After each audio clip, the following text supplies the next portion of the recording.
This is Audible. The Lance, a novel. Written by Alex Lukeman. Narrated by Jack DeGolia. The best political weapon is the weapon of terror. Cruelty commands respect. Men may hate us, but we don't ask for their love, only for their fear. Heinrich Himmler, Reichsfuhrer, SS. Prologue, Antarctica, February 19, 1945. The Fenris Mountains reared stark and black against the dazzling white of the Antarctic plain. SS General Dieter Reinhardt watched two crewmen from U-886 clear ice and snow from steel doors set into the side of one of the nameless peaks. A motorized sled waited nearby. Reinhardt was tall and thin, his face almost a mirror of the Death's Head emblem on his high-peaked hat. In his long greatcoat and dark round snow goggles, he looked like a malevolent insect. The doors swung open. The crewman picked up a wooden crate from the sled and followed Reinhardt down a dark corridor into the heart of the mountain. The corridor ended at a steel vault. Reinhardt worked a number combination dial, turned a large spoked wheel, and pulled open the heavy door. Metal boxes lined one side of the vault.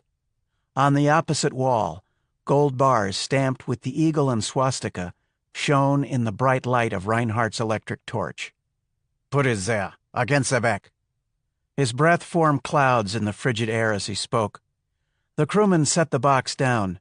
Reinhardt drew his pistol and stepped up behind one of the men, placed the muzzle at the base of his skull, and fired. The report was deafening in the enclosed metal space. His mate turned, eyes wide in shock. Reinhardt fired again. Blood sprayed across the stacks of gold. Reinhardt holstered the pistol, stepped around the bodies, and went back into the corridor. He closed the vault door and locked it in place, retracing his steps, and came out into the polar glare. Taking his time, he placed charges around the entrance to the bunker. The explosion brought down an avalanche of ice and snow over the doors. No one would ever find the entrance again unless they knew exactly where it was. Reinhardt got on the sled and headed back toward the distant edge of the ice shelf and the submarine. He thought of the night he'd been summoned from Berlin. 20mm twin anti-aircraft guns at the front and rear of Himmler's private train pointed at the moonless sky. Not far away, on the other side of the Rhine, flashes of light and the distant rumble of artillery signaled the advance of the Allied armies. A faint glow hinted at fires banked in the boilers of two huge locomotives. The quiet hiss of escaping steam gave notice the train was ready to move. Frosted globes lit the interior of the command car, the light held prisoner by blackout curtains, drawn tight over the windows. SS Reichsfuhrer Heinrich Himmler sat halfway down the car behind a desk. He looked up as Reinhardt entered. The yellow lamplight reflected from Himmler's round, flat glasses. In civilian clothes, with his receding thin hairline and sandy mustache, he could have been mistaken for a mild-mannered grocery clerk. In his SS uniform, with the silver wreath and oak leaves on his collar, he looked like what he was, the most dangerous man in Nazi Germany. Only Hitler had more power. Reinhardt raised his arm and snapped his heels together. "Come with me, General." Himmler stood. Reinhardt followed him to the baggage car. 4 hard-looking SS guards, armed with Schmeisser submachine guns, sprang to attention. "Leave us." Himmler waved them away. On a table at the side of the car was an open crate. Inside the crate was a polished box of black walnut. The lid of the box bore a swastika and victory wreath of solid gold set with diamonds. The stones glittered in the lamplight. Himmler lifted the cover. The Holy Lance lay within, on a bed of blood-red silk, the spear that had pierced Christ's side. Reinhardt laid his hand on the ancient blade. It felt warm, even in the chill of the unheated railroad car. It was said that whoever possessed the lance controlled the destiny of the world. The legend had been written by centuries of blood and conquest. All the great conquerors of Europe had carried the lance before their armies. Only Napoleon had failed to secure it. Some thought the power of the lance came from the Antichrist. Reinhardt and Himmler didn't care where the power came from. They knew it was real. That was the only thing that mattered. Only the Knights of the Grand Council knew Himmler had the lance. Only Himmler and the Council knew it was the lance that had brought victory in the early years of the war. Himmler handed Dieter a thick packet. "Your orders. Take the lance to Antarctica and conceal it, then proceed to Argentina." "Base 211?" Himmler nodded.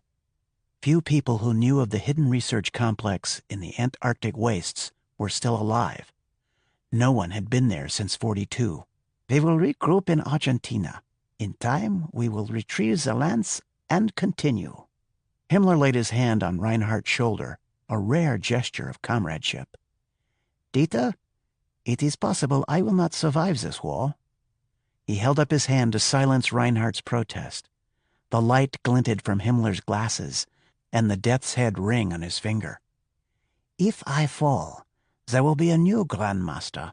Aid him in every way you can." "As you command, Reichsführer."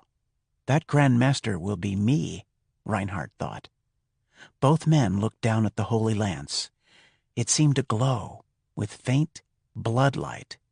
"We have lost for now," Himmler said, "but as long as the lance is ours, we will never be defeated." A patch of rough ice under the sled jolted Reinhardt out of his memories and back to the present.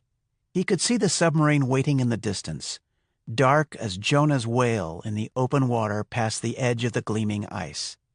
He would tell the captain of U-886 his crewman had been buried by a fall of ice. It was of no importance. When they reached Argentina, the captain and the others would soon join their dead comrades. It was all arranged. 3 days later, British depth charges found U-886 as she approached the Argentine coast. She breached the surface long enough for the officer of the watch to record her badge and type before she vanished beneath the waves.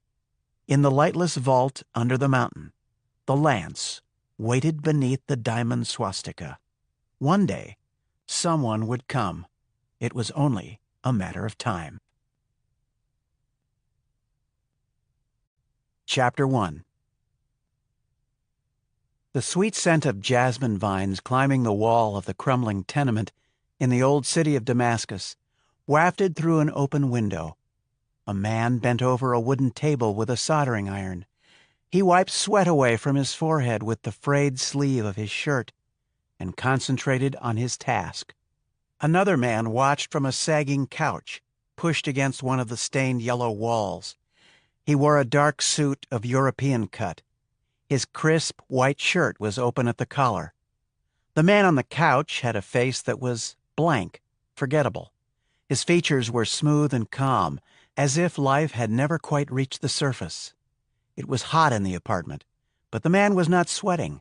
His eyebrows were unnoticeable above his colorless eyes.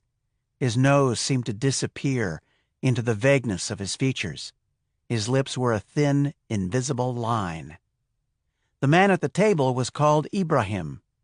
The man on the couch was called the visitor, but Ibrahim didn't know that. It was better that way. The bomb was almost finished. It was a very fine bomb, perhaps the best Ibrahim had ever made, and he had made many. He was well known throughout the terrorist network. If you wanted something unusual, reliable, and easily concealed, with the most destructive result, you sought out the Syrian.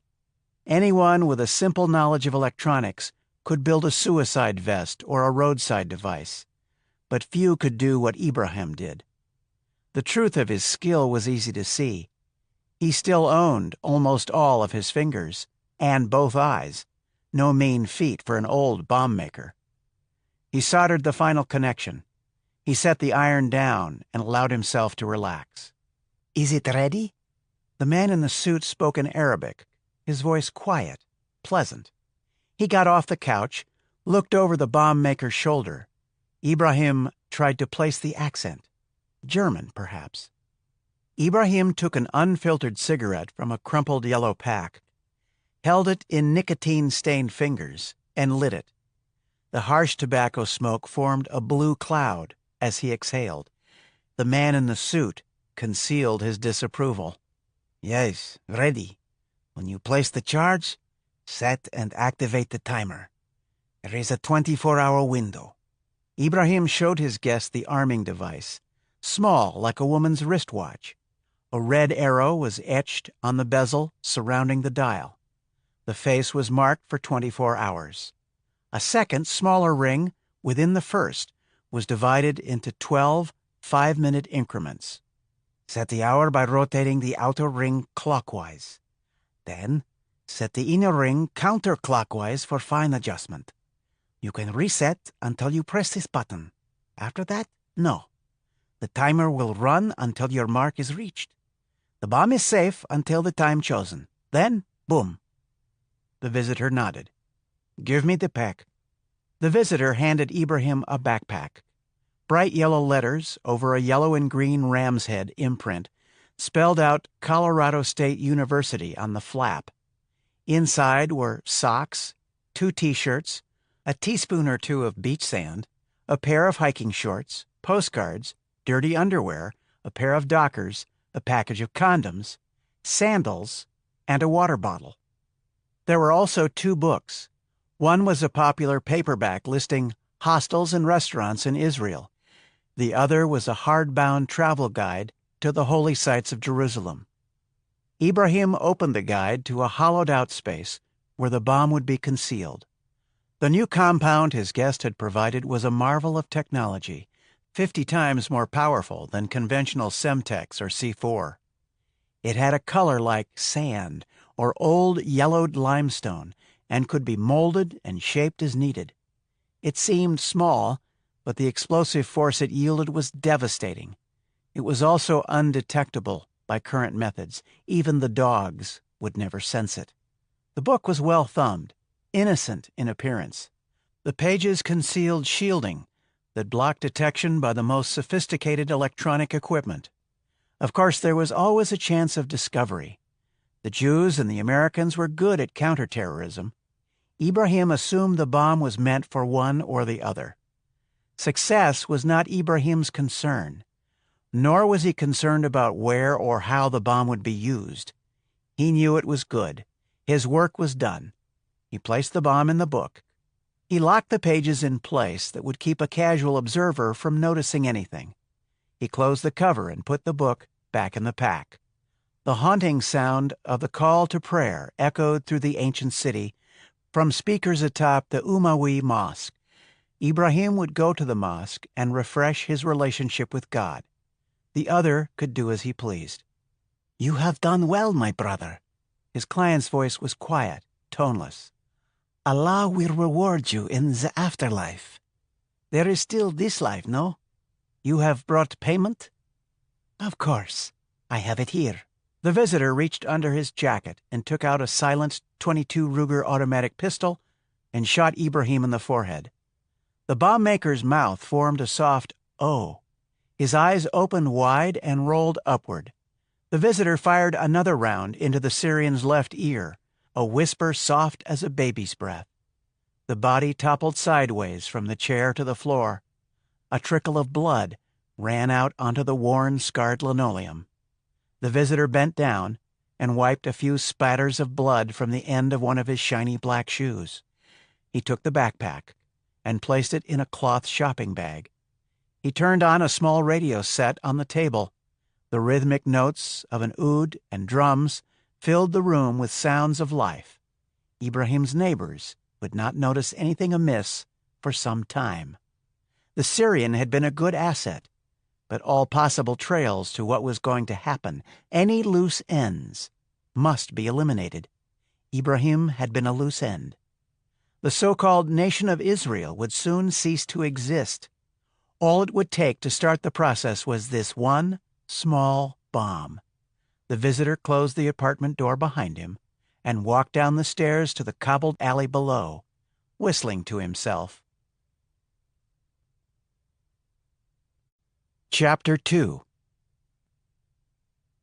Nicholas Carter looked at Elizabeth Harker and thought if there were any elves in the world, they probably looked like her. She was small-boned and slim. She had milk-white skin and small ears tucked under raven-black hair. She had wide green eyes. She was dressed in a black pantsuit and white blouse with a Mao collar.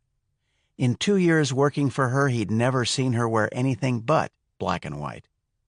Harker ran the project, the Presidential Official Joint Exercise in Counterterrorism. She was Nick's boss. Her boss was the president. On Harker's desk were a silver pen, a picture of the Twin Towers burning, and a manila folder. The pen had belonged to FDR. The picture was a reminder. The folder was likely going to shape his day. Working for Harker meant he never knew if the day might leave him hanging out on the edge and wondering if he could pull himself back in. He heard Harker say, "Someone's thinking about making trouble in the Middle East." "Someone's always thinking about making trouble in the Middle East. What's different now?" He fumbled in his pocket, found a crumbly antacid tablet, and popped it in his mouth. Carter felt the tremor of a headache starting. Harker picked up her silver pen and began tapping it on the polished surface of her desk. Each tap vibrated inside his skull. "The president is speaking in Jerusalem on Thursday. We have a source who says there's going to be trouble. He wants a face-to-face meet." Carter tugged on the mutilated lobe of his left ear, where a Chinese bullet had taken off the lobe a few months ago. The bandage was off.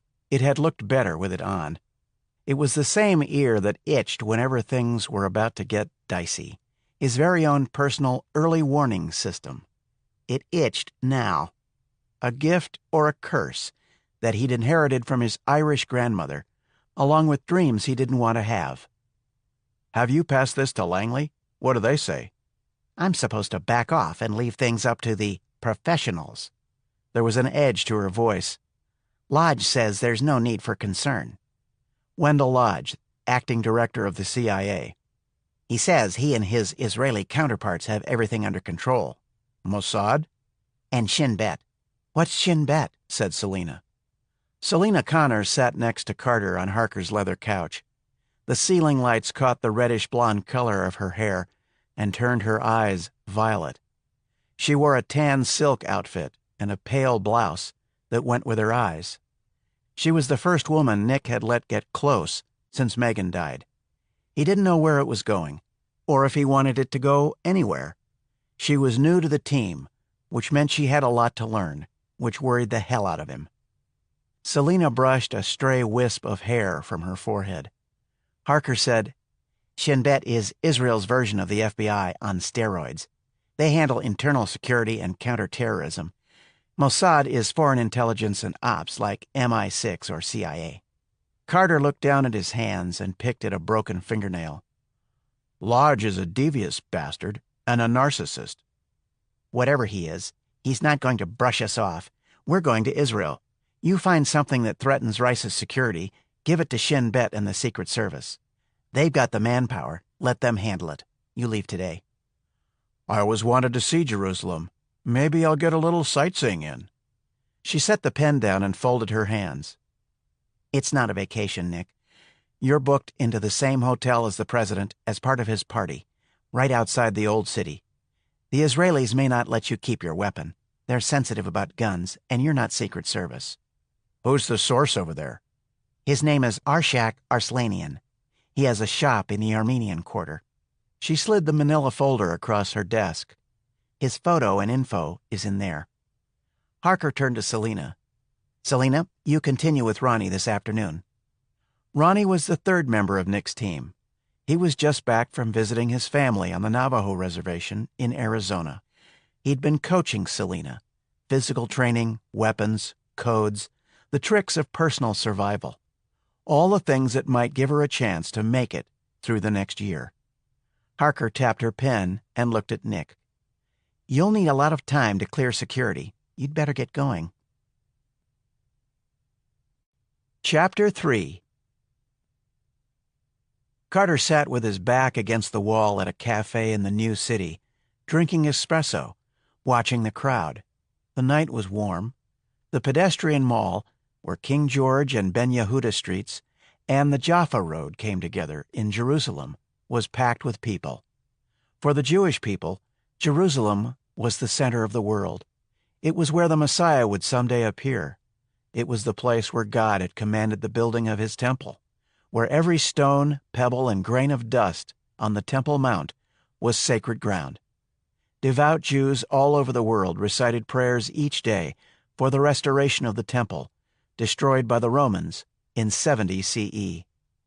The most important shrines of Christianity were here: the tomb of Christ, the room of the Last Supper, the Garden of Gethsemane, where Christ received the Judas kiss, the place where Pontius Pilate passed sentence, the place of the crucifixion. Every Christian denomination in the world had a church or shrine somewhere in the Old City. For Muslims, the Al-Aqsa Mosque on the Temple Mount was one of the holiest sites in Islam. The mosque faced the Dome of the Rock, where they believed Muhammad had ascended to heaven on a winged horse to receive instruction from God. The Muslims had lost Jerusalem to the Israelis in the 1967 war. They wanted it back. Armies had fought over Jerusalem for 3,000 years. The narrow streets of the Old City had run ankle-deep in blood more than once. Unless someone found a path to peace in the region, Carter figured the streets would run with blood again. He'd thought he was done with all that, with the blood, when he left the Marines. Now he worked for the project. Even though he was a civilian, he was still waking up in war zones. He did his best not to think about it. Best thing, focus on the mission. It was why he was in Jerusalem on a perfect October evening. Someone had to do it. Carter drank his coffee and watched the crowd, tracking, reading expressions, looking for anything unusual. His eyes never stayed still. It was an old habit, and it was why he was still alive. He never assumed he was safe. He never trusted appearances. A young woman in a red dress played an accordion nearby. She had long, dark tresses, and she laughed while she played. A small group of smiling people stood in front of her, tapping their feet in time to the music. Children ran through the throng. Carter smiled. The night disappeared in violent, white light. The blast sent Nick backward into the wall and down to the pavement. Everything went white. He was back in Afghanistan. He could smell the dust, hear the AKs firing, the explosions all around him. Then the white faded. The flashback faded. He could still hear the echoes of the AKs and smell the dry dust of the street. For a moment, he didn't know where he was. Then he did. A pall of black smoke hung over torn bodies, spread in a red smear across the plaza. A flat, dead silence filled his ears. Then the screaming started. A heavy cafe table lay on top of him. He pushed it to the side and got to his feet. The woman in the red dress lay crumpled and torn nearby, her accordion shattered and silent. Broken glass and smashed furniture littered the plaza. There was blood on him, but it wasn't his. Carter took a step and tripped. He looked down at a child's foot in a blue shoe. It was just a small foot. A piece of white bone stuck out of a pink sock. He bent over and threw up the espresso in a yellow-brown stream. The acrid, coppery stench of blood poisoned the clean night air. He straightened up and wiped his lips. Something caught his eye across the way. A man stood off to the side of the plaza. He was of medium height, with close-set dark eyes, black hair, a thin black mustache, and neat beard. He wore a shapeless brown jacket, baggy brown pants, and a dirty yellow shirt. He was talking on a cell phone. He was smiling. The smile vanished when he saw Carter looking at him. He turned and walked away, holding the phone to his ear. Who smiles at a slaughterhouse? Carter started after him. Brown Jacket picked up his pace. He glanced back and turned into a wide alley between two buildings. Nick wished he had his .45. The Israelis had refused to let him carry it. He began running. Shouts sounded behind him as he sprinted into the alley. The alley crossed between the buildings to the next street over. Brown Jacket and two others stood halfway down. At the far end of the passage, a white Volvo waited, motor running, one man inside. Brown Jacket said something to the two men and walked toward the car. The others started toward Nick. The larger man wore a loose blue jacket over a dingy white shirt and jeans. His head was bullet-shaped and shaven. His face was dissolute, with ridges of old scar tissue over eyes that looked dead. His ears were crumpled cauliflowers, and his hands were broad clubs, scarred with swollen and broken knuckles. A street fighter. A boxer. The other man was the leader. He was small, mean-looking, and dark, with shiny, squinty eyes, a scruffy beard, and a nasty smile that showed gaps in his teeth. The two separated, a few feet apart, Squinty to Nick's right and Boxer to his left.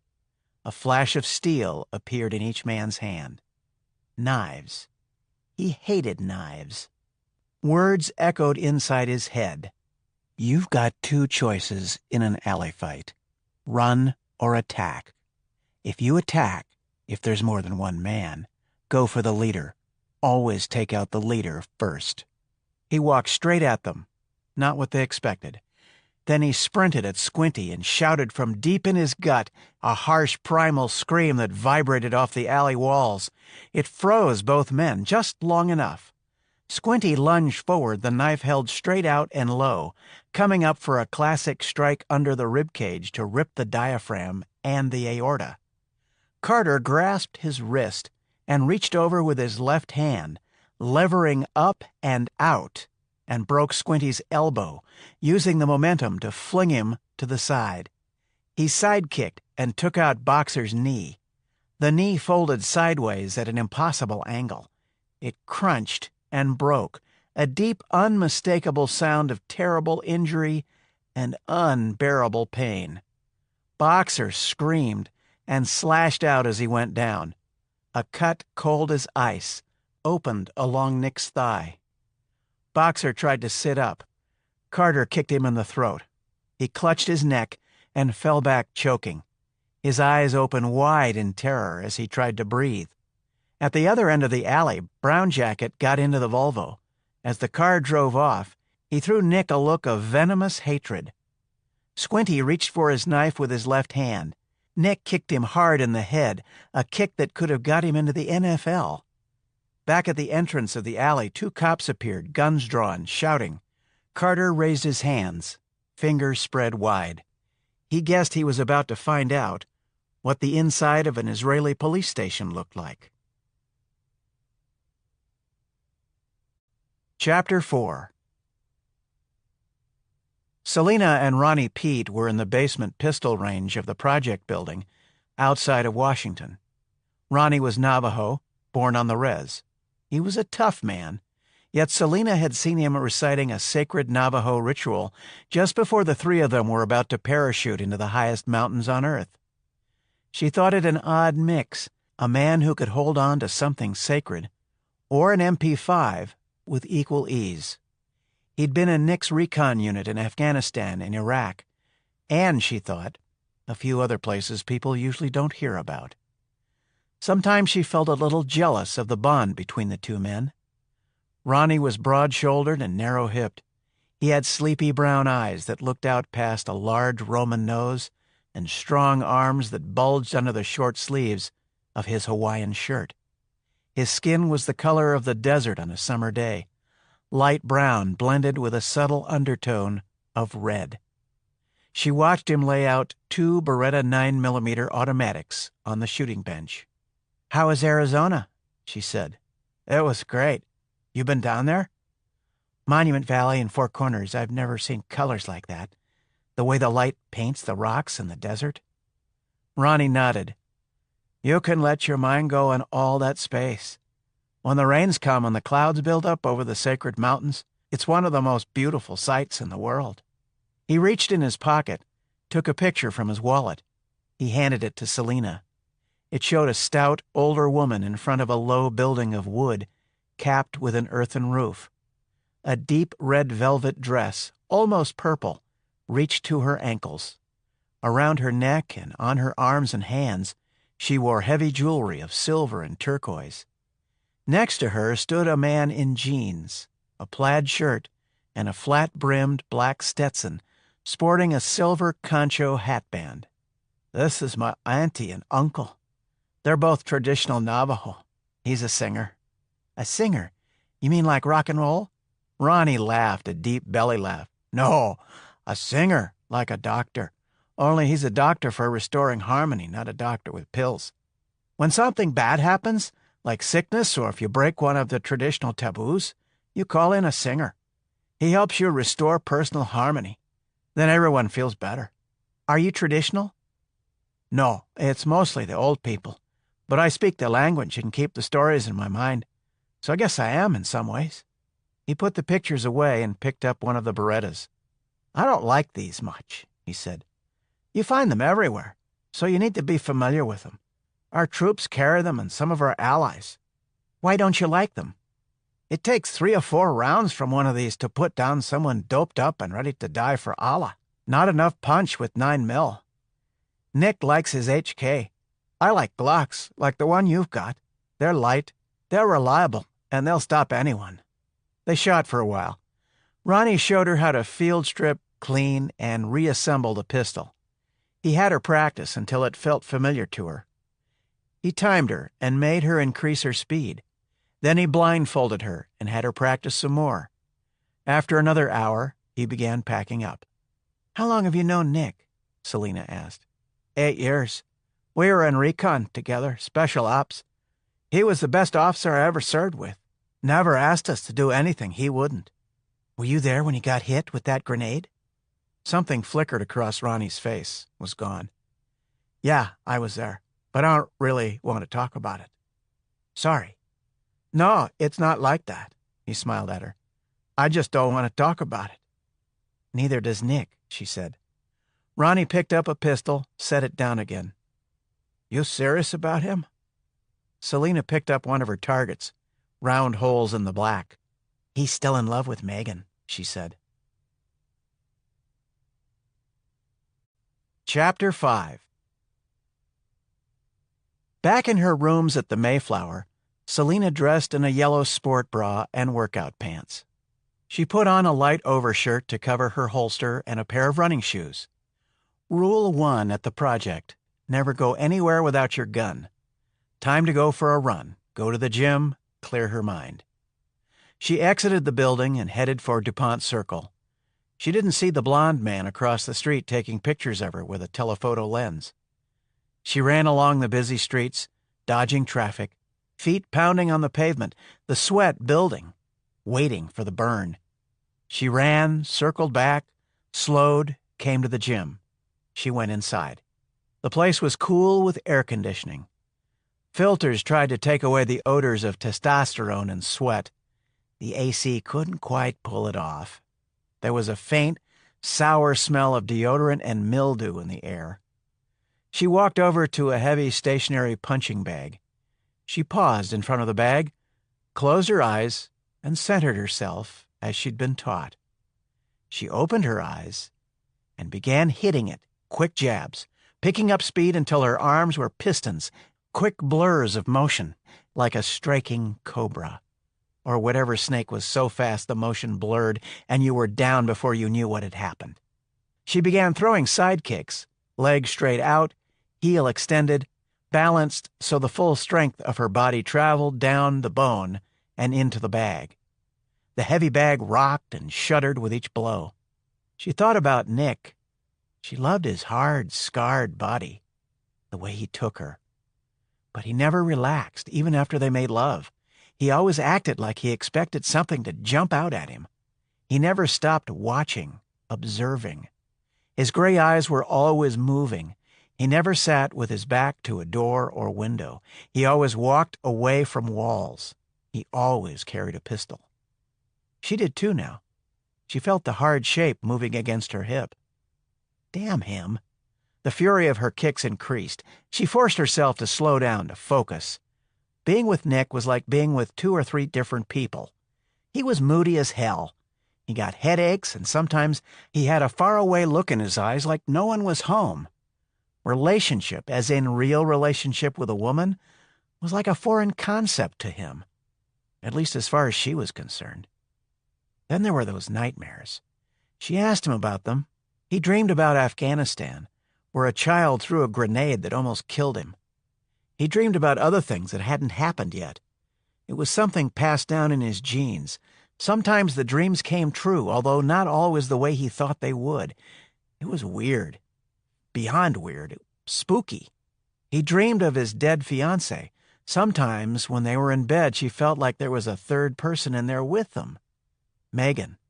All Selena really knew about her was her name. 30 minutes later, she was back in her rooms. She stripped off her sweat-stained clothes and headed for the shower. She stood under the stream and let the hot water run down. She held her face under the shower and ran her fingers through her hair while the water beat on her breasts. She stepped out of the shower and toweled herself off. She stood naked and considered her body. 5'10", a taut 140 pounds. She wasn't into the anorexic thing. She worked hard to keep herself in shape. It let her do things that made life interesting, like skydiving and scuba, her martial arts. She looked in the mirror, touched her face, the high cheekbones, brushed a wisp of her hair away from her forehead. She turned on the dryer and thought about the project while she mussed her hair. Before she'd met Harker, she'd consulted with NSA and worked the academic circuit. She was a world-class expert on ancient and Oriental languages. She was more than accomplished in martial arts. She was rich. She could jump out of airplanes and hit the center of a pistol target from 50 yards. She could run most men into the ground. She could do most anything she wanted to. And she'd been bored. Before the project, life had been predictable. A lecture, a consulting assignment, a translation. Then she'd met Nick and Elizabeth Harker and found herself caught up in a world where people tried to kill her.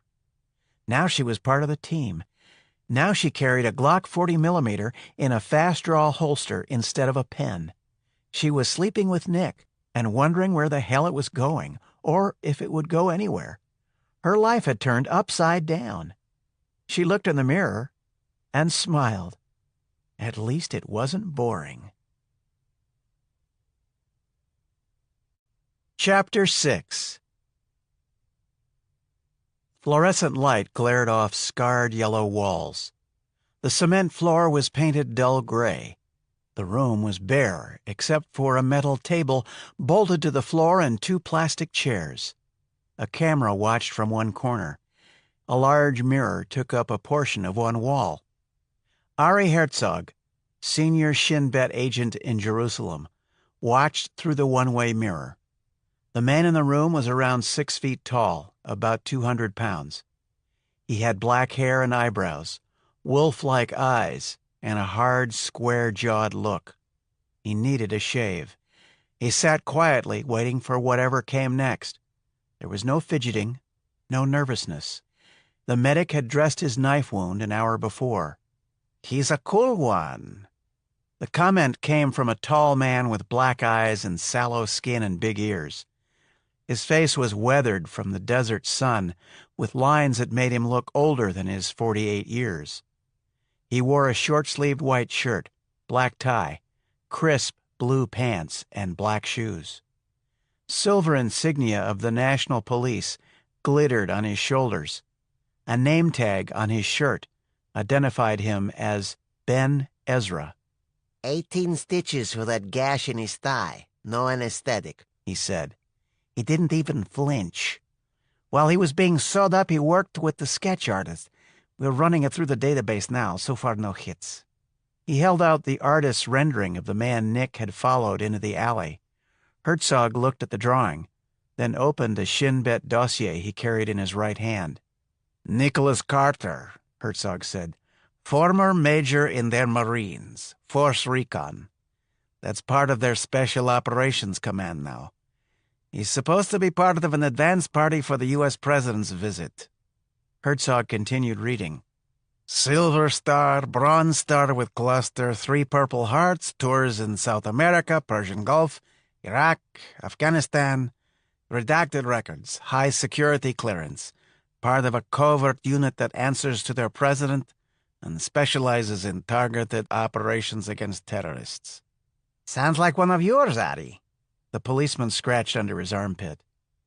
Carter's effects were in a box on a nearby table. Herzog looked through them. Airline ticket, rental car keys, a wallet with driver's license, credit cards, and $2,000 in currency. There was a picture in the wallet of a dark-haired woman standing in front of a restaurant, blowing a kiss at the camera. Carter's passport was full of stamps from all over the globe. There was a state-of-the-art encrypted satellite phone, a small pocket knife and flashlight, locally bought, a flat, black credentials holder with Carter's ID, a room key for the King David Citadel Hotel. Carter's pistol, a Heckler & Koch .45, had been sent forward from storage at Ben Gurion Airport. Herzog picked up the gun, examined it. He eyed the 3 15-round magazines and the shoulder rig.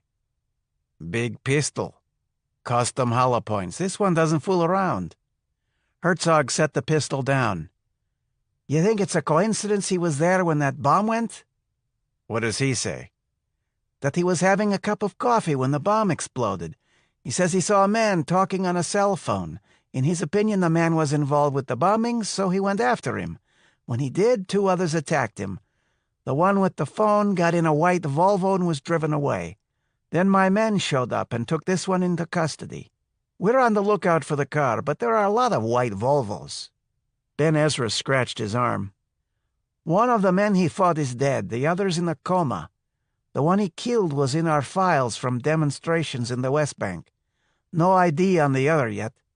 When he comes out of it, if he comes out of it, we'll encourage him to answer some questions. Ben Ezra continued. We found 2 knives in the alley. He gestured through the glass. This one was unarmed, except for that little penknife. It was in his pocket. Not bad against 2 with knives. We're sure he's who he says he is? Confirmed. Their president gives his speech 2 days from now. Why send a covert operative here using his own name, claiming him as part of the presidential party? Maybe we should ask him. Let's do that.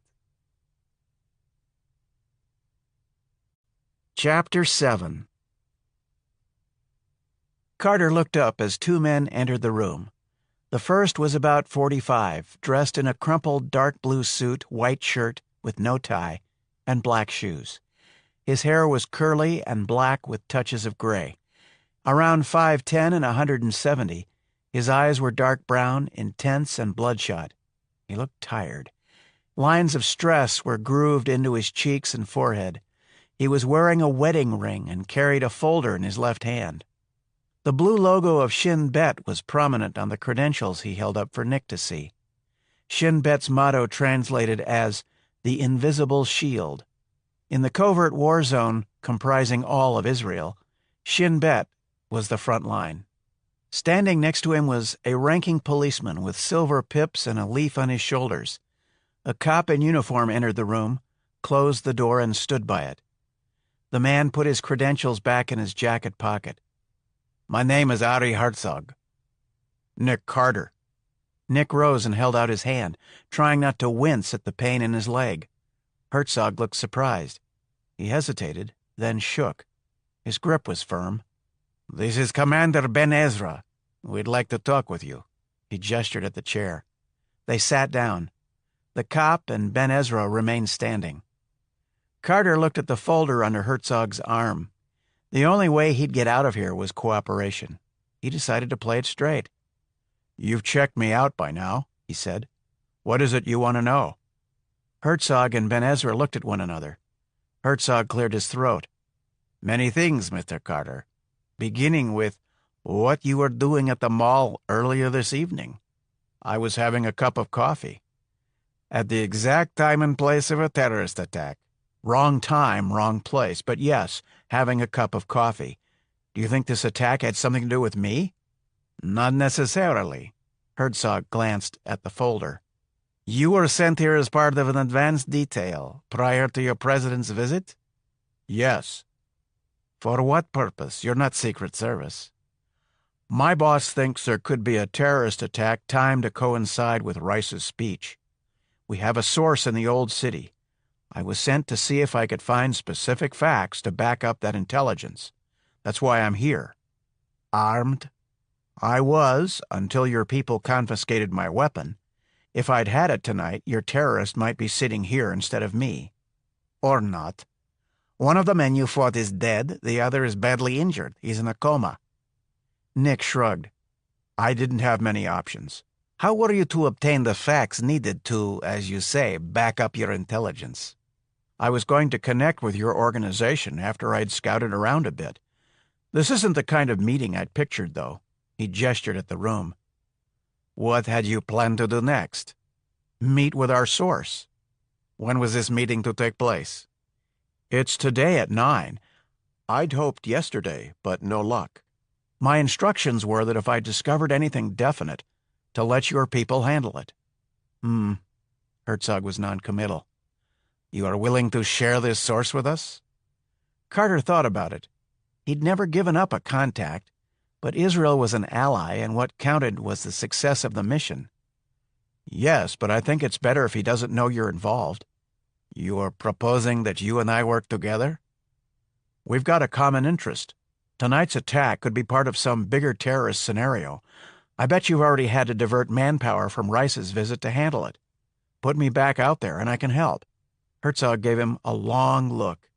He turned to Ben Ezra. What do you think? The policeman let out a long breath, scratched under his arm. It's your call, Larry. We're stretched thin right now. If you trust him, maybe he can help. But we need him on a tight leash. Mr. Carter, if we do this, you must remain under my operational supervision. No cowboy stuff, yes? Agreed. One thing, though. Yes? I'd like my weapon back. You think you'll need it? If you trust me, there's no reason not to return it. I'd take it as a sign of good faith on your part. That's a lot of faith. Isn't that what Jerusalem is all about? Herzog smiled. All right, Mr. Carter. Ben Ezra didn't look happy about that. Please, Nick. Nick, tell me what is the name of your contact. Now it was his turn to demonstrate faith. Arslanian. Arshak Arslanian. He has a shop in the Armenian Quarter. He gave Herzog the address. Herzog took a card from his jacket, wrote on the back of it, My number. I suggest you return to your hotel and get some sleep. A car will pick you up at 0700. We will start our joint effort then, beginning with your contact. Understood. It felt good to stand up after hours of sitting. The stitches hurt. Outside the interrogation room, Herzog gave him his possessions and his pistol. Nick strapped it on and breathed easier. He was spattered with blood from the mall, his head hurt, and he needed a shower and about 10 hours of sleep he wasn't going to get. A police car took him back to the hotel. Chapter 8. It was after 2 in the morning on Wednesday in Jerusalem. It was 7 in the evening on Tuesday in Washington. Nick called Harker. He told her about the attack on the mall, his new alliance with Shin Bet. Give me a minute. Carter heard her coughing in the background. He rubbed the back of his head where he'd hit the pavement. He had a hell of a headache and he was dizzy. Probably a mild concussion. He'd sleep it off. After a brief pause, Harker came back. I've got a file on Herzog on my screen now. How far should I go with him? He's a serious player. You don't get Jerusalem as your job in Shin Bet without a great track record. Wounded twice in the field, commendations from his superiors, a medal from the Prime Minister. He's a good man to have on our side. So, full cooperation? Yes. Let Herzog run the show, but keep your ear to the ground and keep me informed. Roger that. Get some sleep. You'll need it. Carter signed off. He thought for a moment and decided to call Selena. He wasn't sure why. Hey. Hey yourself. How's Jerusalem? Not what I expected. Her voice made him realize he missed her. It was an odd feeling, something he'd forgotten. He told her what had happened. Are you okay? I'm fine, just tired. Her voice was tense. You were almost killed by a bomb. 2 thugs went after you with knives. You were arrested, and you're just tired? That's it? How do you feel? Like I said, tired. What am I supposed to feel? I don't know. Upset, maybe? What good would that do? What did you do today? Carter felt his head getting tight, like it always did when someone pushed him for feelings. After Afghanistan, some shrink was always asking him how he felt. It was a stupid question. He'd always answered in the same way. How would you feel if you'd blown the head off of a kid? There wasn't any point in talking about it, probing it. He'd had to do it, that's all. He didn't want to think about it. Feelings just got in the way. Selena took a deep breath. I worked out with Ronnie. He's something, isn't he? That was better. You bet. He'll run you under if you let him. I got even, though. We practiced some hand-to-hand combat. After that, he decided we'd go to the range. Nick laughed. Selena had a 7th-degree black belt in Kuksul 1. Ronnie was outmatched. I miss you, he said. It surprised him. It was true. I wanted to hear your voice. When are you coming back? I don't know. After Rice's speech. When you get back, let's go someplace and drink too much wine. A date? You're on. A few more words, and Carter hung up. On the other end, Selena set the phone down. She let out a long breath. Talking with Nick was like talking to someone who lived inside an armored car. As long as it was about anything except the way he felt, it was fine. Try to get in, and the doors were locked. She knew something about armor. She'd been 10 when her parents were killed. Armor kept the pain away.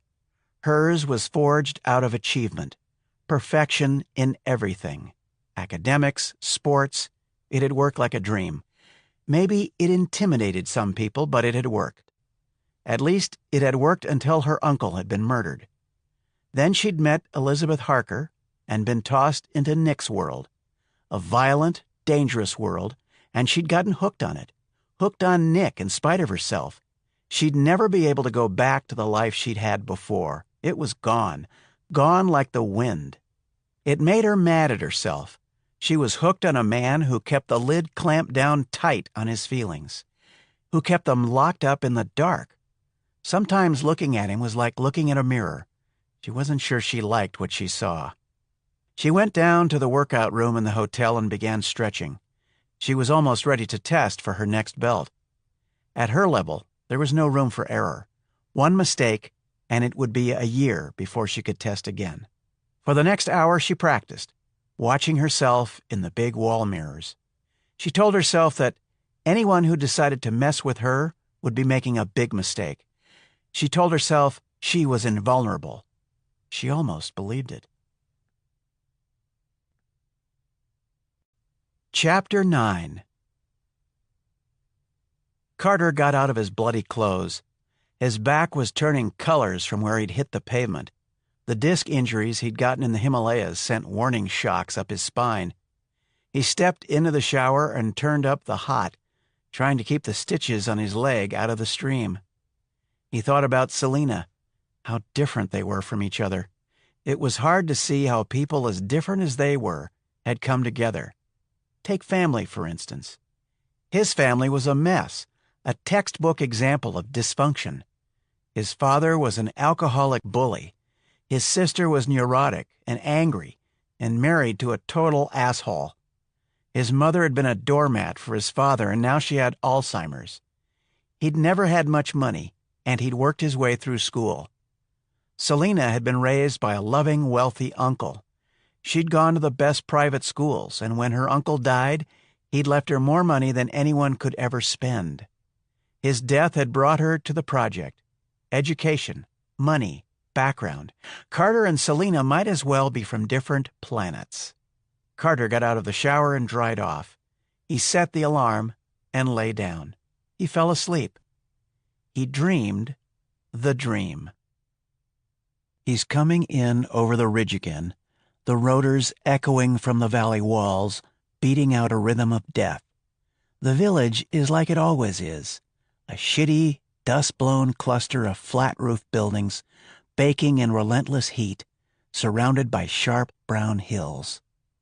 A wide dirt street runs down the middle. His team drops from the chopper and hits the street running, M4 up by his cheek, his Marines behind him. On the right, houses. On the left, more houses and the market. It's just a chaotic mix of ramshackle bins and hanging cloth walls. Clouds of flies swarm around dead things hanging in the butcher's stall. They make their way past the market. He keeps away from the walls, so a round fired won't burrow down a wall and right into him. He hears a baby crying. The street is deserted. A dozen bearded figures rise up on the rooftops like ducks popping up in a carnival shooting gallery and begin firing AKs. The market stalls disintegrate in a firestorm of splinters and plaster and rock exploding from the sides of the buildings. He ducks into a narrow doorway. A child runs toward him, screaming about Allah. Carter hesitates a second too long. The boy cocks his arm back and throws a grenade as Nick shoots him.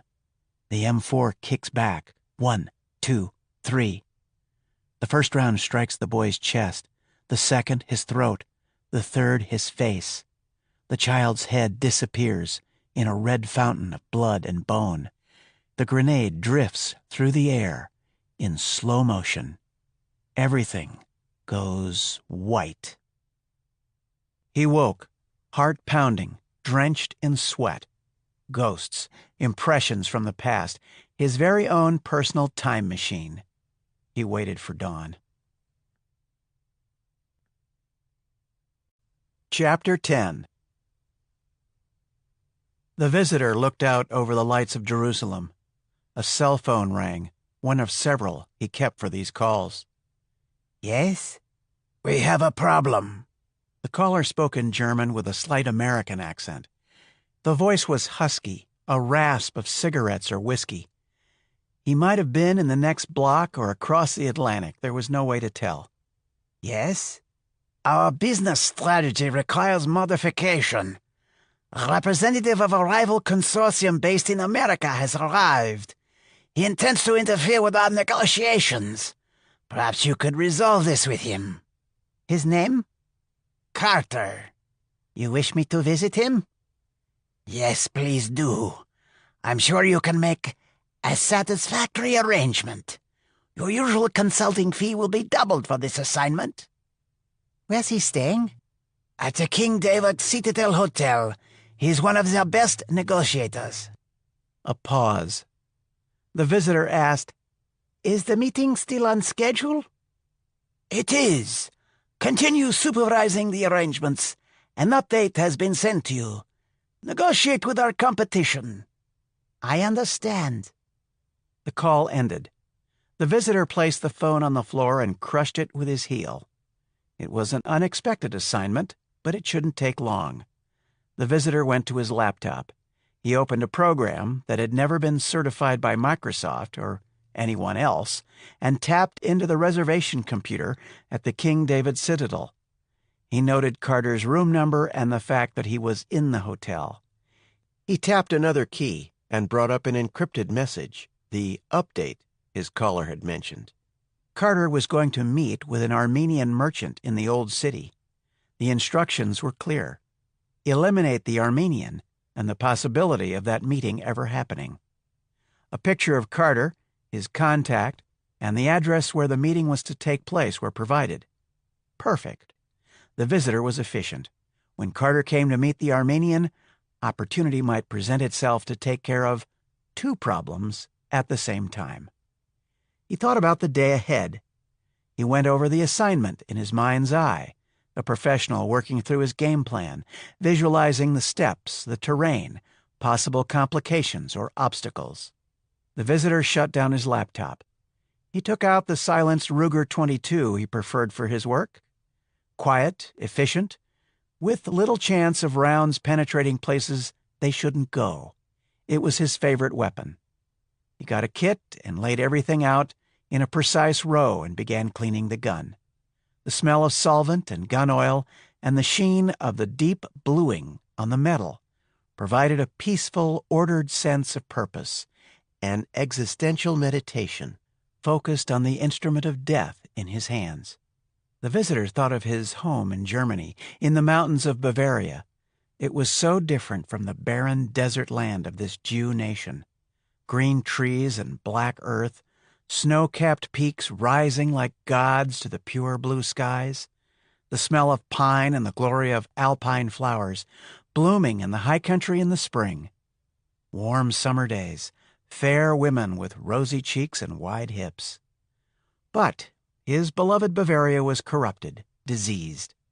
Poisoned by Jews and foreigners, mongrel races swarming like cockroaches over his beloved fatherland, Germany's patrimony traded for a mess of porridge by spineless politicians catering to the Zionist Americans and their ilk. It wasn't too late to reverse the damage. Soon the Jews would be brought down. A long-delayed completion of the final solution was coming to this nation of subhumans called Israel. The visitor hummed to himself as he wiped excess oil off the pistol. Chapter 11. At the German research station on the Princess Martha Coast in Antarctica, spring was in full swing. For the last 4 weeks, the thermometer had soared above freezing. Global warming and the hole in the ozone layer were hot topics of conversation in the dining hall. The thinning ozone layer was Hans Schmidt's field of expertise.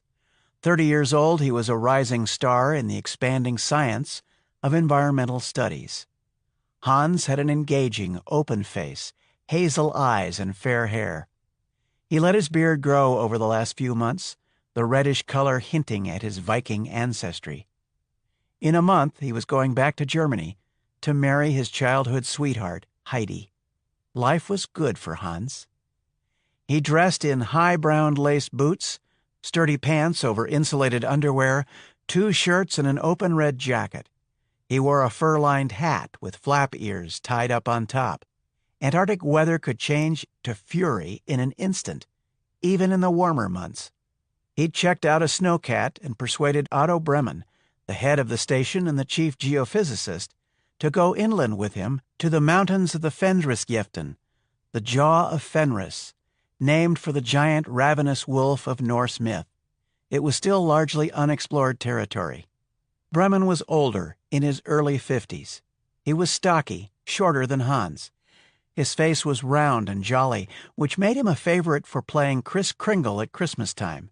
He had tufted eyebrows, turning white over blue eyes, and silver-rimmed bifocals set slightly askew on his large ears.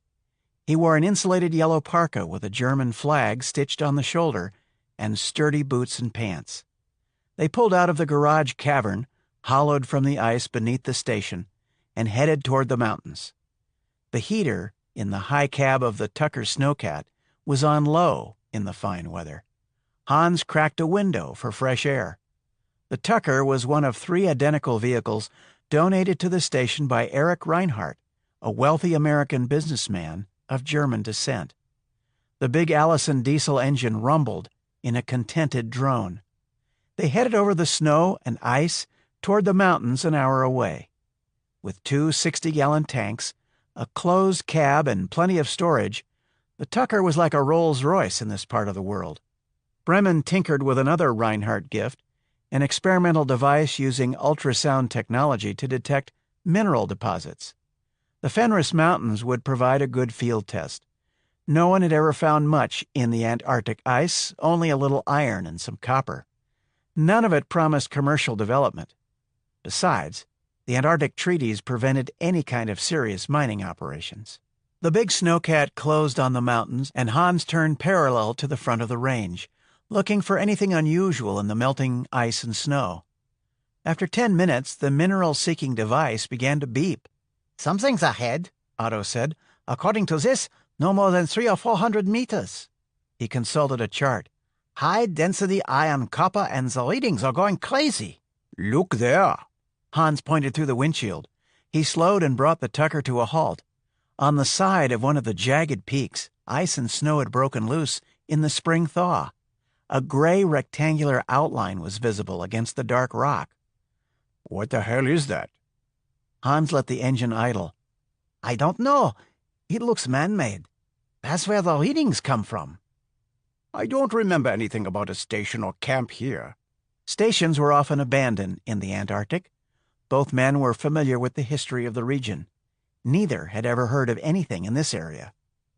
They climbed down from the cab and walked to the mountain wall. 2 wide doors of rusting steel, each 12 feet high, were set into the rock. Ice and snow blocked the lower part of the doors. Excitement filled both men. "What do you think?" Otto said. "Can we get in?" Maybe we can push the debris aside. "Let's try it." The snowcat was equipped with a heavy blade used to groom the station runway for supply planes. Otto and Hans climbed back into the cab. Hans engaged the 4-speed transmission and brought the Tucker around to the doors. He lowered the blade and began working. In 20 minutes, the way was clear. The 2 men stood before the doors. There was a large U-shaped handle on each one. They have to open in. Hans rubbed his glove across his face. No one would have doors that opened out. They'd get blocked by the snow. "I wonder if they're locked." Against what? Penguins? Let's push and see. They pushed against one of the doors. Grunting, they pushed harder. With a rusted squeal, the steel door opened. They pushed at the other door and swung it inward. The interior lay in darkness. Hans went back to the idling cat, backed it around, and pointed it straight at the open entrance. He switched on the 6 halogen headlamps and hit high beam. The interior lit up with brilliant white light. He took 2 handheld torches from the cab and joined Otto. A high-roofed tunnel ran straight as an arrow into the mountain. Bare electric light bulbs, long dark, were spaced down the center of the ceiling. Whoever built this bored right into the mountain. "What could it have been for?" Otto said. "This is huge. It would take a lot of equipment. I never heard of anything like this down here." A little way in, Hans paused at a room on the right. This could have been a guardroom. He pointed at a frost-covered stove in the corner. That looks like something from 60 or 70 years ago. "A military base? Well, for what? Who built it?" On the other side of the corridor was a kitchen and eating area, big enough for 100 men. They passed 2 barracks rooms with gray wooden lockers still in place at the ends of the bunks. Hans opened one, empty. They walked down the corridor, past what might have been officers' quarters with 2 bunks to a room. They came upon a radio room. A microphone and telegraph key still sat on top of a metal desk, next to a large transmitter console, tied with snaking cables to a tall rack of receivers and test equipment. Next to the transmitter was a wooden box. Otto opened the box. Inside was something like a typewriter, with a complex keyboard arrangement of letters and buttons. Everything was covered by a thick layer of white frost. Otto wiped off the faceplate of the silent transmitter. The switches were marked in German. Both men saw the swastika at the same time. Holy shit, this must be Dönitz's secret base. Grand Admiral Karl Dönitz, head of Nazi Germany's naval forces, had once referred to an invisible fortress in the Antarctic, but no one had ever found evidence of its existence. Now Otto and Hans were standing in it. Hans picked up a logbook lying on the desk. He thumbed through it without absorbing the words, set it down again. "This short-wave stuff was state-of-the-art in the 40s, Otto said. "Look at the size of that transmitter. Must be 2 kilowatts at least. There have been rumors of this place since the war, but no one ever knew where it was or if it was real." Berlin isn't going to be happy about this. "No one wants to think about that Nazi crap anymore. What they do with this is their business, but we have to report it." They left the radio room and continued down the passage. The next room contained 2 large diesel generators, silent and cold. Exhaust tubes disappeared into the ceiling. Down the tunnel, a series of 4 rooms opened to the sides. 3 were empty. The 4th held 6 large wooden crates, each stenciled in black with an eagle and swastika. Hans rubbed frost away from a label. He looked at Otto. It says kitchen supplies. "That's a lot of supplies."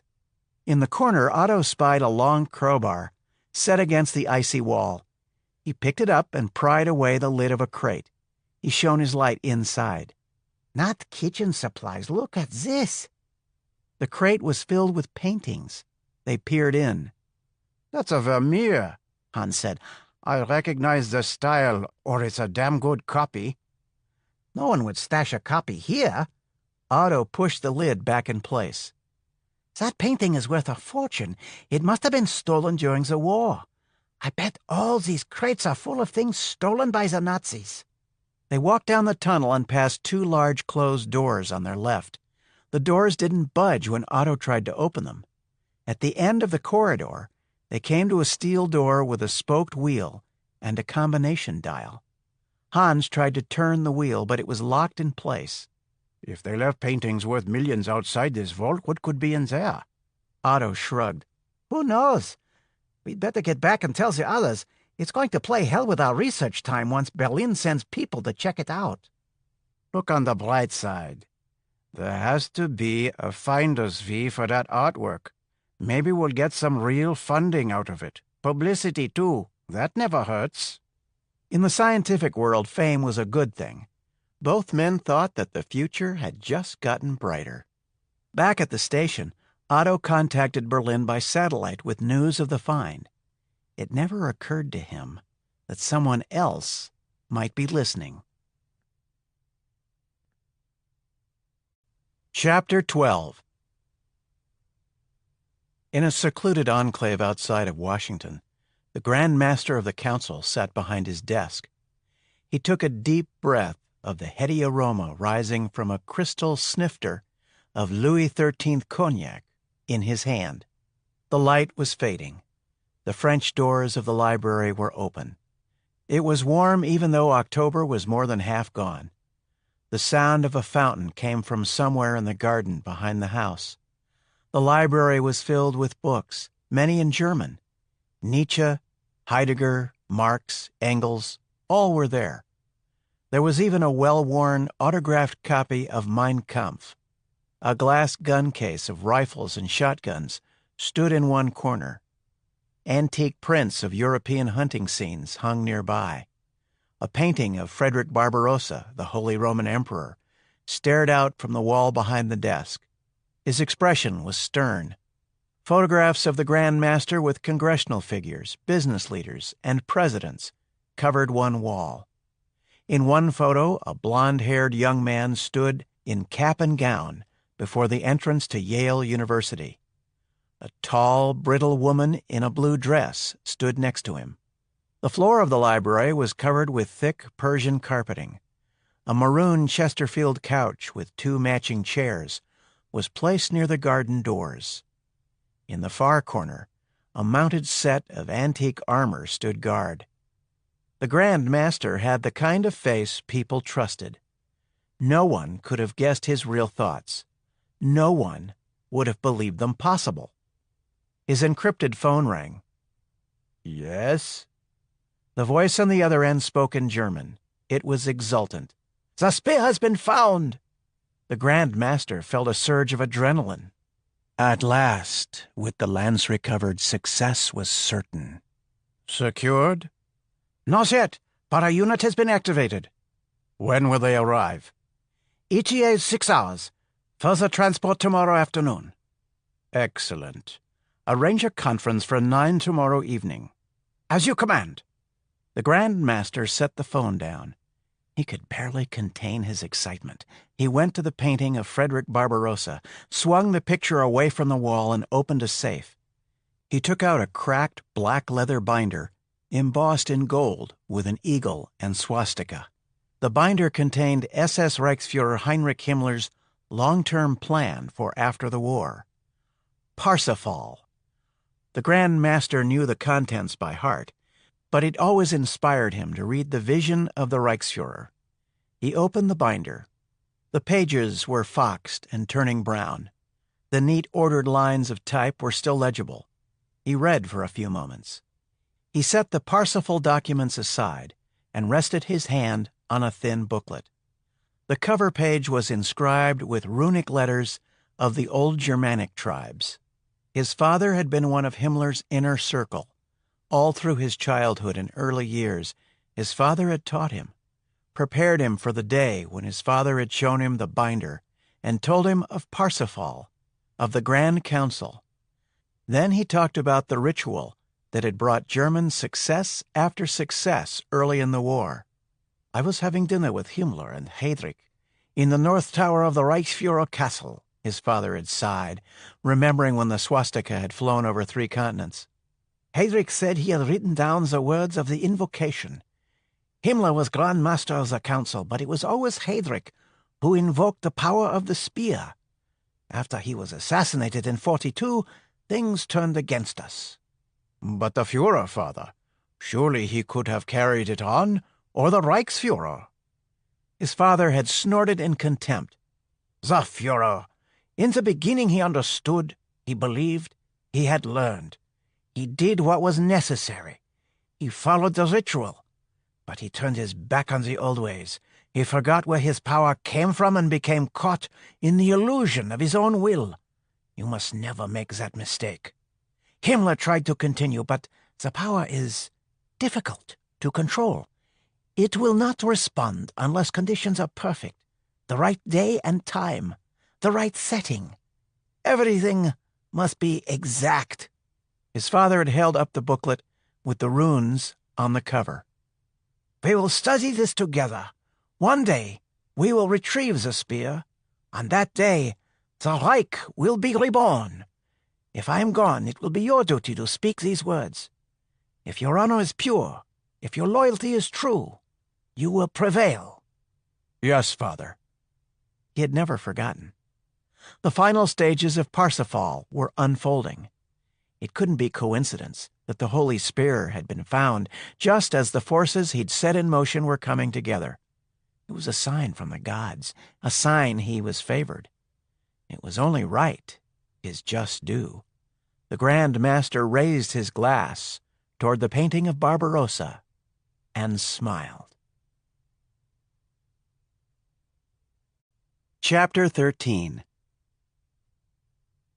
Carter found Arslanian's store on a narrow side street of the Armenian quarter. The metal gate that protected the shop was rolled up. The entrance was stacked with handcrafted Sabbath trays, candlestick holders, plates, and ceramics decorated with vivid colors, flowers, and animals. The shop stretched back from the street through the entire block. The walls were lined with goods. The interior was in shadow. A sliver of daylight came from a door cracked open at the far end. Halfway down, someone sat in a swiveled wooden office chair at a desk piled high with papers and pots. The chair was turned away from the entrance. The figure wasn't moving. Carter's ear began itching. The darkness of the shop didn't feel right. He slipped his pistol out and held it down by his right side. He moved away from the light at the entrance, toward the figure in the chair, scanning the shadows. He reached the desk and turned the chair around. Arslanian's body slumped over and slid to the floor. Something fell from his right hand. There was a small hole in his forehead.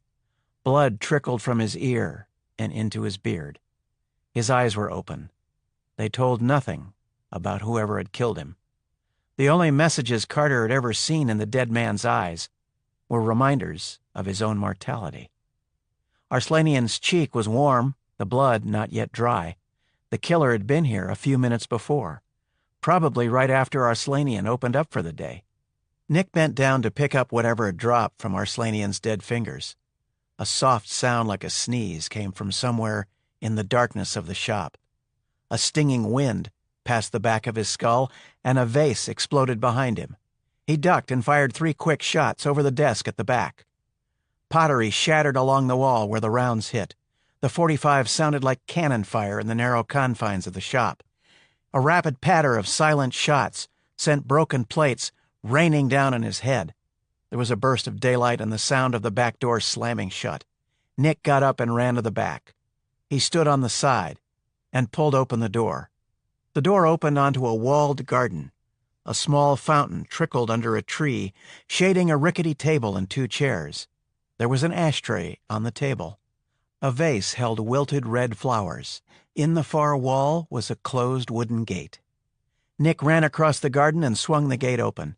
He glanced into the street, on the other side of the wall. 2 Armenian priests were walking toward the entrance to the quarter and St. James Cathedral.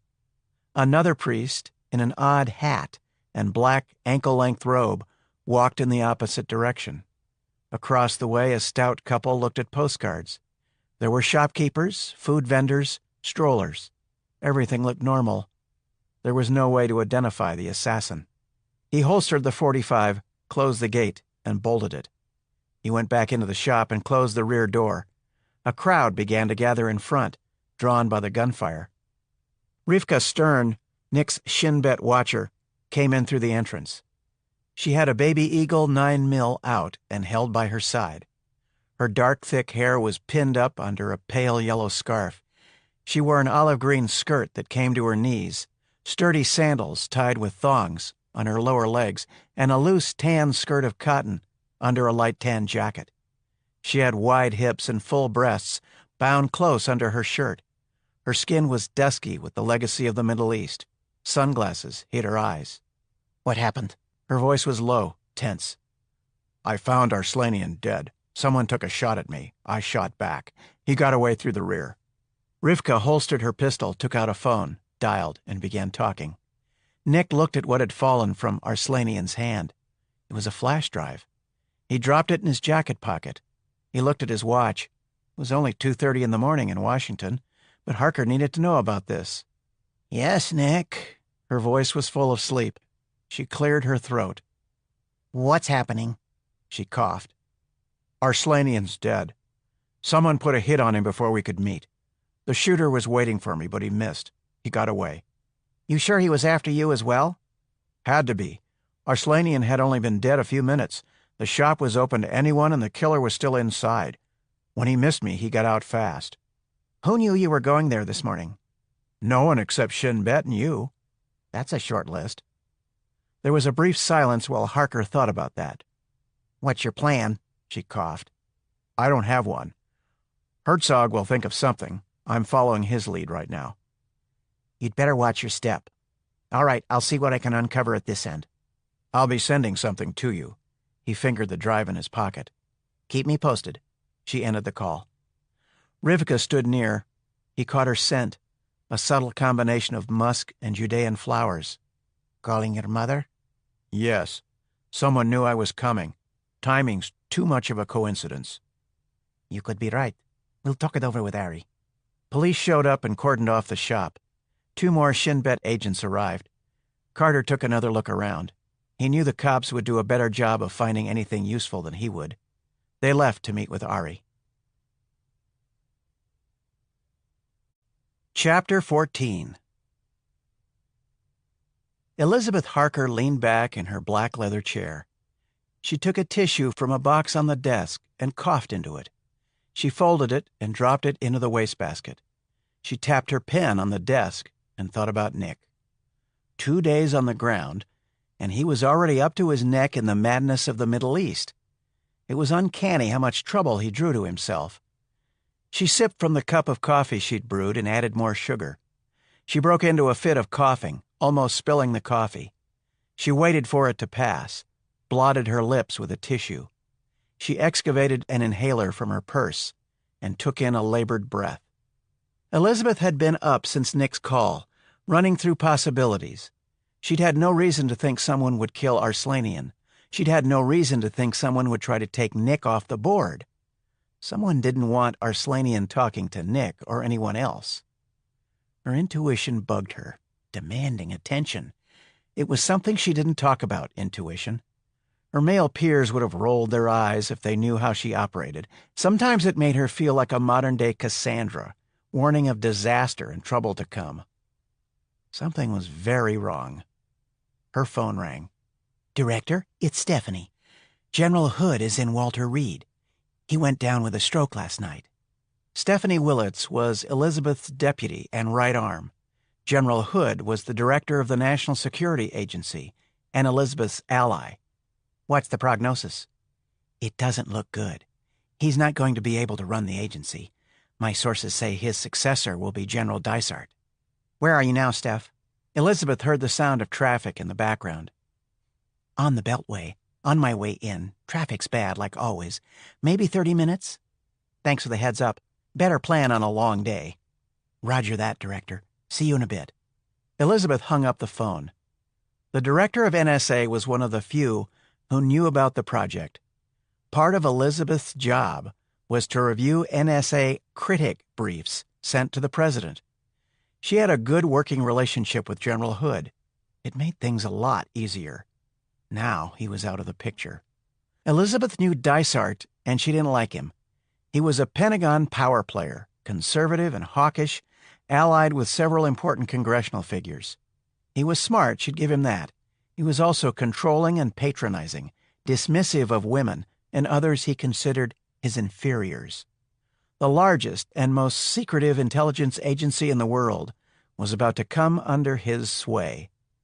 The day had just gotten worse. Her secured desk phone rang. She picked up and covered her surprise at the voice on the other end of the line. "Director Harker, this is General Dysart. General Hood has been taken seriously ill, and I've been ordered to assume his responsibilities.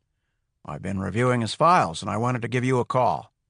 You seem to have enjoyed an unusual relationship with him." Elizabeth kept her voice neutral.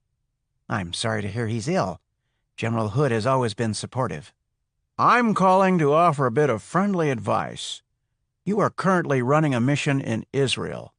It wasn't a question. Her intuition sounded an alarm. How did Dysart find out Nick was in Jerusalem? No one was supposed to know that outside of the team. Hood hadn't known.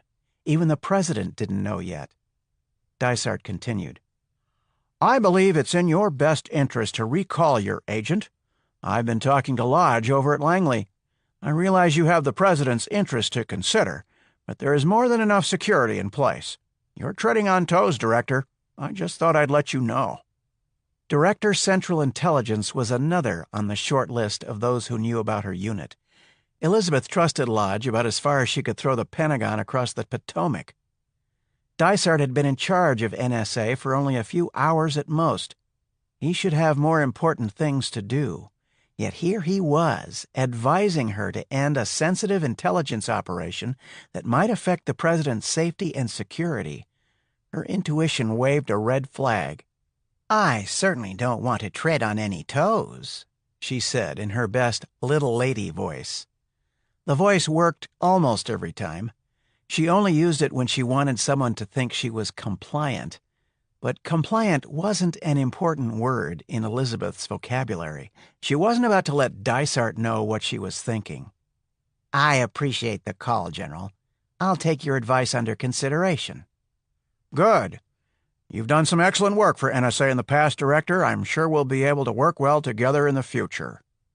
Dysart sounded conciliatory, but Elizabeth knew better. She hadn't gotten where she was without developing a fine sense of when she was being conned. Dysart had no intention of working well with her. He ended the call. She replaced the phone. Why did Dysart want Nick out of Israel? She didn't believe for a moment it was because of ruffled feathers over at Langley. At odd times, Elizabeth would remember something her father, the judge, had told her. Now she remembered an incident that had happened when she was 17. She'd been accused of cheating by one of her teachers, sent home in disgrace. The judge had sat across from her at the kitchen table, a tall glass of bourbon and ice nearby, dressed in an old sweater and jeans. Her mother had been off shopping in town. The judge was taking a rare day away from his offices in the county courthouse. Outside, the snow was almost gone. Spring had arrived on the western slope of the Rockies, and color was everywhere. Purple crocuses, yellow daffodils, and green shoots lifted through the remaining patches of snow. Green leaves had appeared on the aspens in the front yard. But for Elizabeth, spring had been colored by anger. "It's not fair," she'd said. "No, it's not. What do you think you should do about it?" "Can't you do something?" "Not really. It has to be worked out between your teacher and you." "But she doesn't want to work anything out. She's mean and she's stupid." "If that's true, you have to rethink your relationship with her. She's the teacher. She's got the power." but only if you give it away to her. You're the one who really has the power over yourself. You know you weren't cheating, whatever she thinks. Who's right, her or you?" Elizabeth had smiled in spite of herself. "I am. If I were you, I'd put it down to the experience of people, how they can be difficult and unfair, wrong-headed sometimes. You'll be graduating in a couple of months. You'll be gone on to college, and there won't be anything she can do or say to affect you. Plan your next steps. Put her in the past. You can't change people. They are the way they are. They are the way they are. You can't change them. Plan your next steps." The judge's words echoed in her head. He was right. She'd have to wait and see what Dysart was going to do. She needed to prepare in case he turned out to be a problem. However, he'd found out Nick was in Israel. The project was compromised. Elizabeth had a contingency plan for that possibility. She'd never had to use it. She took out her sat phone and sent a short, pre-programmed burst. A classified encryption chip broke the message into indecipherable scrambled pieces that were reassembled by a matching chip at the receiving end. Even if intercepted, the message would mean nothing in the wrong hands. Alpha Red 3P FC XG E5. Chapter 15. Carter looked at the message on his satellite phone. Alpha Red 3P FC XG E5. Jesus, what now? Alpha Red was the equivalent of the Titanic sending up flares. He sent a burst acknowledging the message. He decided to keep Arslanian's flash drive to himself for the moment. He and Rivka were in Herzog's office, watching the arrival of President Rice on television. Air Force One taxied to a precise halt at the end of a long red carpet. The carpet was lined on both sides by a platoon of honor guards in white and blue uniforms. Daniel Asher, the Prime Minister of Israel, waited with key members of his cabinet at the end of the red pathway. The president appeared at the door of the plane and waved. He descended the steps with his security detail, followed by the Secretary of State and the National Security Advisor. He stopped to speak with one of the soldiers standing at attention, then continued on to the welcoming party. The two leaders shook hands. Rice was here to try and get agreement for establishing a Palestinian capital in East Jerusalem, captured during the 1967 war. East Jerusalem was the old city, the heart of three religions. Most people in the region, Muslim, Jew, and Christian alike, were opposed to any solution that gave up any part of Jerusalem to anyone. There were large protests planned and threats of violence. The Prime Minister and the President had their work cut out for them. Ari turned off the monitor. He leaned back and steepled his fingers in front of him. "So, tomorrow your president speaks to the world in front of the Alaska Mosque to call for peace." Nick tugged on his ear. "You don't sound enthusiastic. I think it will create trouble, not peace. You must have serious security issues." "Security will be maximum. We're placing armored vehicles and troops around the Temple Mount. Only 100 people are invited for the speech, all fully vetted.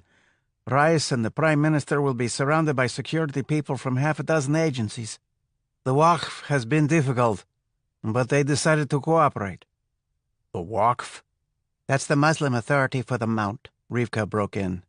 "Waqf means holding in Arabic." Ari sighed. "There will be many problems because of this speech. As usual, politics get in the way of common sense." "Any luck on the mall bombing?" "The bomb was in a backpack. 137 dead and over 200 more wounded. We're still counting. No one has yet claimed responsibility." Ari clenched his hand into a fist, made an effort to straighten his fingers. He picked up a glossy 8x10 photograph and handed it to Nick. It was a picture of the white Volvo, taken from one of the omnipresent cameras monitoring the streets and highways of Israel. Nick tapped the picture, That's him. The one in the passenger seat had the phone. The car was stolen. We found it 5 kilometers from the alley where you were attacked. The occupants are unknown to us. A dead end. So far. We are a patient people, Nick. We'll find them. Rivka took off her scarf and shook down her hair, ran her fingers through it. It was a rich, deep brown, almost black, with a long, flowing wave. Let's talk about Arslanian, Ari said. The fact he was killed tells us there must be substance to whatever he wanted to tell you. His assassin knew you were coming and tried to kill you as well. There's no purpose to that unless you are a threat to whatever is being planned. That makes sense, but no one is supposed to know I'm here or why. Just a few people on my end, and now your people here in Israel. There aren't many in either case. On top of that, I haven't learned squat. Squat? Anything of value. Ah, but you have. Someone is worried you will find out something, therefore there is something to be found out. It seems someone has betrayed you. The question is who. Nick thought of Harker's signal. Alpha Red. Ari leaned back in his chair. Arslanian was researching the Holocaust, particularly the criminal SS and Himmler's role in the so-called final solution. He visited Germany 2 weeks ago. Do you think that has something to do with his death? With Nazis, anything is possible, Ari said. In Israel, the Holocaust was not so long ago. Rivka tossed her head and pushed her hair back over her shoulder. What's next, Ari? We keep looking for the men in the Volvo. We watch everything around the president. Nick, you're seen as a threat to the opposition. Perhaps we can turn that to our advantage. Why do I get a feeling you're thinking advantage as in bait? Ari shrugged, held up his hands, palms up. I wouldn't put it quite like that, but someone wants you out of the picture. They might try again. If they do, we have a chance to grab them. Not if they're sitting on a roof somewhere with a rifle and a nice big scope. Carter felt a headache beginning. Then you should stay away from places where a sniper might have a good shot. He smiled. No, I think if they come after you, it will be, as you Americans say, up close and personal. Rivka will walk you around the old city and I'll assign the backup. It's possible we can draw them out. Carter couldn't think of a better plan. If painting a target on his chest would flush out the people who killed Arslanian, it was worth it. Chapter 16. Carter and Rivka sat in the Quarter Cafe, overlooking the Western Wall and the Temple Mount. The golden dome of the rock glowed in the late afternoon light. The view was fantastic, the food less so, but the strong Katzar coffee was just what he needed. Nick's legs ached from wandering the maze of Old Jerusalem. His back felt like it was in a vice. The knife wound throbbed. His headache was constant. Getting old, he thought. Maybe it's time to pack it up. One more sight. Rivka set down her empty cup. She was enjoying it, showing him around her city, even waiting for something to happen. Nick groaned. Let's go see the tunnels. Tunnels? You can see Jerusalem without seeing the tunnels. They're right over there. Rivka nodded at an arched entrance below the mount. There are old cisterns, chambers, dead ends. It's a maze. Where people pray is just a small portion of the wall. There's a tunnel that follows the wall for several hundred meters under the mount. They walked down into Kotel Plaza, the large square where people prayed in front of the wall. At the entrance to the tunnels, signs in Hebrew and English proclaimed, "The Western Wall Heritage." An open gate of black iron led to an arched chamber of grayish stone. They walked through the next arch and entered a long corridor. Walls of stone formed a long, narrow passageway, lit by pools of yellow light at regular intervals. Far down the tunnel, a group of sightseers chattered as they moved along. Behind them, a middle-aged couple gawked, the man pointing his video camera everywhere. The woman was dressed in a yellow polyester dress with pink accents, her lipstick too red, her hair a damaged bottle blonde. The man was about 40, broad-shouldered and red-cheeked. He wore a Cincinnati Reds baseball cap. There was no mistaking American tourists. Nick and Rivka moved along the tunnel. They came to a side passage opening onto another stone chamber. Far ahead, the group of sightseers paid no attention. Perhaps it was the long day, or not enough sleep. But when it happened, Nick wasn't ready. He felt the hard barrel of a pistol in the small of his back and wasn't tired anymore. The tourist couple had come up behind, quiet as cats. The peroxide blonde slipped alongside Rivka, her left hand concealed under a shawl. She placed her right hand on Rivka's shoulder and gripped her on the pressure point. Rivka gasped with pain. "Just step right in there," Blondie said. "No moves. You won't make it before you're dead." The four of them stepped down into a small room of ancient fitted stone. Another narrow tunnel led away into darkness. It was unlit. A large sign in 3 languages warned that the passage was unsafe and closed to tours. "Let's see what's down there, shall we?" Blondie's companion pressed his pistol harder into Carter's back. He smelled of cigarettes. "What do you want?" Nick said. "All I've got is traveler's checks. They won't do you any good." "Shut up, asshole." They moved past the sign and into the unlit passage. Rivka said, "If you kill us, you'll never leave Israel alive. You know that, don't you?" The woman sneered. "Shut your mouth, you Jewish bitch. You have no idea." Nick glanced over at Rivka. She tipped her head, a tiny movement. The couple were too close. It was a mistake to get too close. It cut down the advantage of a gun. Close was for instant killing strikes or incapacitating an opponent. Nick knocked the man's gun arm away with his elbow and drove stiffened fingers into the soft area below the sternum. His fingers slammed into a rigid surface and pain exploded in his hand. The man was wearing a Kevlar vest. The gun went off. Nick felt the bullet tug at his jacket. His attacker staggered back, raised the gun.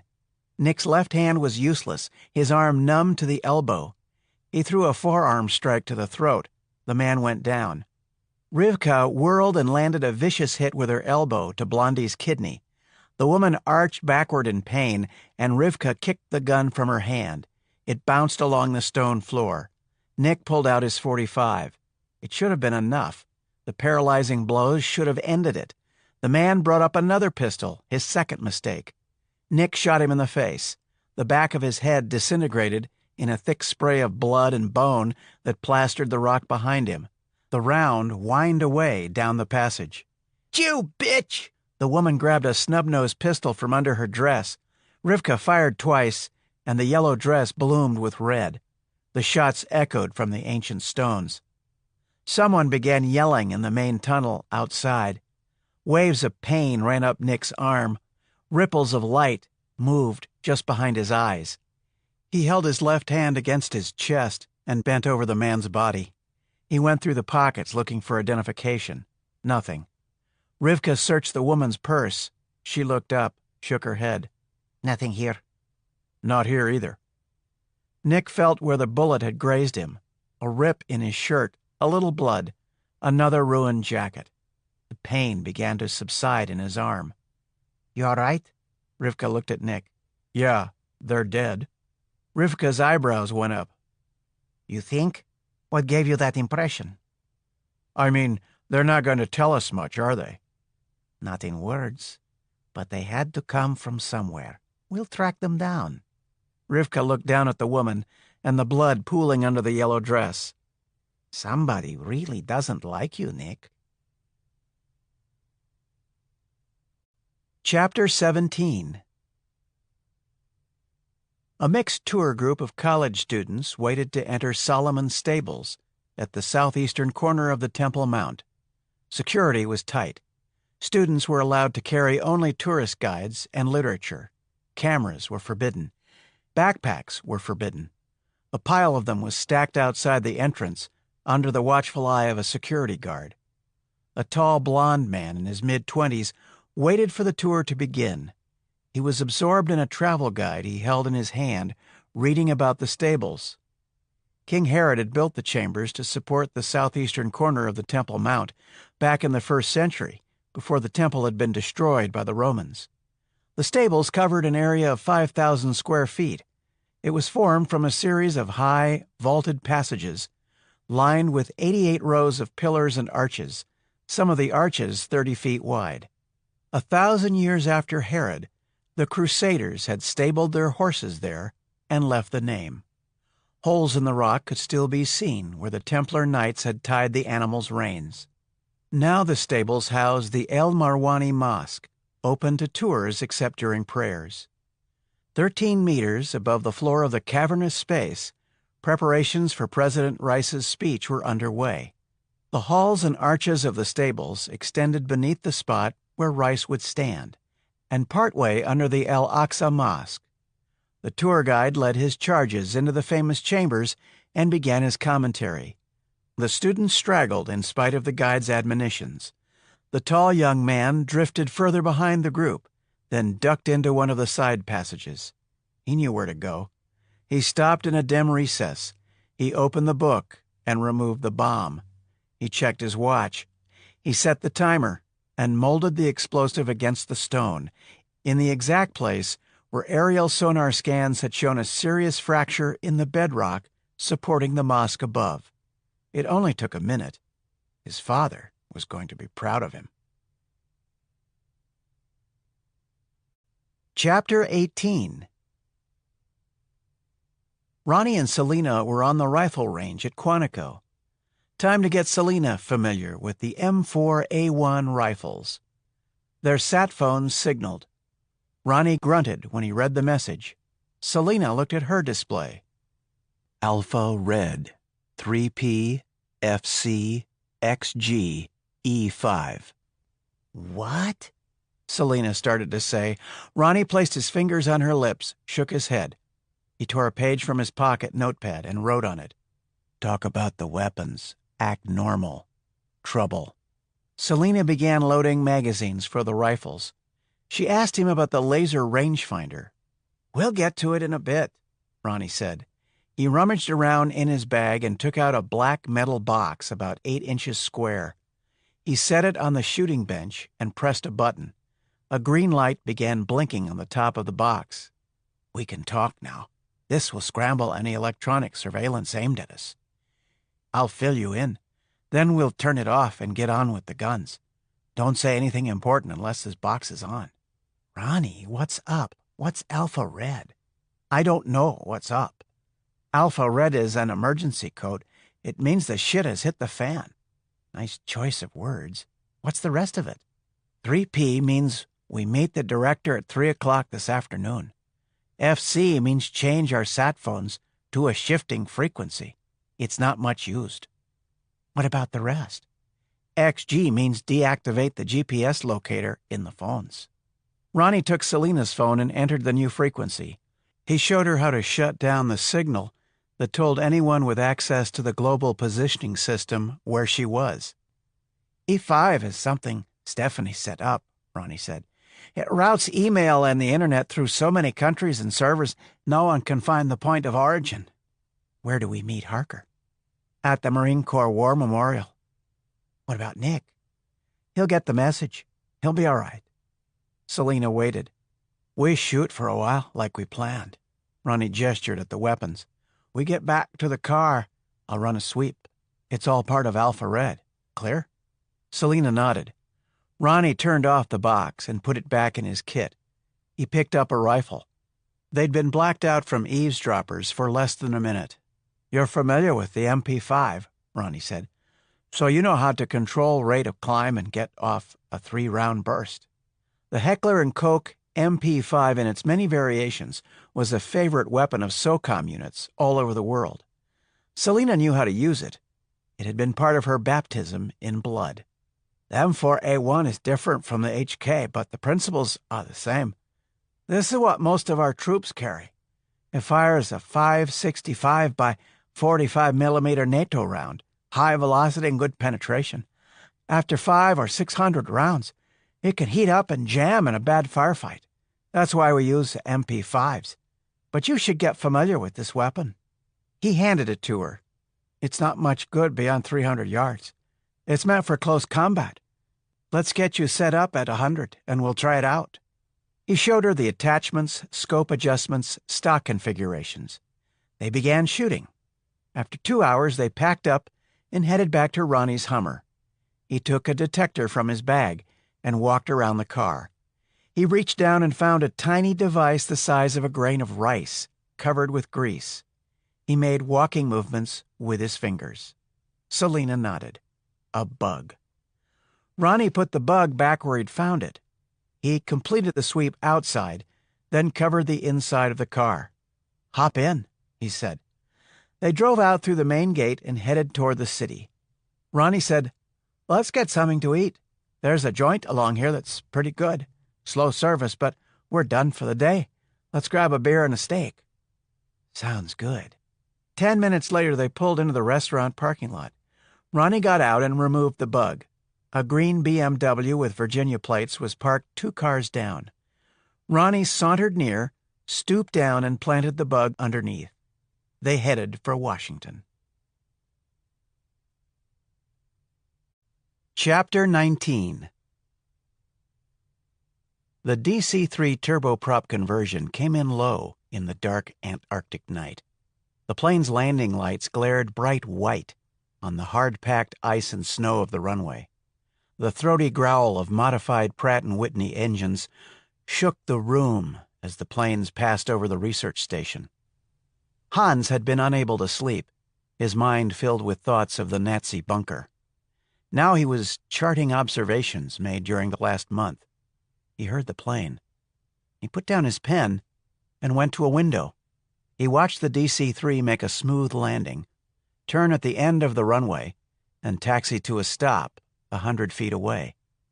A large cargo hatch on the port side of the plane opened. Armed men in black spilled from the aircraft and ran toward the station. Hans thought for a second. Then he reached out and hit the fire alarm. 120 decibel klaxon began blaring. Lights came on all over the station. Doors slammed as people roused themselves and made for the assembly area near the main stairs leading down to the outside. The station rested 6 meters above the ground on hydraulic legs. It looked almost exactly like a large ferry perched on narrow piers, a wide rectangle 200 feet long with 2 levels and 2 long rows of windows along the angled sides. Entrance was through an enclosure that reached down to the ice from the middle of the structure. Hard boots pounded up from below. Nervous voices called out as people streamed from all over the station to the central area near the stairs. "There's a fire!" It was Otto Bremen. He was flushed and annoyed, wearing unlaced boots and a thick jacket over his pajamas. "No fire. Soldiers coming toward us. They look like a SWAT team." Hans cut the blaring klaxon. The door burst open. Helmeted men dressed in black fanned out through the room. They pointed assault rifles at the confused scientists. An officer wearing embroidered black oak leaves on his collar entered the room. Hans thought the insignia looked familiar. Where had he seen it? The officer barked orders in perfect German and sent men into the maze of station passages to find any stragglers still in their rooms or laboratories. Then he looked over the assembled scientists. He was tall, his hair the color of bleached sun under his helmet, his face chiseled from stone. His blue eyes were empty, as if no one lived behind them. "Who is in charge?" Bremen stepped forward. "I am. I'm the chief geophysicist. Who are you? How dare you break in here?" "If you cooperate, no one will be harmed. I will ask the questions, chief geophysicist. You discovered something today. We are here to examine your find. Where exactly is it?" Hans remembered where he'd seen an insignia like the one the man was wearing, in pictures of Nazi SS officers from the war. This was like something out of the American television series, The Twilight Zone, except for the fact that the guns were real. "I won't tell you," Bremen said. The officer pointed his rifle at Otto and shot him. The burst nearly cut him in half. It drove Bremen back against a table and spun him to the floor, splashing blood over the table and Hans's careful notes. A stunned silence filled the room. The station personnel stared at their chief's broken body. "You," he turned toward Hans. "The one with the beard. Where is it?" Hans looked at the blood pooling under his dead friend. Let them have the damn stuff. Old paintings weren't worth more lives. "An hour and a half from here. You can follow the tracks we made. In the Fenriskjeften. Follow the tracks to the range, turn right, and not long after you'll see it on the left." In the jaw of the wolf. How fitting. Where are the snowcats? In a cavern under the station. You'll see the doors outside. That end. The keys are in the ignitions. Hans gestured toward the south end of the station. The officer gave his orders. Most of the men left the station, leaving 3 behind to stand guard. The man who had shot Bremen in cold blood walked over to Hans. He took his black-gloved hand and grabbed Hans by the jaw, pulled him close. Hans could smell his breath, foul, like overripe cheese. Looking into his eyes, Hans thought it was like looking into a lightless pit. "If you have lied to me, you will die. If there is any trouble while I am gone, you will die. So will all the others. Understand?" Hans nodded, fighting the pain of the grip. "Good." He gave a final squeeze, patted Hans hard on the cheek, then turned and left after the others. One of the soldiers ordered everyone to sit on the floor, hands over their heads. When one of the biologists protested, the soldier clubbed him to the floor with the butt of his rifle. After that, there was no more talking. 4 hours later, the officer returned. He smiled a cold smile at Hans. "Thank you. Your directions were accurate." He stepped back and gestured. "Kill them." Like a well-oiled machine, the guards raised their weapons in one smooth motion and began firing at the helpless people on the floor. "It's not fair," Hans thought. "I'm going to be married." Then his thoughts were gone. The officer walked among the bodies, rifle in hand. Twice he fired. "All right, let's go." At the top of the stairs, the last man out tossed 2 incendiary grenades into the station. He pulled the door closed and ran down the steps. Orange and yellow flame exploded through the windows and shot skyward. Someone pulled the cargo hatch closed. The engines of the DC-3 rose to a full-throated roar. 1,000 feet later, the plane lifted away and disappeared into the night. On the desolate, frozen ice shelf below, the flames from the burning station soared skyward, like a beacon of warning from some dark and ancient Nordic myth. Chapter 20. Elizabeth wanted the latest NSA information on President Rice's trip. She had full access to the NSA database. The kind of details NSA had on the trip were highly classified, but Elizabeth's clearance was Umbra, as high as it got. She entered her password. Except the computer screen displayed a curt message. "Access denied." She tried again with the same result. An unpleasant thought occurred to her. She entered a different search unrelated to the president but still restricted. "Access denied." She buzzed Stephanie. "Steph, can you come in for a sec?" Stephanie had on one of her favorite red and black color combinations. A tailored blouse and jacket hid the Glock tucked into the waist of her black skirt. She came into Elizabeth's office. Stephanie was one of the secrets of Elizabeth's success. If necessary, she could take over the project. More, there was nothing Stephanie couldn't do with a computer. Elizabeth sometimes thought Steph had binary bits and electrons running through her veins, along with her blood. There was no need to talk about Alpha Red. Stephanie knew the drill. "Let's have lunch," Elizabeth said. She pointed at the screen with its infuriating message and put a finger on her lips. "We can sit out back in the shade garden." The back of the project building sheltered an enclosed garden with high walls and a pleasant shaded fountain. In good weather, it was a favorite spot for lunch and impromptu meetings. My pleasure. Stephanie twirled the gold bracelets on her wrist. Harker shut down her computer. She had Stephanie. That was all she would need. The two women rode down to the first floor and went out past the security station into the parking lot. They walked in silence to Elizabeth's Audi. Stephanie used a detector to make a sweep. She found a bug near the driver's side door and placed it on the curb. They headed for the highway. In a darkened room lined with monitors, the technicians manning the audio surveillance and tracking equipment noticed nothing amiss. They were multitasking, monitoring a stream of audio and video transmissions from multiple sources. The locator showed Harker's car parked outside her building. The bug transmitted normal background sounds. The subject had given no sign she knew she was being surveilled. There was no reason to be suspicious. The GPS readouts indicated the vehicle belonging to Ronnie Pete was parked in Virginia at a well-known restaurant. Selena Connor's car was still in the parking lot next to Harker's, and she was with Pete anyway. Everything looked good. Just another routine job. Elizabeth drove toward the city. She told Stephanie of the morning call from the new head of NSA. Dysart is the only one who could have blocked my clearance. Do you think it's personal? I hardly know him, Steph. He's got no reason to do this. She paused. He's moved fast. General Hood only went down last night. Her intuition sent vibes all over her body, raising goosebumps. Do you think he had anything to do with that, Dysart? With General Hood's illness? Elizabeth, that's a terrible thought. Dysart wants me to pull Nick out right away, a decorated effective agent in place when the president is in a high-risk security situation and Dysart wants him gone. Then he knocks out my classified access.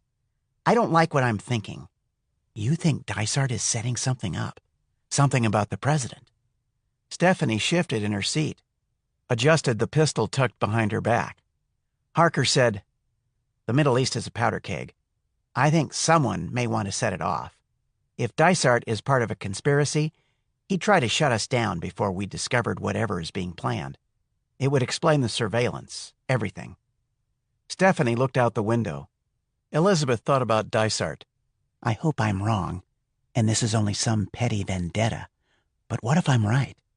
Something must be set to happen in Jerusalem, or why block me? Block the project. How do I stop something I can't pin down? She had no answer. There was no one outside of the team she could trust. She'd have to handle it on her own. Chapter 21. They skirted the Capitol and crossed the Arlington Memorial Bridge. Elizabeth turned right onto Memorial Parkway. In a short time, they came to the Marine Corps War Memorial. The 30-foot-high bronze figures were frozen in time as they struggled to raise the flag on Iwo Jima.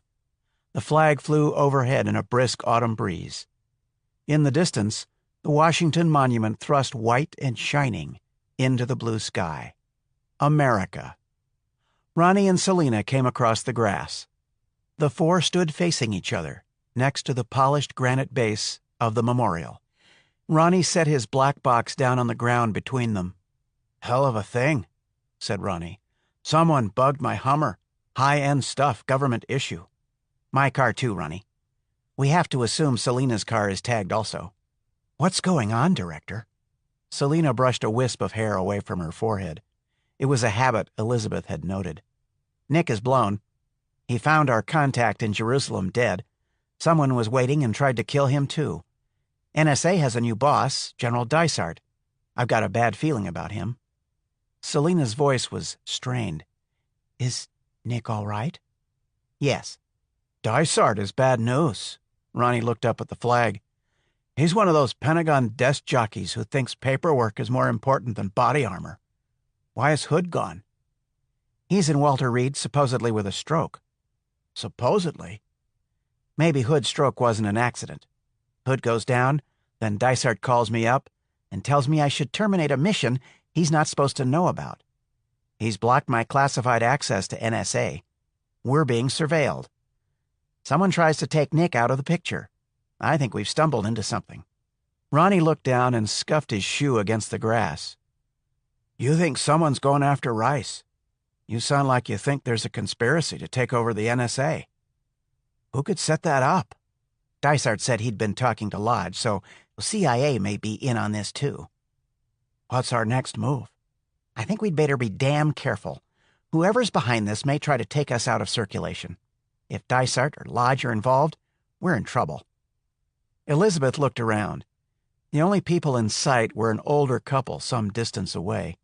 The man was taking pictures of the memorial. "I think we go to ground," Elizabeth said. Stephanie said, "The safe house?" "Yes, we've got everything we need there. No one at NSA or Langley knows about it." The safe house was in rural Virginia countryside, an hour and a half from Alexandria. Elizabeth had it set up 2 years ago. Not even the president knew about it. "We'll leave now for the house. Then we decide our next moves. If I'm right, it won't be long before people will be looking for us." Elizabeth looked up at the flag, then back at the others. "Agreed?" The four got back in their vehicles. In a short time, it was as if they had disappeared from the face of the earth. Chapter 22. Carter and Rivka were in the sushi bar at Nick's hotel. It was evening. 2 of the president's entourage sat at the end of the counter, watched by a Secret Service agent, loitering near a tall, potted palm. Nick's headache was gone. The fingers of his hand were swollen and stiff, but aside from that, he felt pretty good. He downed a cup of sake to help his fingers. "So, now you've seen old Jerusalem." Rivka sipped her sake and set it down. She lifted a piece of maguro with her chopsticks. "I'm curious. What do you think?" "It's like a schizophrenic's dream. Like 3 or 4 different worlds." "They are different worlds. Jerusalem puts on a face of diversity, but it's a time bomb. Jews, Christians, and Arabs are all crammed into sections of the city side by side. They don't like each other." "Religion doesn't have much to do with reason." "That's the problem." "You're not religious?" "I love my religion, but I'm what they call a secular Jew. The Orthodox disapprove of people like me. Those kinds of divisions in Israel make it hard to get any real consensus." "Like peace with the Palestinians?" "Like that." She nodded and dipped a tuna roll into soy sauce. "It's an impossible situation. Too much blood's been spilled. There's too much anger." "You sound like Ari." He poured another cup of sake. It was good, light and dry, not too sweet. "Ari's right. All that's likely to come out of this trip by your president is trouble." Carter looked at his watch and signaled for the check. They walked out to the lobby and the elevator. "I'd better ride up with you," she said. They got out on the 5th floor and walked along the deserted corridor. At Carter's door, he stopped short. He held up his damaged hand and slipped his pistol out. The telltale he'd placed on the door was out of place. Rivka drew her pistol. She held it pointed toward the ceiling in both hands. "Maid service?" She mouthed the words. Nick shook his head, pointed at the Do Not Disturb sign hanging on the handle. He took the plastic room key out of his pocket, stepped to the side of the door, and inserted it into the slot. A green light came on with a loud click. The lock released. He pushed the handle down. Like most modern hotel doors, it was designed to close by itself. No way to throw the door open and have it stay that way. Maybe this was nothing. Maybe the maid had come in and left chocolates on the pillow. He pushed the door in hard and went in fast and low, gun held out in front. The room was dark. The glass balcony doors were halfway open. He'd left them closed. Across the way, the illuminated fortress walls of the old city crowned the ancient hills. A cool desert breeze bearing the clean smell of Jerusalem pine and fading heat came in from the terrace. To the right, the bathroom door was open. There was no one inside. A short wall blocked the part of the main room with the bed. Rivka was right behind him, silhouetted against the hallway lights outside the room. A black figure appeared on the terrace and fired. His gun spit hard, raw coughs and bright flashes from the muzzle. Nick fired 3 quick shots. Blooms of light lit the room as he pulled the trigger. Rivka's pistol barked next to him, crisp, flat explosions. The glass door to the terrace disintegrated. The bullets drove the shooter back over the balcony railing. His scream lasted past all 5 floors to the courtyard below. It stopped suddenly, with a sound like someone dropping a sack of wet cement. Rivka went down to her knees and folded forward onto the carpet. There was a bloody hole on her back. She moaned, her face contorted with pain. Nick grabbed towels from the bathroom and pressed them against the wound. The bleeding slowed. You're okay. Don't move. I've got the bleeding stopped." Rivka was chalk white, clenching her jaw. "You got him. He went over the balcony. The bullet missed your lung. Don't worry." Nick was pumped from the adrenaline and he was angry. He'd blown it. He should have made sure she stayed outside. He told himself Rivka was an experienced agent who knew the drill. It didn't make him feel any better. Running footsteps and shouts in the hall told him they'd have help soon. Chapter 23. The safe house sat back from the road on 10 acres of rolling Virginia countryside, shielded by a spread of giant oaks planted 50 years before the first shots fired in the Civil War.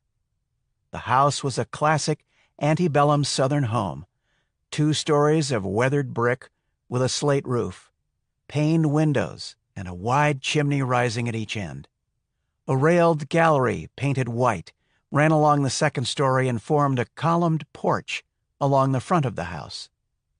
The gallery looked out over fields where Bobby Lee's boys in butternut and gray had passed in a vanished time. A low wall of fieldstone marked the boundaries of the property. Signs warned trespassers away. The trees and landscaping hid cameras and sensors. It would take a rocket-propelled grenade to get through the innocent-looking front door. The windows were authentic in style, but were made of bulletproof glass. Elizabeth believed that a safe house needed to be safe. There was even an emergency escape tunnel. Maybe it was overkill, but it was satisfying to anyone with reason to be cautious or paranoid. Elizabeth's paranoia was in full bloom. Stephanie had hacked into NSA and was probing for anything to hint at what was going on in Dysart's mind. The security monitors on the wall above her in the darkened room showed nothing except serene countryside straight from a realtor's dream book. The ground alarms were active and silent. Ronnie and Selena were in the kitchen cooking up spaghetti and meatballs. Except for the weapons on the kitchen table, it could have passed for a normal dinner hour in America. Elizabeth's white silk blouse was limp, stained with dark rings under her armpits. She wrinkled her nose at the sour smell of her own stress. Stephanie's fingers moved across the keyboard, entering a steady stream of commands. Elizabeth began coughing, trying to catch her breath. Sharp pain spread through her chest. "Not now. Are you all right, Director?" "Yes," she coughed. "Excuse me, I'll be right back." She got to her feet and went into the bathroom and closed the door. Coughing, she reached into her purse for a small black case. She opened it and took out a syringe and glass vial. She fitted a needle, punched through the rubber seal on the bottle, and drew 5 cc of clear liquid into the syringe. Her fine, thin-boned hands trembled. She pushed air out of the syringe, sat on the toilet, exposed her thigh, and injected the liquid. She waited for the symptoms to pass. In a moment, she began to feel better. She found the inhaler in her purse and took a deep breath into her lungs. The doctors had said the attacks would come more often, but she hadn't expected it so soon. She looked in the mirror, at the dark shadows under her eyes. She flushed the unused toilet, patted water on her face, and went back to the computer room. "What have you got, Steph?" Lines of code streamed across the monitor. Stephanie's fingers flew over the keyboard. "I'm into the main servers and past the firewalls. Now I'm after Dysart's emails. He's got sophisticated encryption, something I haven't seen before, but I think I'm close. Will anyone know if you get in?" "Yes, but they won't know who did it or where it came from." I won't have much time once I crack it, but I'll download everything as fast as possible. We should get most of it before the system shuts me out. The screen cleared and a list of files appeared. I'm in. Stephanie tapped a key. A window appeared with a moving bar marking progress of the download. Elizabeth watched. 10% downloaded. 15. 25. She realized she was holding her breath. Exhaled. 56%. 70. 78. 93. The screen went blank. Stephanie tapped a key. Disconnected. We got almost all of it. Right now, they're going nuts over at Fort Meade. But there's no way they can trace it back here. It will look like someone in Uzbekistan was playing games. Ronnie called from the kitchen. "Chow's up. Come eat." Elizabeth's stomach growled. Dysart's files could wait another 10 minutes. As she sat down, her phone signaled a call from Nick. She turned on the speaker. "Director, what the hell's going on?" "General Dysart took over NSA this morning. He knew you were in Jerusalem and wanted me to recall you. He's not supposed to know you're there. Nobody is. Then someone bugged our vehicles. High tech. Our security is compromised. I don't know what's happening, but it smells rotten. We're all at the safe house." "Someone came after me again. Twice. The first time, it was a couple posing as tourists. They're dead. Then someone tried when I went into my hotel room.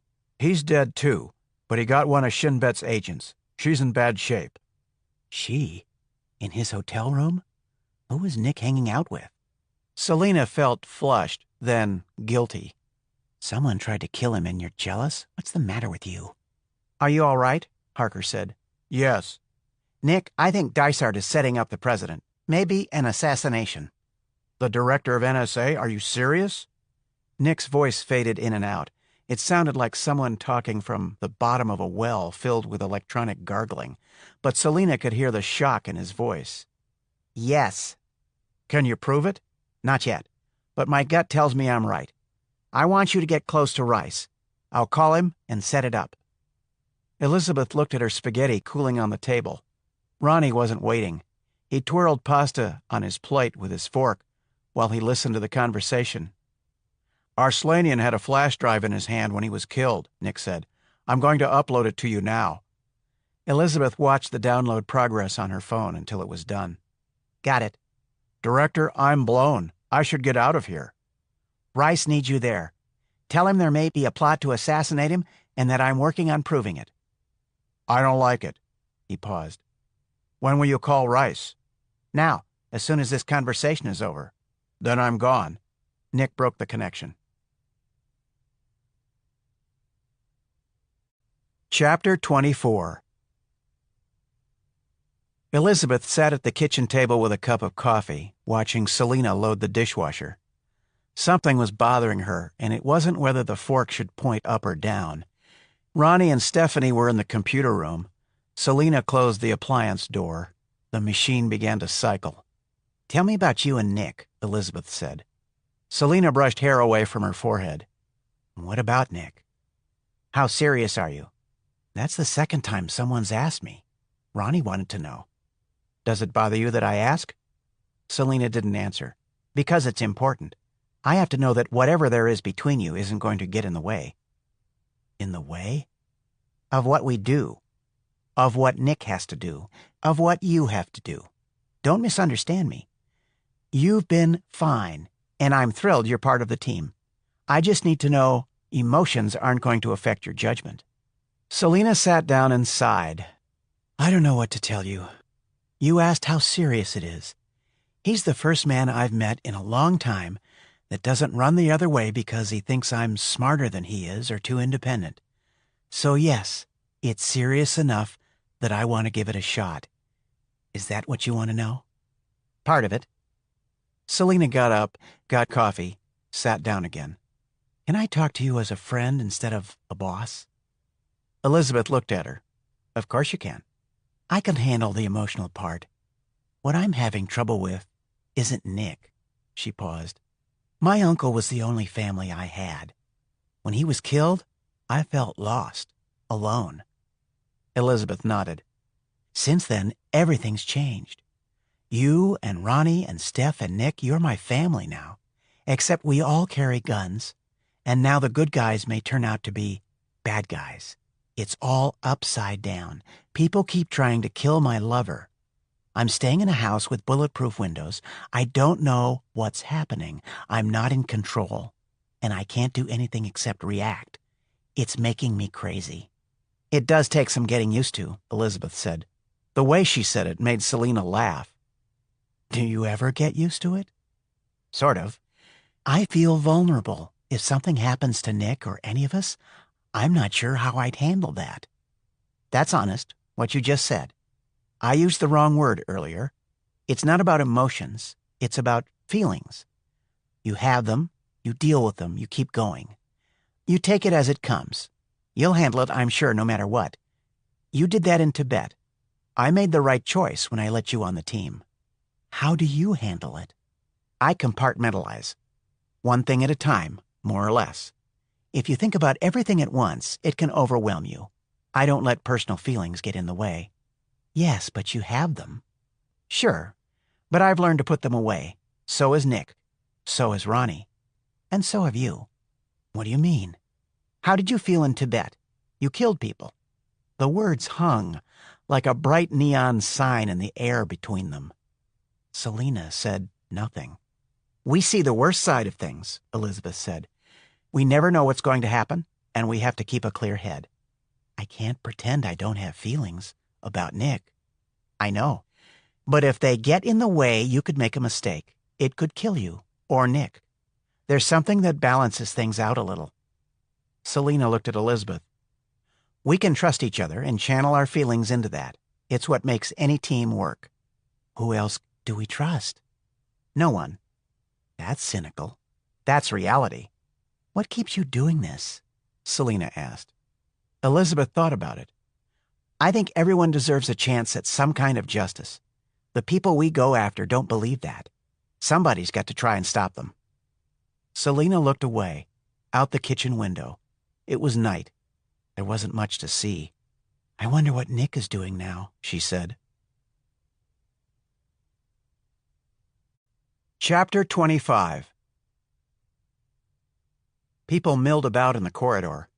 Nick watched a medical team load Rivka onto a gurney. They'd given her a shot of something, and she was out of it, her dusky skin the color of milk. He called Ari. "Is she all right?" "She's badly wounded. The medics are here. She's on her way to Hadassah." "How did it happen?" "We went through the door of my room, and someone started shooting from the balcony. We fired, and he went over the edge. She took one all the way through." "You?" He missed. Nick thought of Rivka taking a bullet meant for him. It wasn't a good thought. "Stay where you are," Ari said. "I'll be there in 10 minutes. Down the hall, 3 men and a woman in dark suits and earpieces made their way toward him. "I may not be here. I see Secret Service coming. They're going to want some answers." 10 minutes. Ari hung up. The 4 agents stepped in front of Nick. They didn't look friendly. The lead man was over 6 feet tall and purposeful, with a face that had serious all over it. His eyes were like ice. He was around 40, clean-shaven even this late in the day. He had a high forehead and a combination of green eyes and red hair that said Ireland in the background somewhere. "You're Carter?" It wouldn't take a rocket scientist to know who he was. They'd only needed to check the hotel register. "Yes." "Calloway." He flashed his ID badge and gave a pointed look at Nick's holstered HK. "Hand over your weapon, please." The other agents waited to see what he would do. The hallway was filling up with police, Secret Service, spies, and who knew what. It reminded him of a scene from a Bogart movie. The only thing missing was Sidney Greenstreet. A large Israeli police officer wearing the insignia of a sergeant major stepped in front of Calloway.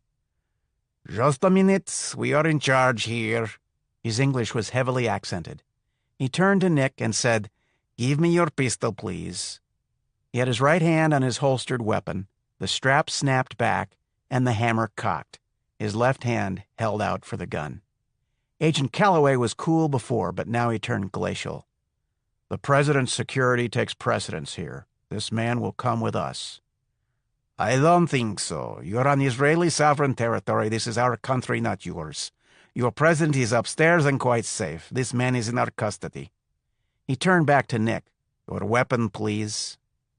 Nick carefully lifted his .45 out of the holster using a thumb and one finger on the grip and held it out to the Israeli. He took it, nodded once in satisfaction.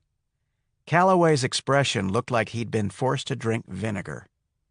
The agents crowded in and tension level in the hall went up. Several Israeli policemen moved closer. Then a commanding voice cut through the noise in the hall. "That's enough." President James Rice was coming down the corridor 30 feet away. He wore tan slippers and an unbuttoned gray cardigan vest over a blue shirt and casual slacks. 3 more grim-faced agents were with him. Calloway straightened. All sound died away. Down the hall, a woman in a pink robe and hair curlers peered out of her room. The president had the kind of presence people expect of the single most powerful politician in the world. With Rice, it was more than political practice. He radiated command and confidence. An intense energy belied his 67 years. He was just under 6 feet tall, with silver hair still showing a few strands of black. His penetrating hazel eyes didn't miss anything. Calloway stepped forward. "Mr. President, sir, you shouldn't be here." "It's all right, John. I know who this man is. He's not a threat." Rice looked at Nick. "A short time ago, I received a phone call from Director Harker. When I heard what happened down here, I decided to see for myself." The president was known for hands-on involvement with anything he deemed important. It drove his advisors and his security details crazy. "Mr. President," Nick said, "sir, if I could have a few moments, I need to speak with you." "All in good time, Carter, all in good time. Sergeant?" He nodded at the police officer. "It is Sergeant, isn't it? Please return Mr. Carter's weapon to him." The Israeli policeman was at a loss as to what he should do. He opened his mouth to speak, closed it. Just then Ari came down the hall, his Shin Bet ID held high in front of him. The crowd parted before him like the Red Sea before Moses. He stopped in front of the policeman. "Sergeant Major, I think you had better do as the American president suggests." The Israeli cop started to say something, thought better of it, and gave the pistol back, butt first. The woman agent had moved to the side of the president and was talking into her microphone, holding one hand against her earpiece, the other on her holstered Glock, watching Nick the way a cat watches a mouse. "You are—" Rice looked at Ari. "Ari Herzog, Mr. President. Shin Bet. Mr. Carter and I have been working together. One of my operatives was with him and injured when they were attacked.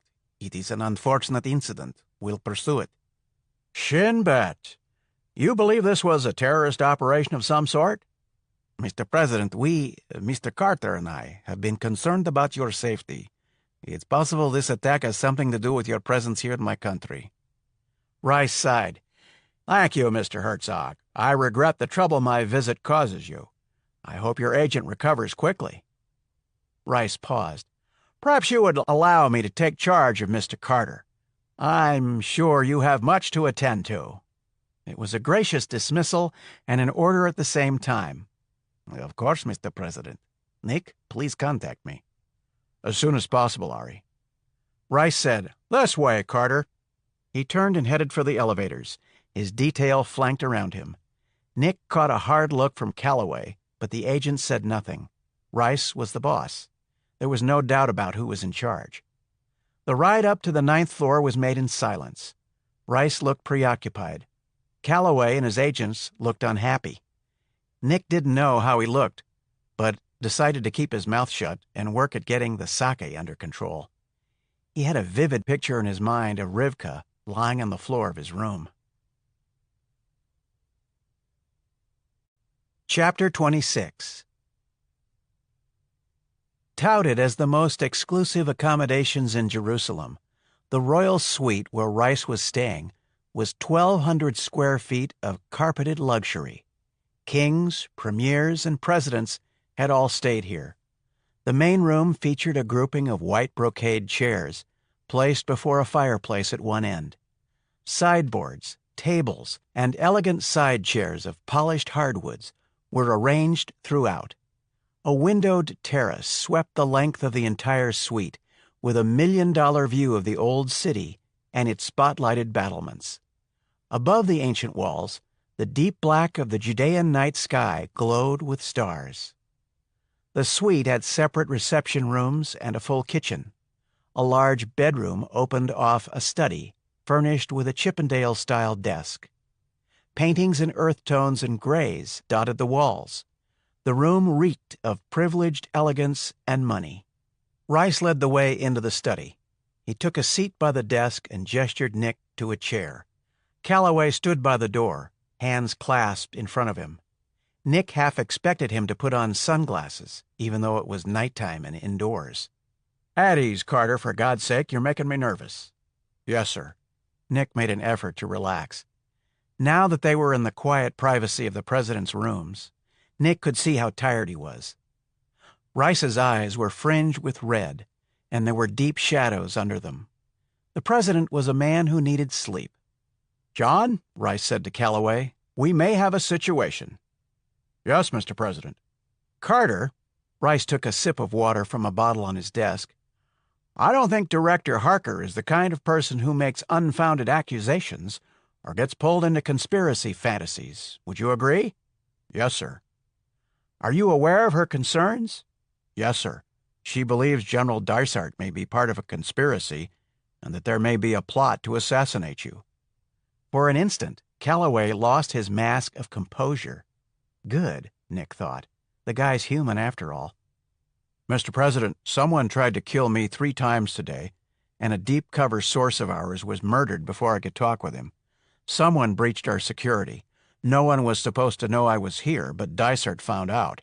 Now he's running NSA, and he tried to get Harker to call me off. It adds up to a lot of suspicion. General Dysart took over General Hood's duties because he's in Walter Reed after suffering a stroke. Sir, he'd just completed his annual physical and he was in fine health. How could he have a stroke? We're going to find out.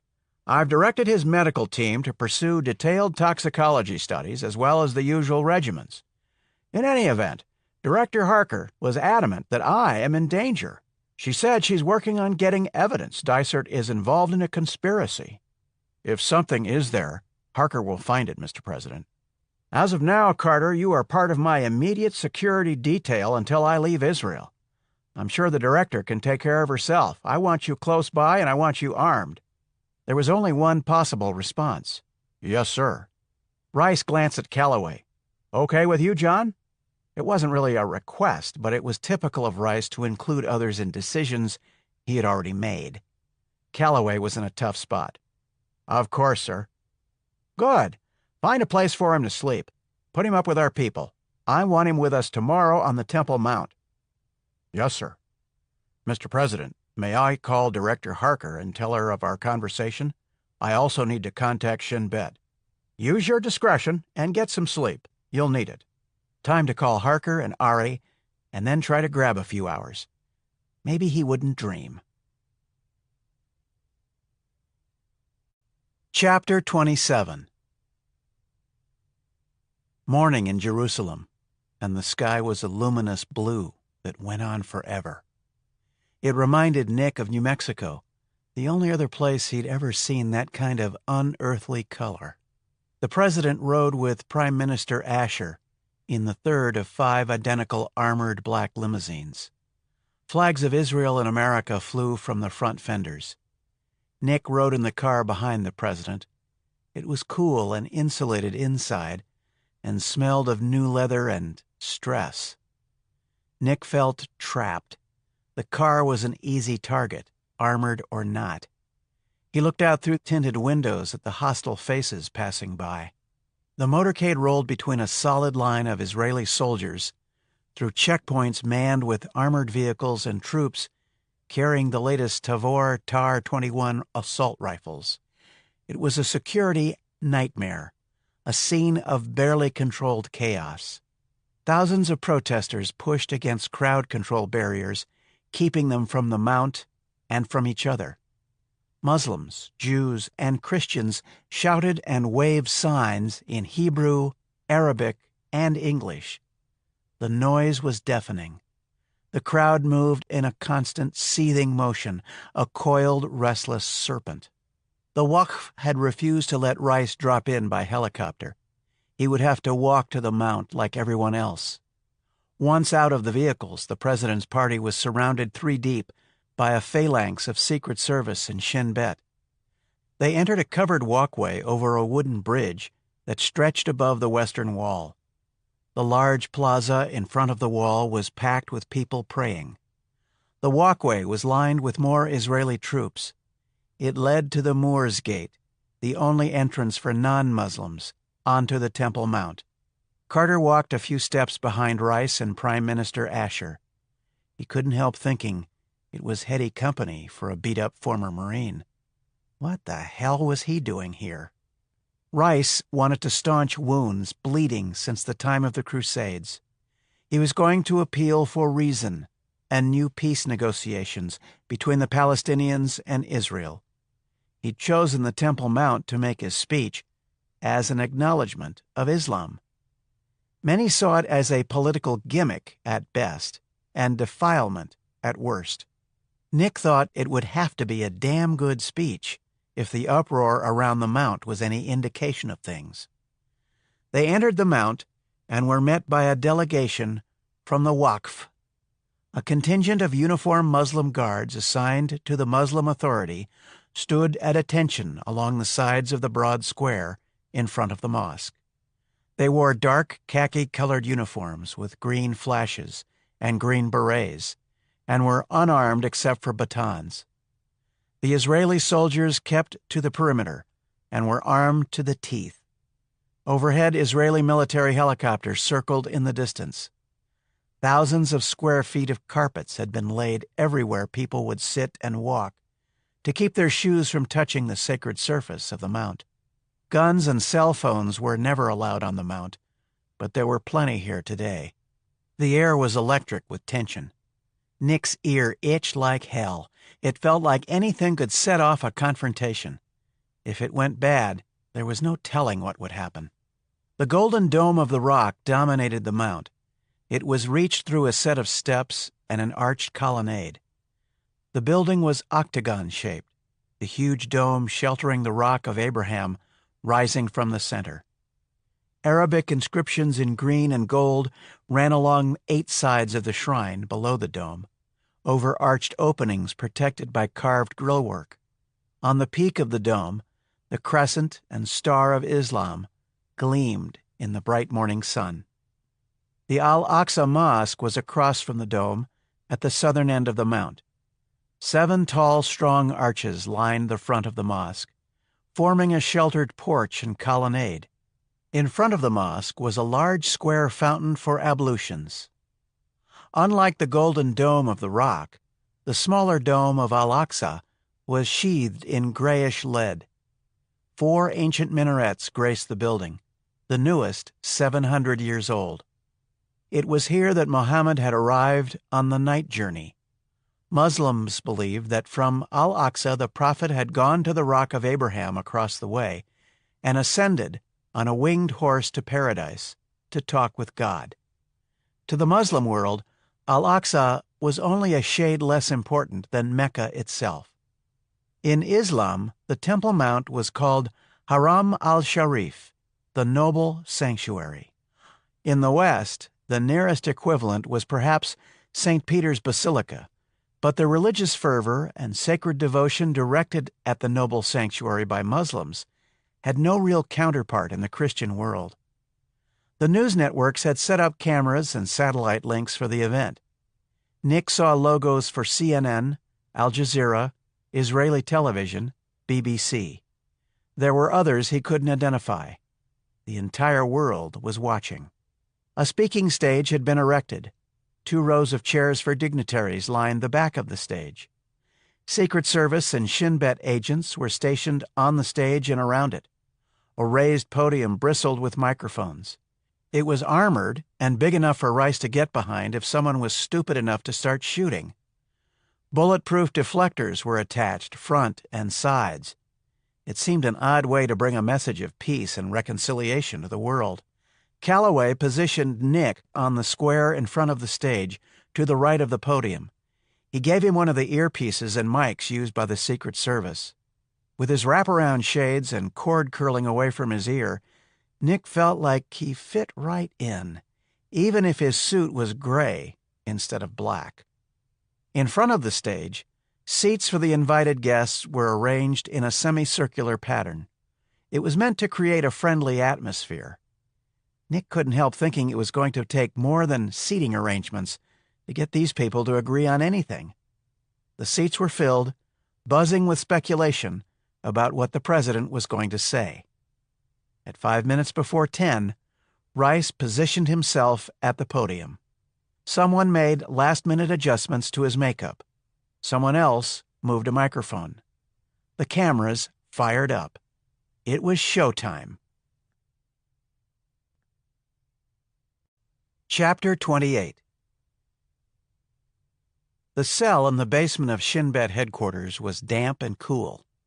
It had a bare cement floor and a drain in the middle of the floor. It smelled of something unpleasant, old, and dark. A single bright light glared down on the prisoner. The prisoner sat on a battered wooden chair, his arms and feet bound with stained leather straps. He had been sitting there for more than 3 hours, waiting. A black coiled hose was hooked to a rusty water faucet on one wall. The walls were unpainted gray cement, stained with dark streaks and splatters that might have been anything, but might have been dried tissue and blood. The room was far underground. No sound could penetrate the building above. The door was of steel. It was not the kind of room anyone would want to be in. It was a room heavy with anticipation.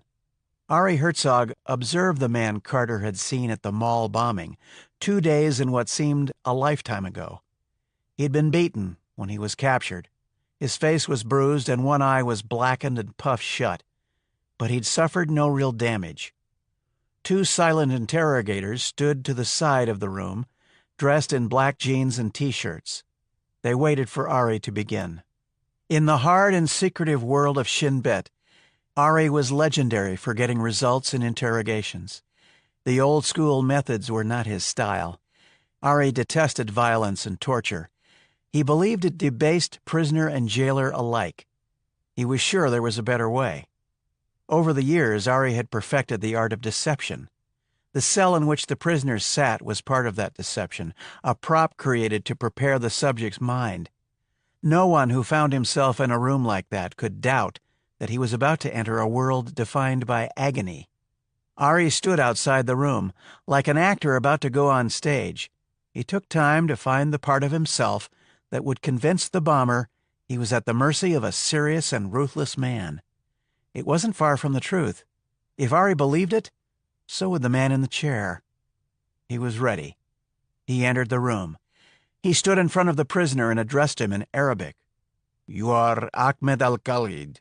We know who you are. We know where you live." Ari's voice was flat, almost bored. Khalid watched him. "This man," Ari pointed to one of the interrogators, "wishes to hurt you. His sister was killed at the mall the night you set off your bomb." It wasn't true, but Khalid didn't know that. "I set off no bomb." Khalid looked defiant, but Ari could see the fear.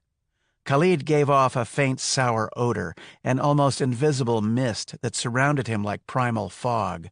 He licked his lips. Once Khalid's identity was known, Shin Bet had discovered the rest. He lived with his wife and sons and his extended family in the West Bank area controlled by Hamas. Khalid was also Hamas. He was dedicated to the eradication of Israel. Khalid was more than a suicide bomber. He was one of the few with operational control over the bombers as they went about their murderous work. That made him important. He could be difficult to break, but Ari knew that family, above all else, was one of the keys that might unlock a terrorist's psyche. To gain anything of value, Ari would have to trick him. Khalid was Palestinian. In the culture of Palestine, nothing was more important than family. Along with Islam, family was the center around which life revolved. "I set off no bomb," Khalid said again. "Oh, but you did." Ari spat on the floor. Your denials mean nothing to me. Let me tell you what will happen if you don't cooperate." Ari bent low and whispered for a long time in Khalid's ear. He knew how to think like a terrorist. He knew what they were capable of doing. Color drained from Khalid's face. "My family is innocent." "It doesn't matter to me if they are innocent or not.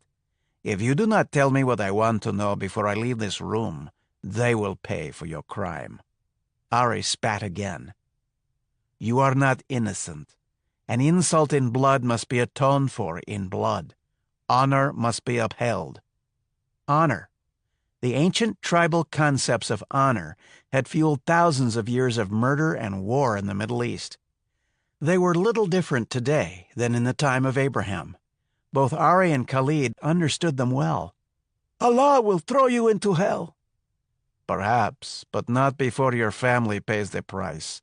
You will be kept alive to think about what you have done." Ari paused. "Although you will not be as healthy as you are at this moment." Tears ran down Khalid's cheeks. "You cannot do this." "I can," Ari said. He smiled a terrible smile at Khalid. "I will. This is your only chance. I will not ask again." He waited. Khalid said nothing. Ari nodded at the men dressed in black. "Begin," he said. He turned as if to leave the room. Would Khalid break?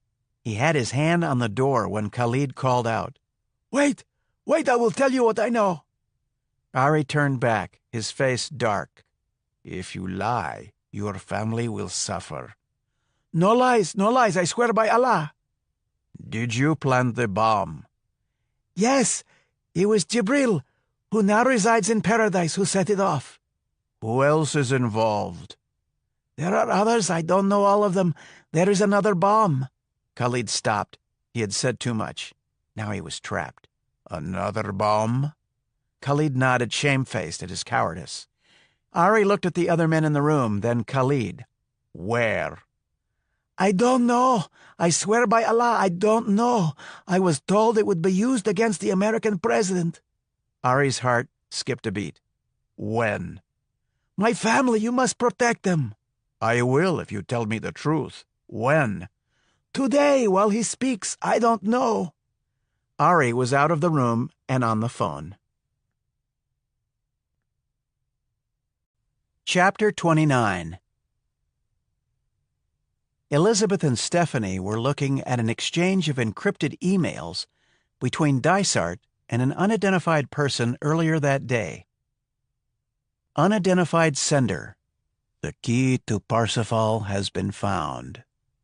Dysart. Antarctica? Unidentified sender. Yes. What's Parsifal? What does it have to do with Antarctica? Stephanie asked. I've got no idea, Steph. Must be a code name. Unidentified sender. Status Valkyrie? Dysart. On schedule. Minor problems. Unidentified sender. Resolve them. Dysart. As you command. That's interesting, Elizabeth said. Who commands Dysart? Valkyrie, Elizabeth said. Parsifal. These guys are into Wagner or some kind of operatic fantasy. I don't think it's a fantasy. It looks like Dysart's part of one op and running another. Unidentified sender. Council 9 tonight. Sec Protocol 7. Dysart. Yes. Unidentified sender. Prepare for transition. Dysart. As you command. The exchange terminated there. Transition? Transition to what? Director, I don't like this. Elizabeth shook in a brief, involuntary movement that traveled from her head and shoulders to her feet. Her intuition had woken up. I think it's an assassination attempt. We have to find out who was on the other end of that email. It looks like there was a meeting last night. If it was a conference call, we might be able to backtrace. There's always a way, Stephanie said. If it was a call, and I can isolate it, we can find out who else was on the line. Do you think we're the minor problems Dysart is talking about? Elizabeth was tight-lipped. Maybe. Nick had called again, to tell her he was now under Rice's direct orders. So far, there hadn't been any orders to follow. This was something outside of her experience. She'd have to let things play out while she pursued the slippery threads of conspiracy and hoped they led somewhere. "Time for Rice's speech," Stephanie said. Elizabeth was tired. The 7.5-hour time difference from Jerusalem made for early viewing, and it was after 2 a.m. The team sat in front of the television and waited for Rice to begin. Ronnie and Selena had caught a couple of hours' sleep, but Elizabeth and Stephanie hadn't been that lucky. The camera panned across the Temple Mount, then switched to shots of the angry mobs below and the troops and police holding them at bay. It moved back to the stage and podium. President Rice was visible behind his shield of bodyguards, getting ready to speak. "There's Nick." Selena pointed at a tense figure in sunglasses and a gray suit, standing in front of the stage, almost in front of the podium. The stage came up shoulder high behind him. The Al-Aqsa Mosque loomed in the background of the shot, behind and to the right of the stage. Ronnie said, "Son of a gun looks ready for trouble, and he's tugging on his ear. I've seen that look before. He thinks things are about to go south." "I hope you're wrong about that." Elizabeth pulled at her skirt. "I'm beginning to wonder if Rice knew what he was doing when he set this up." "Sometimes things look different when it gets real. Anyway, it's set to go. Rice is ready to start." Rice stepped up and the camera zeroed in. He placed his hands on the sides of the podium. Behind him, the Prime Minister of Israel, the Secretary of State, and the National Security Advisor sat stage center, bordered by their security guards.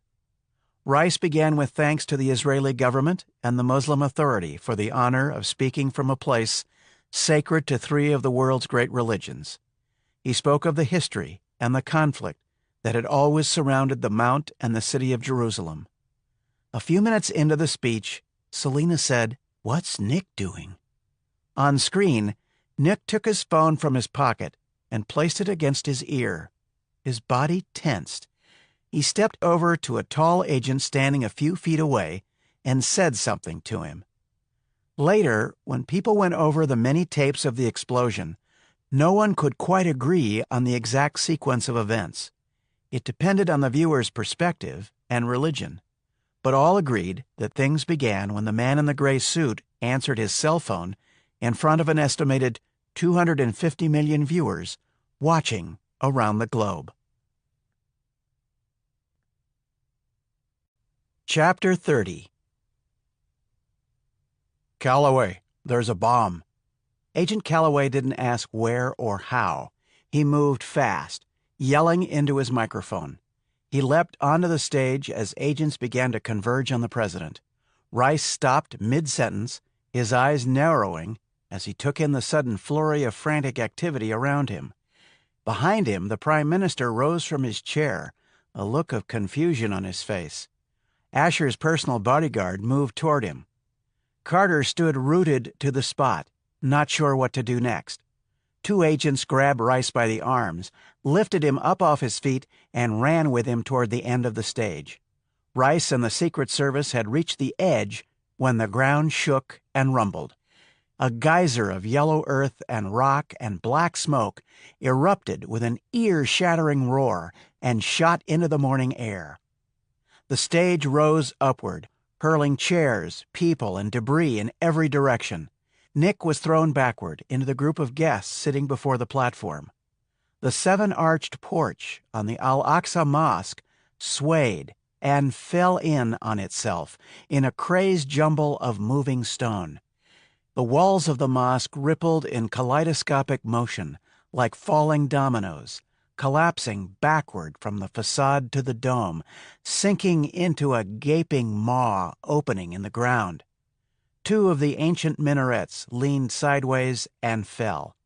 Huge blocks of stone caromed off the mount and down into the packed crowds. In the stables of Solomon, excavations for the El Marwani Mosque had weakened the southeastern corner of the mount. The explosion blew through the shoring erected to stabilize the area, and the corner collapsed in an avalanche of dirt and stone. Tons of earth and rock cascaded onto the streets and buildings at the foot of the mount. The rumbling died away.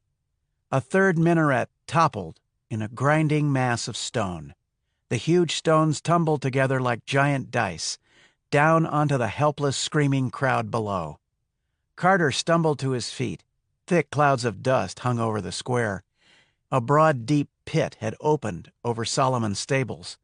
The president, Calloway, and the others were somewhere in that pit.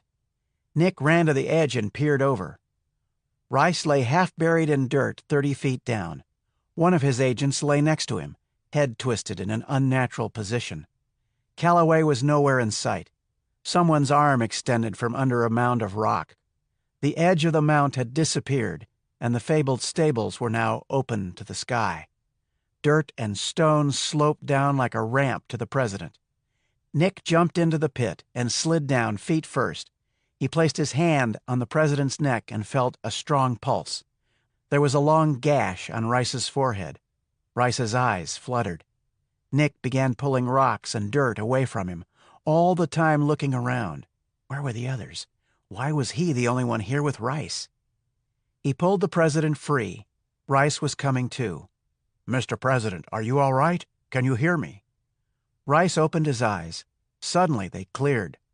"Carter, what happened?" "A bomb. We'll get you out of here, sir." Up above, on what was left of the surface, there were shouts and screams, cries, confusion, the beat of helicopter blades coming close. Someone pointed a camera over the edge of the pit. Another figure appeared. It was one of the Muslim honor guards. His beret was gone, his uniform torn and streaked with dust. His eyes were wild. Tears ran down his face. He had a gun in his hand. He was screaming, "Allahu Akbar! Allahu Akbar!" The last time Carter had heard that cry was in Afghanistan, right before his unit was almost overrun by 200 Taliban. He'd never wanted to hear it again. The man started shooting at them, sending chips of rock flying. Carter threw his body over Rice, drew his pistol, and fired. The first 2 rounds took the shooter in the abdomen. He tumbled over the edge. Nick kept firing as he rolled down the slope. More faces appeared at the rim, this time Israeli soldiers. In a few minutes they were surrounded by a cordon of soldiers and enough firepower to hold off an average army. The soldiers got them out of the pit. The square in front of the mosque was strewn with fragments of stone, the remains of the stage and broken chairs. Dead and injured lay scattered across the bloody carpets. The surface of the Temple Mount had collapsed all the way to the southeastern corner, fallen away into the open chambers of the stables and the streets below. The Al-Aqsa Mosque was in ruins. The roof was gone. The walls were broken down all the way back to the dome. The dome was reduced to a gray, shapeless mass on a heap of rubble and stone. One of the minarets still stood, but not for much longer. A thick cloud of yellow-white dust drifted lazily up from the ruins and across the mount. The sound of the crowds below spiraled up in a swelling chorus of grief and rage, the cry of a great wounded beast. An Israeli military helicopter settled hard onto the mount. Soldiers fanned out around Nick and the president, weapons ready. Nick supported Rice under his arm. He was limping. They were hustled on board in a storm of dust and debris kicked up by the spinning blades. Calloway was nowhere in sight. Angry soldiers took up posts at the doors of the chopper. Rice turned to the hard-faced captain sitting next to him. He shouted to be heard above the sound of the big rotors as the chopper lifted away toward Mount Scopus and Hadassah Hospital. "The Prime Minister?" The soldier shook his head. "Dead." "The others, the Secretary of State?" The soldier shook his head. No one said anything the rest of the way in. At Hadassah, a delegation of worried doctors waited on the helipad. Rice turned to Nick before he was whisked into the hospital. "Carter, I want you with me when I fly out of here today. We're going back to Washington. Someone has started a war, and I'm going to have to try to stop it. Get Harker. Get her on this. Tell her to find out who's behind it. This isn't a Muslim attack. Al-Qaeda and the others wouldn't go after me at the Mount or blow up Al-Aqsa." "Yes, sir." Rice turned to the Israeli captain. "Captain, I want this man protected like you would protect me. Coordinate our return to Air Force One immediately with your superiors. I can't say it's been a pleasure meeting you, but thank you. You must come visit me in America when this is past." It was typical of Rice. Someone had tried to kill him, and he was taking time to acknowledge a soldier who had just been doing his duty. The Israeli saluted. "Yes, Mr. President. Thank you, sir." Nick followed the president inside. Chapter 31. The team watched the explosion in disbelief. "Oh my God!" Selena put her hand to her mouth. They watched the stage lift, the people flying into the air. They watched the mosque collapse in a deep rumble of falling stone. The camera shook and swayed. The sound of the detonation died away. Screams came from the television speakers. "Holy shit," Ronnie said. "The president and the mosque. It's gone." Elizabeth put her hand out, gripped Stephanie's shoulder. "There's Nick." On screen, the camera steadied. They watched Nick scramble to his feet and run to the edge of the pit. He disappeared into the hole. Fragmented, shaky images of the destruction filled the screen as the cameraman ran forward. The picture steadied. The camera looked over the edge of the pit. Nick was helping the president sit up. The camera zoomed in on their faces. Rice was bleeding from a wound on his forehead. Nick's sunglasses were gone, and his suit was torn and dirty. The camera swung toward a man in the uniform of the Muslim honor guard. He was standing on the edge of the pit and brandishing a pistol. He was screaming, distraught. He began firing into the pit. The camera moved again, and the team watched Nick cover the president with his body, draw, and fire. His face was closed and angry. He kept firing while the shooter rolled down into the hole. The camera followed him down. They watched the slide lock back on Nick's .45. "The whole magazine," Ronnie said. "He gave him the whole magazine." The camera swung around to a jittery shot of running Israeli soldiers. The screen went black. A few seconds later, a studio shot with a famous anchor appeared. The live feed from Jerusalem was down. Ronnie went to the set and turned off the sound. They looked at each other. No one knew what to say. Stephanie took a deep breath. "What shall we do, Director?" "This will start a war. We've got to get evidence to take Dysart down. So far, we've got nothing. For all we know, Valkyrie and Parsifal are part of a school play for his teenage daughter." "Sure they are," said Ronnie. "That bastard is in this all the way. Can he find out where we are?" "I don't know. We'll stand watch. 4-hour shifts in front of the monitors. Ronnie, you and Selena take the first one. You got a little sleep earlier. Steph and I are beat. We're too tired to do much good. Wake us in 4, and Steph and I will get back on the computers." In her room, Elizabeth stripped off her crumpled clothes and headed for the shower. She stood for a long time in the hot water, streaming down the front of her body. It washed away some of the stress and tiredness of the day, but she was exhausted. She turned around and let the water soak her hair and back, feeling some of the tightness go out of her shoulders. She dried off and pulled an old shirt and pair of jeans from the closet. She dressed and lay down on the bed. She was drifting off when the phone signaled. It was Nick. "Director, you know about the bomb?" "We watched it live. Good work with the president." "They broadcast it all?" "Yes, you've got your 15 minutes of fame."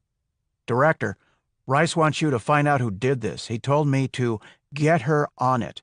I'm flying back with him today." "We're already doing that. Tell the president he'll be the first to know if I find something to nail Dysart or anyone else." "What happens when I get to Washington?" "That's up to Rice. Assume you'll be watched. Use the email protocol or the sat link to keep me up to speed." "Roger that, Director." "Good luck, Nick." But he was already gone. Elizabeth set the phone down on the nightstand and lay back on the bed. Her eyes closed, and she slept. She dreamed she was being buried alive and woke gasping for breath. The Grand Master watched a rerun of the explosion for the 4th time. For the 4th time, he smiled as the mosque crumbled into ruin. But then came the part where the president was rescued by that woman's operative. It was irritating. Now he'd have to find another way to get rid of Rice. Harker and her agents were proving to be an obstacle that needed to be eliminated. Perhaps he could turn things to an advantage. Rice would have to be killed here in America. It could add fuel to the fire he had started. Proof could be found of Iranian involvement. Yes, that would fit nicely. He knew just the person for the job. Nothing would stop Parsifal. Nothing.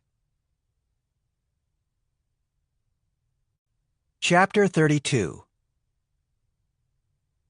The rhythmic tramp of Nick's military escort echoed on the tiled floors of the hospital ward. The ward supervisor looked up from her station by the elevators. She was stout and dark-haired. She reminded Nick of his old drill instructor at Pendleton. "Could you tell me where Rivka Stern is?" The nurse was pretty in a hard way, around 30, which meant she'd done her time in the Army. She gave the soldiers a once-over and studied the tall American. She ignored the weapons. Everyone in Israel saw weapons all the time. It was part of daily life, along with the random, lethal explosions, marking the reality of terror. By contrast, the drive-by violence of America's inner cities looked almost peaceful. "She's in 1438, down the hall on the right. Please, have your escort wait outside the room." "Yes, ma'am," Nick said. "Thank you." Ari Herzog was there. He put his phone away, ready to leave. Rivka sat propped up in a bed in a blue hospital robe, her left arm strapped across her chest. She sipped something red from a clear plastic glass held in her good hand. There were dark circles under her eyes. An IV was taped to her good arm. Ari looked haggard and tense. "Your call saved the president, Ari." "No, Nick. You saved him. I only gave the warning. Anyway, he's safe. But Asher is dead. In hours, Israel will be at war." "It can't be stopped?" "No, I just got a call. A Jewish group has claimed credit for the bombing. They've been a problem for years, calling for the demolition of the Dome of the Rock and construction of a new temple on the Mount. They released an announcement to all the major networks, starting with Al Jazeera." "Is it authentic?" "Maybe. I don't know yet. We've already detained the leaders of the group. They deny any knowledge or participation. Even if the announcement is a phony, damage is done. The entire Muslim world now believes a group of fanatical right-wing Jews desecrated one of the holiest sites in Islam. We're on full alert. The reserves are being called up as we speak." "That's bad news." A masterpiece of understatement. "I'm leaving with the president," Nick said. He thought for a moment. This man was a friend. "How can I help?" "Keep an open channel for me. I'd like to know what's going on. I don't expect you to betray confidences, but "I'll do what I can." good enough." Ari took out a card, scribbled on it. "This number will reach me any time of the day or night." Nick took it. Ari bent over Rivka. He gave her a light kiss on the cheek. "Shalom. Get well. The door closed behind him. "How are you?" "Messed up. I'll be in rehab for a few months." "Rivka, I'm sorry." "For what, Nick? You know better. I should have been more careful." "Yes, but—" "No buts. There is no but. I should have ducked or shot sooner, that's all." "At least we got the son of a bitch." She smiled, looked away, back again. "You are with somebody." "Yes, but I haven't figured it out yet." Rivka laughed. "Figured it out? Oh, Nick." She laughed again.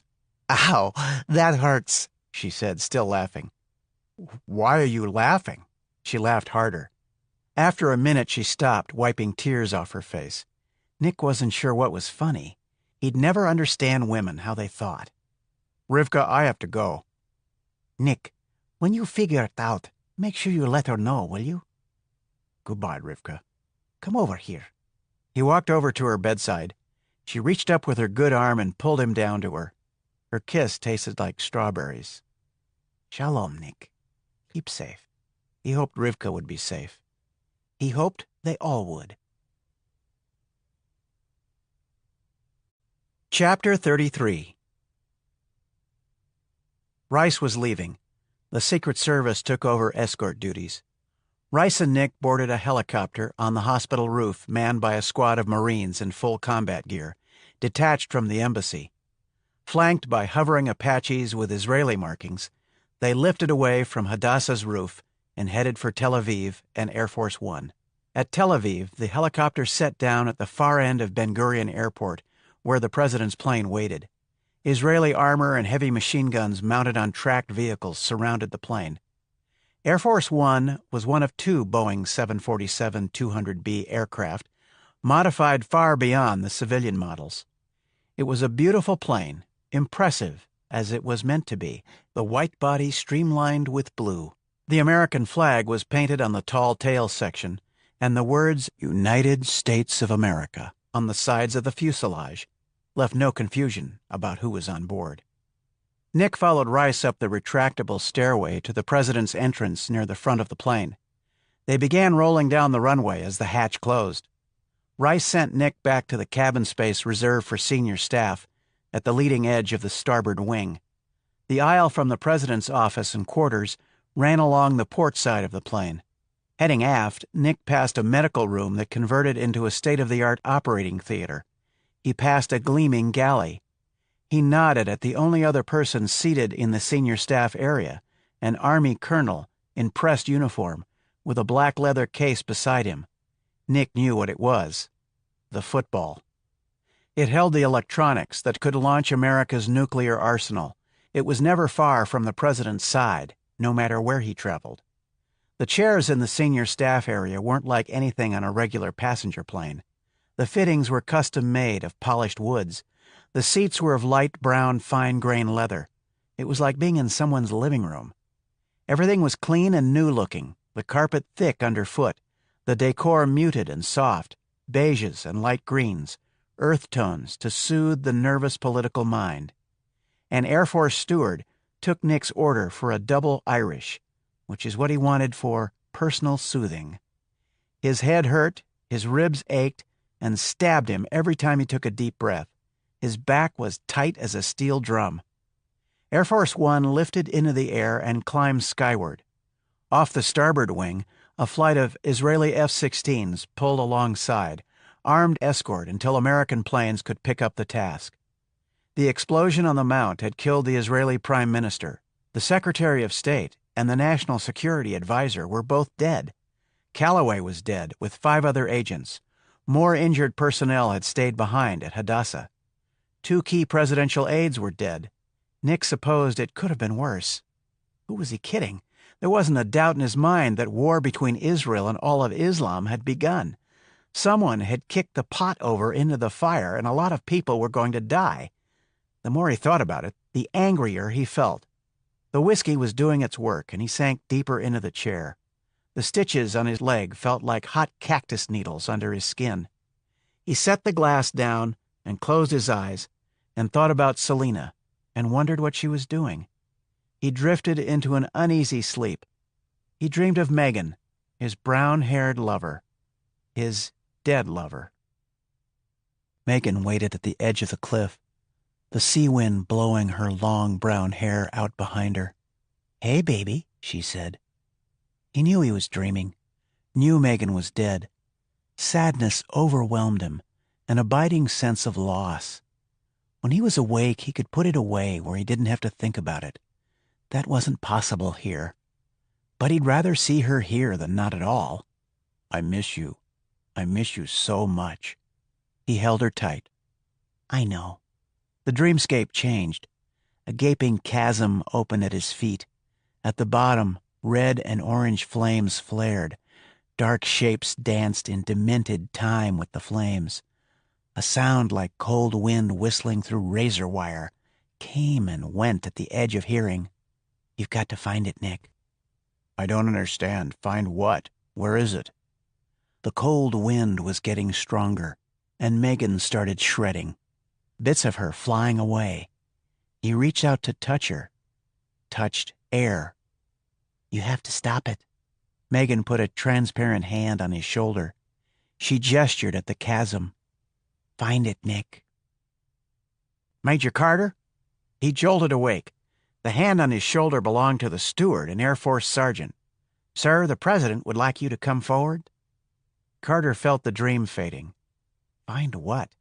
The chasm in the dream looked like someone's vision of hell. Maybe his own. Now and then, he had a dream that warned of things to come. It was called the Sight in Ireland. It had skipped a generation and passed to him from his Irish grandmother. Sometimes that kind of dream gave advice. Dreams like that always had a weird, intense quality, and he always remembered them. This was one of those. Megan, he understood dreaming about her. It happened a lot, but the dream made no sense. He looked out the window. The Israeli fighter escort had been replaced with the smooth, futuristic shapes of American F-22 Raptors. He'd been asleep for a while. He got up and went forward.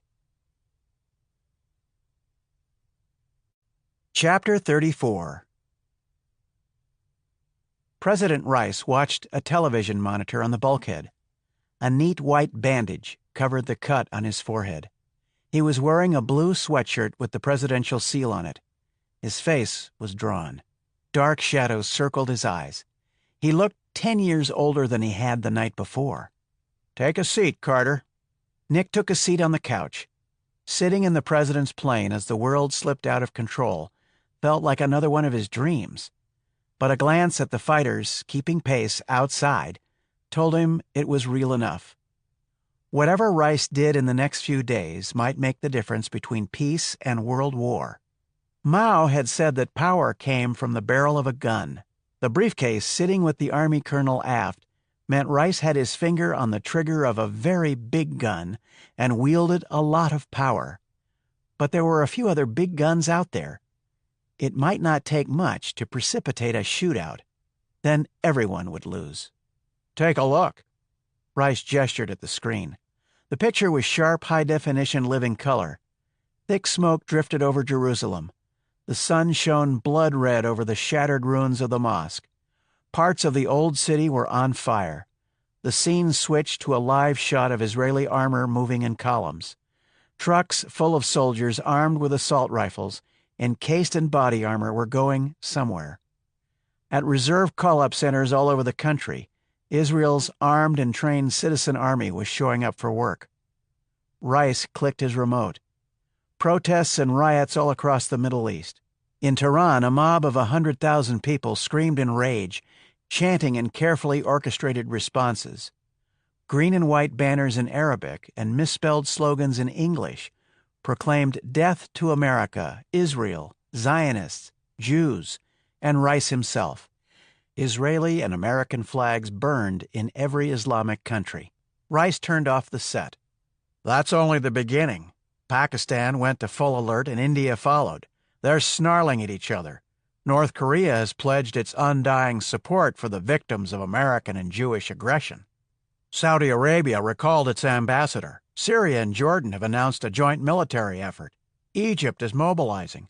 We've detected movement of Iran's mobile missile forces. They're trying to hide them." Rice paused. "The Gulf states withdrew their ambassadors.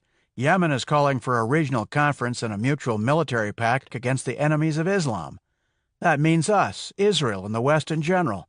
China and Russia have called an emergency meeting of the UN Security Council. All this in less than 6 hours since the bombings." "What about the Iraqis, sir?" "There are indications the Shias and Sunnis are setting aside their differences for the moment and forming an alliance. That's a good one. They hate each other, but they hate us and Israel more. The enemy of my enemy is my friend and all that." Rice sounded bitter. A steward appeared with a silver tray and coffee pot. There were 2 cups. The steward poured for the president, then brought the tray around to Carter. He poured. When he was gone, Rice continued. "Turkey and the Saudis sent expressions of gratitude that I was not killed in the explosion, but at the same time they're going to war status. All of Islam thinks a Jewish group is behind this. For all I know, that's true, in which case there isn't a lot I can do to head this off. It's even possible the primary target was Prime Minister Asher, not me. There are radical elements in Israel that don't want peace unless it comes with total control of what they consider to be the biblical homeland. Asher was the only one in Israel who might have gained support for a semblance of peace. Now that he's dead, the right wing will take control. It's a scenario that's happened before. If someone wanted to guarantee a war, they couldn't have done anything more provocative than blow up that mosque." Rice sipped his coffee. "Russia and China have raised their alert status, and everybody is nervous as hell. Whoever did this has brought the world to the edge. There's going to be a war. I don't know yet if it can be confined to the Middle East or how big it will get. NATO's on full alert. I've ordered our military to DEFCON 3. The Navy's at DEFCON 2. The Defense Coordination System could be set at different levels for different units within the armed forces. The Navy had the broadest global reach in position, with plenty of nukes and enough air and sea power to thwart most aggressive measures or initiate them if needed. DEFCON 2 was one step short of war. The jump to full war status would only come under threat of imminent attack and would take few minutes to achieve. If Rice went to DEFCON 1, the bombers would lift off, the silos would go hot, and things would go south in a hurry. DEFCON 1 would mean World War III. No wonder Rice looked stressed. Nick wasn't feeling too relaxed himself. "Carter, like it or not, you and Director Harker have become players in the big game. Someone tried to kill me today. They failed because of your actions and because Director Harker smelled a rat. I haven't said thank you yet. Thank you." "Yes, sir, you're welcome." "I'd like your advice on Dysart." "Sir, I don't think I'm qualified to do that. I don't know what's going on or what's happened since the last time I talked with the director." "Then let's call her up." Rice pressed a button and spoke to the communications center on the flight deck above. Nick heard the signal tone. Harker picked up. Yes? Wary, strained, ready to disconnect. Who was calling? "Director Harker, this is the President." Yes, sir." Her voice became energized. "I recognize your voice. I'm glad you're all right, Mr. President." "Director, Carter is here with me. I put you on the speaker. This is a secure transmission. I want to talk about Dysart." A brief pause. "Yes, sir." "Have you established proof General Dysart is involved in these events?" "No real proof yet, but very strong suspicions. We have emails between him and an unknown party referring to at least 2 covert operations and a meeting. They don't sound right. Someone is telling Dysart what to do, literally what to do, as in command. One of those operations was coded Valkyrie. I think it referred to the events of this morning, the bombing and the attempted assassination. I'm wondering who is it that commands a 3-star general if it isn't you, sir?" "In your opinion, General Dysart is part of a plot?" "Yes, sir, I am sure he is. He was told by whoever is directing him to prepare for transition. That sounds ominous to me. I think someone is trying to get you out of the way and provoke a crisis in the Middle East. They seem to have succeeded with part of their plan." "What is your recommendation regarding Dysart?" "You mean, what do I think you should do?" "Yes, Director." "Sir, he can't possibly have set this up by himself. I think he should be left in place and watched. He may lead us to other conspirators. If he does anything to threaten national security, you could move in and stop him. Perhaps set up an alternate command to take over NSA if needed, without his knowledge." "Give him enough rope?" "Yes, sir. If I'm wrong, then no harm done. If I'm right, sooner or later he'll do something that proves it. Then we'd get a chance to find out who else is involved. I'm working on that now." "I want you to get to the bottom of this. Carter will be our direct liaison. After today, no one will think it unusual if he is seen with me on occasion. I take it you have a secure location to work from?" "Yes, Mr. President. Sir, please don't misunderstand me. Dysart is bound to be observing everything. You must be very careful about the people you choose to confide in. I recommend no contact with Langley regarding our suspicions." Nick kept his face neutral.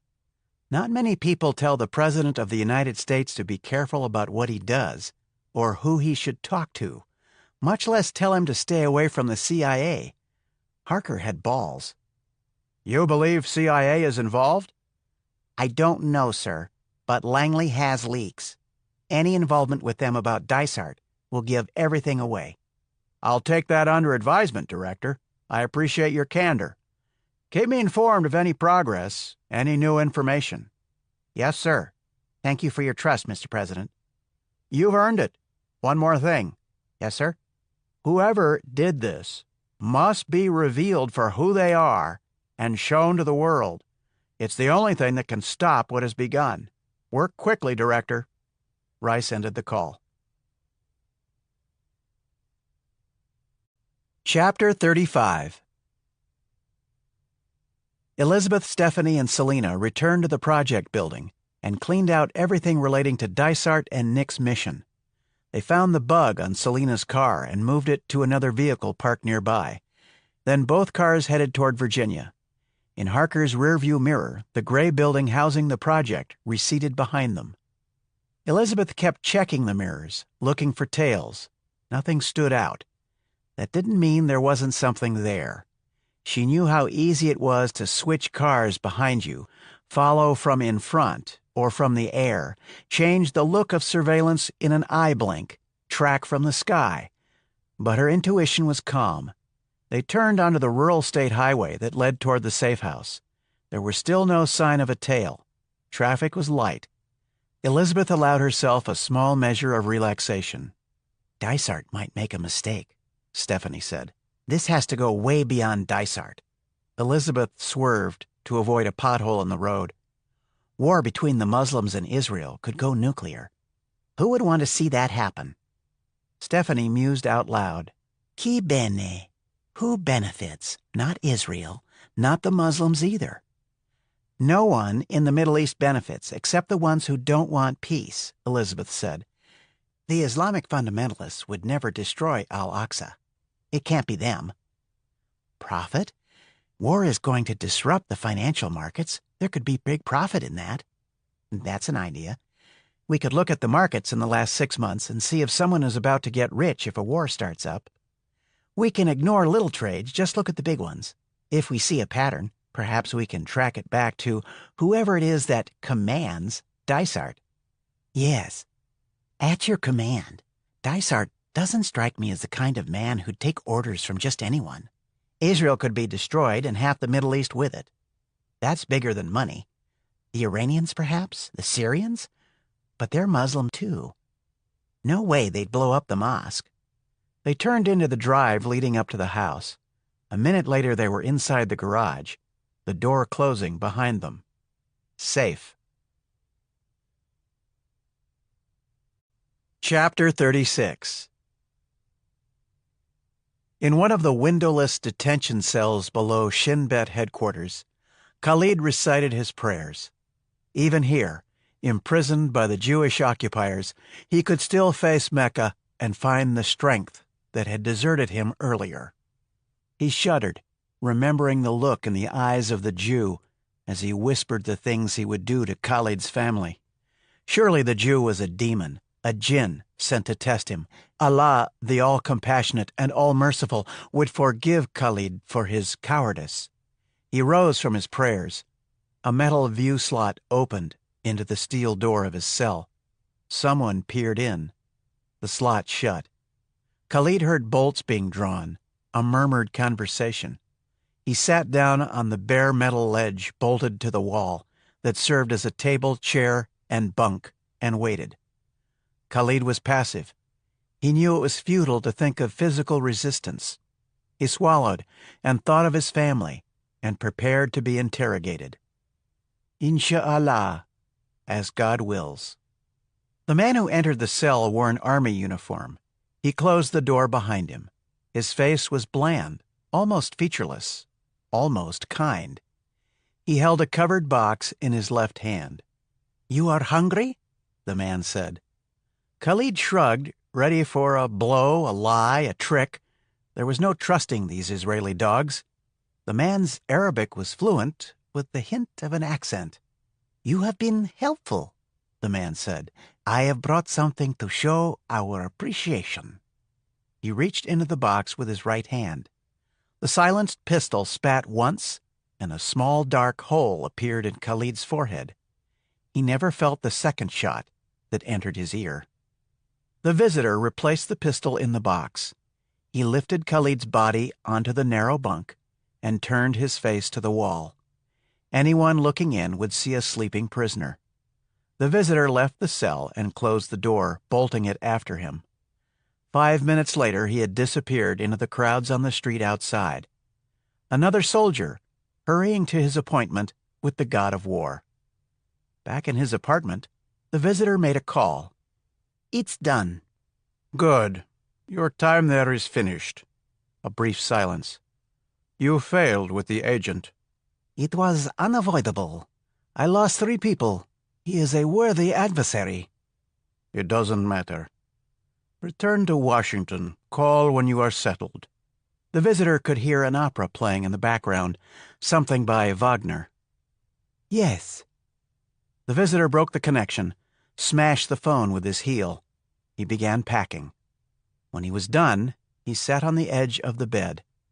He closed his eyes, his mind soaring to a summer meadow high in the Bavarian Alps. Chapter 37. At Andrews, Rice ordered the Secret Service to provide Nick with transportation. They gave him a shiny black Suburban with armored reinforced doors and wheels, tinted bulletproof glass, and a Remington pump 12-gauge set upright between the front seats. The vehicle was fast, too. He watched for anyone following and took a circuitous route around the city. When he was sure no one was behind, he headed for the safe house. He pulled into the garage and went inside. Ronnie and Selena were at the kitchen table.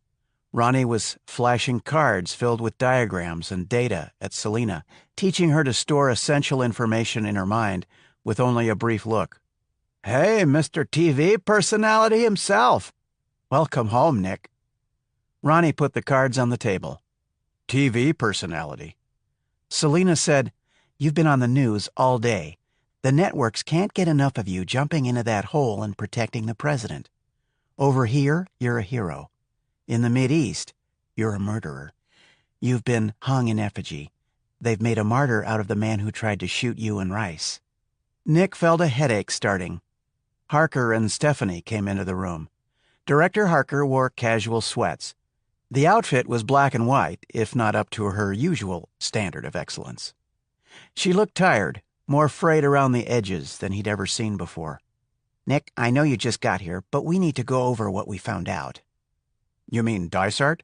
"That and more. Let's sit down." The silver pen came out, and Harker began tapping. The sound echoed in his head, like a ball ratcheting around a pinball machine. Dysart mentioned Antarctica in his emails.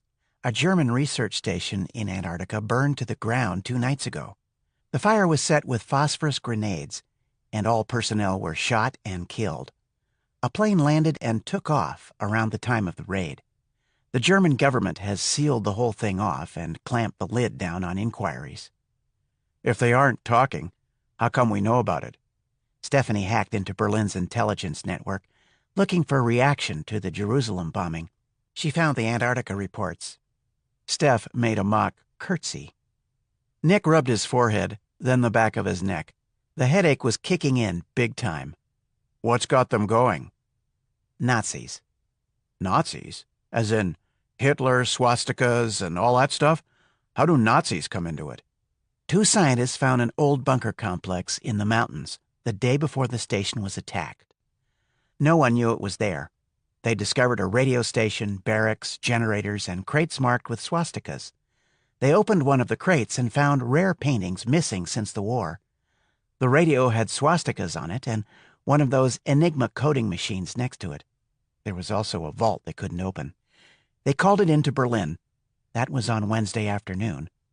Early Thursday morning, someone showed up, blew the door off the vault, and cleaned the place out. It looks like a military op. They didn't leave anyone behind to talk about it. Berlin thinks this is a secret Nazi base rumored to exist since the war, built to research experimental weapons. Everyone thought it was a myth until now. "What was in the vault?" No one knows.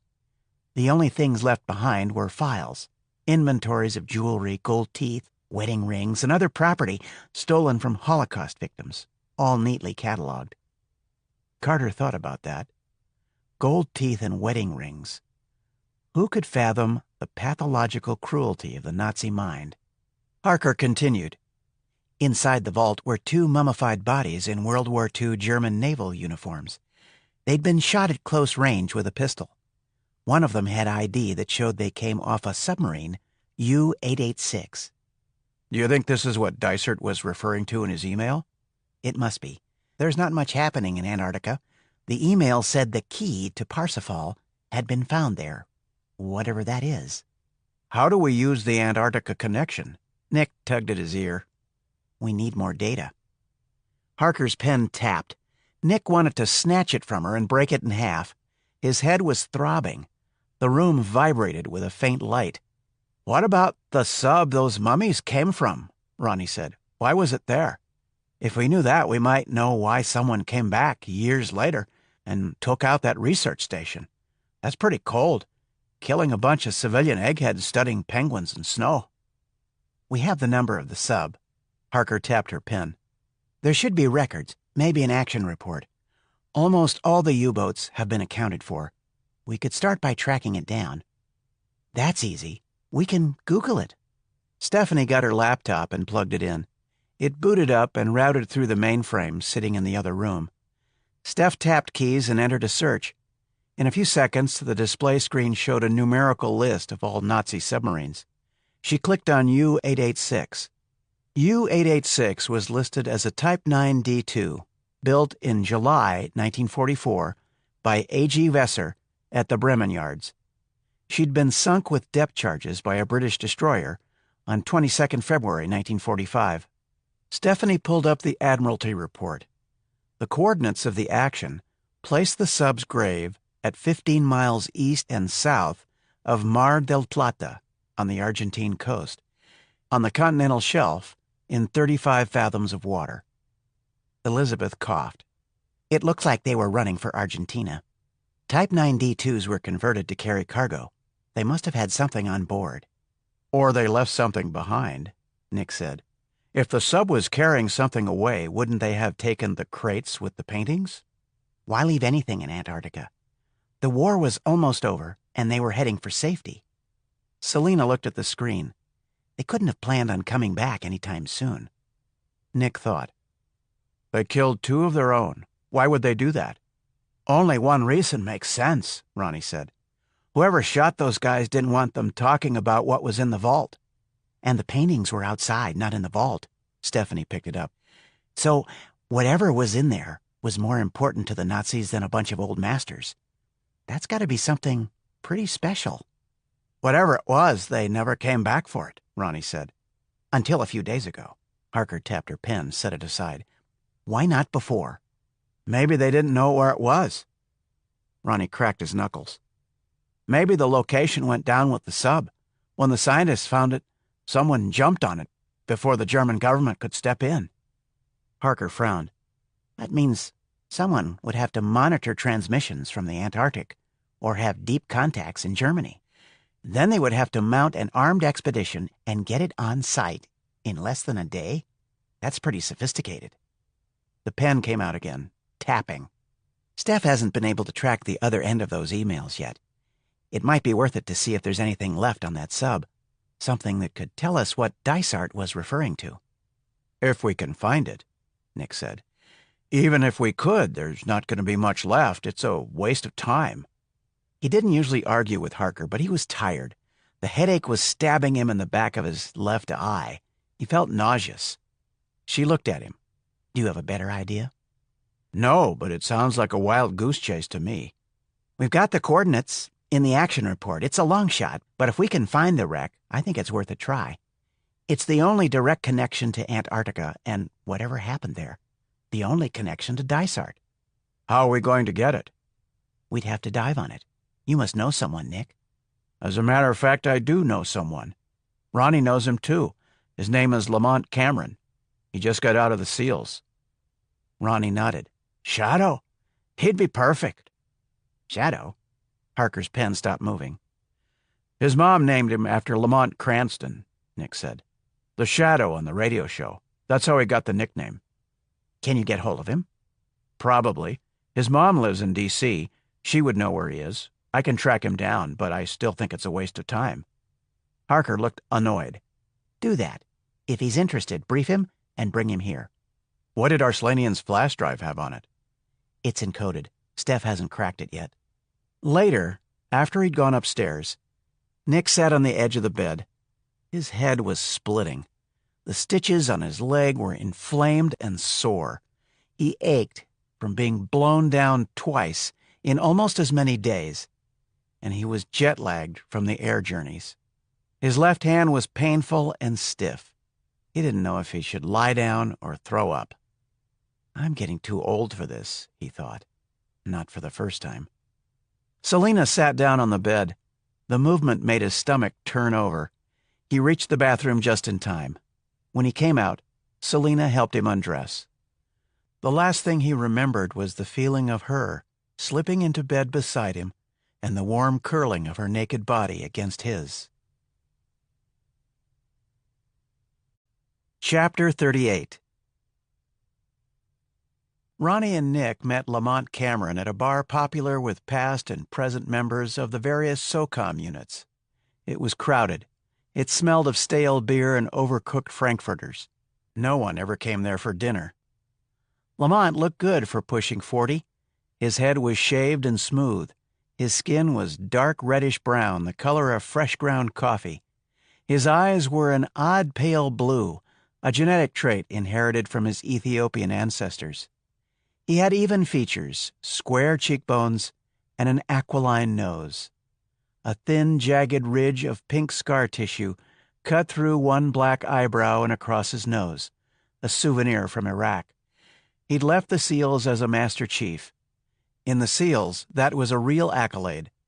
Lamont was one of the smartest and toughest men Nick had ever met.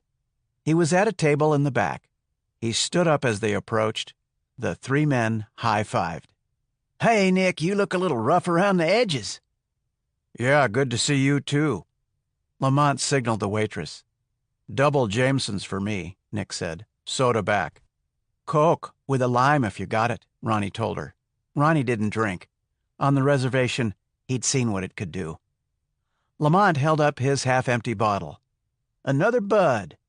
When the waitress had come and gone, he said, "Saw you on the tube saving the president's ass. What were you doing there anyway? You Secret Service now?" "Nope. That's part of what we want to talk to you about. How've you been, Shadow?" "Can't complain. Nobody would listen anyway." He grinned, lifted the beer in mock salute. "How's civilian life?" "Not what it's cracked up to be. I'm staying at my mom's for now, keeping her company. Lots of changes since the last time I came home, and none of them good. I'm trying to get her to move to a better part of town, but she's stubborn. Her church is there, her friends. She'll never move." Carter had been to the house. It was in part of the city where the landscape looked like a war zone. Decent people like Lamont's mother lived with drive-by shootings, gangbangers, and iron bars on the windows as part of life. It was one of those places most of America didn't want to know about. Right in the heart of the American dream, the nation's capital. Even the cops didn't go there unless they had plenty of backup. The waitress brought the drinks. Nick downed the Irish and ordered another before she left. "You have any plans?" he said. "What you're going to do?" "I know a guy who's a commercial diver. I was thinking maybe I'd hook up with him. He wants to open a dive school." "Pretty tame." Ronnie lifted his Coke, sipped. "Yeah." Lamont looked a little depressed. Nick figured it was time to cheer him up. "What would you say if I told you there's another option, not so tame?" "Not so tame, like whatever you were doing in Jerusalem?" "Yes." "Tell me all about it, amigo." During the next hour, they filled him in on Harker and the project. Nick kept the Irish coming. After the fourth one, something let go. He began to relax for the first time since he'd left for Israel. "What do you think, Shadow? You want to meet Harker?" "You talked with her?" "She pulled your jacket and cleared you earlier today. It's up to you. Travel, pay, exotic places, meet new people. What more could you ask?" He smiled. "Damn." He held his hands out and spoke in a whispery Marlon Brando voice. "Just when I thought I was out, they pull me back in." "Your Brando sucks, and besides, it was Pacino that said that." Cameron shrugged. "Hey, as long as we don't leave the gun. When do I meet her?" "Tomorrow. We'll pick you up." They clinked glasses. The team was getting stronger. Chapter 39. Morning light filtered through the windows of the safe house. Lamont looked spiffy in a light blue suit and lavender tie. Ronnie had on his usual Hawaiian riot. Nick's black turtleneck and gray jacket suited the throbbing hangover he had. The aspirin hadn't kicked in. His .45 felt like it weighed 50 pounds. Something kept squeezing his back. Selina looked fresh and ready to go. Harker gave Lamont the pitch, an ID, a Glock, and had him sign his life away. He cracked the slide, checked the magazine, and clipped the holstered pistol onto his belt with the ease of practice. She briefed him on Dysart and the week's events. She told him about the sunken submarine. Yeah, Nick told me about it. If we found that sub, could you dive on it? 35 fathoms?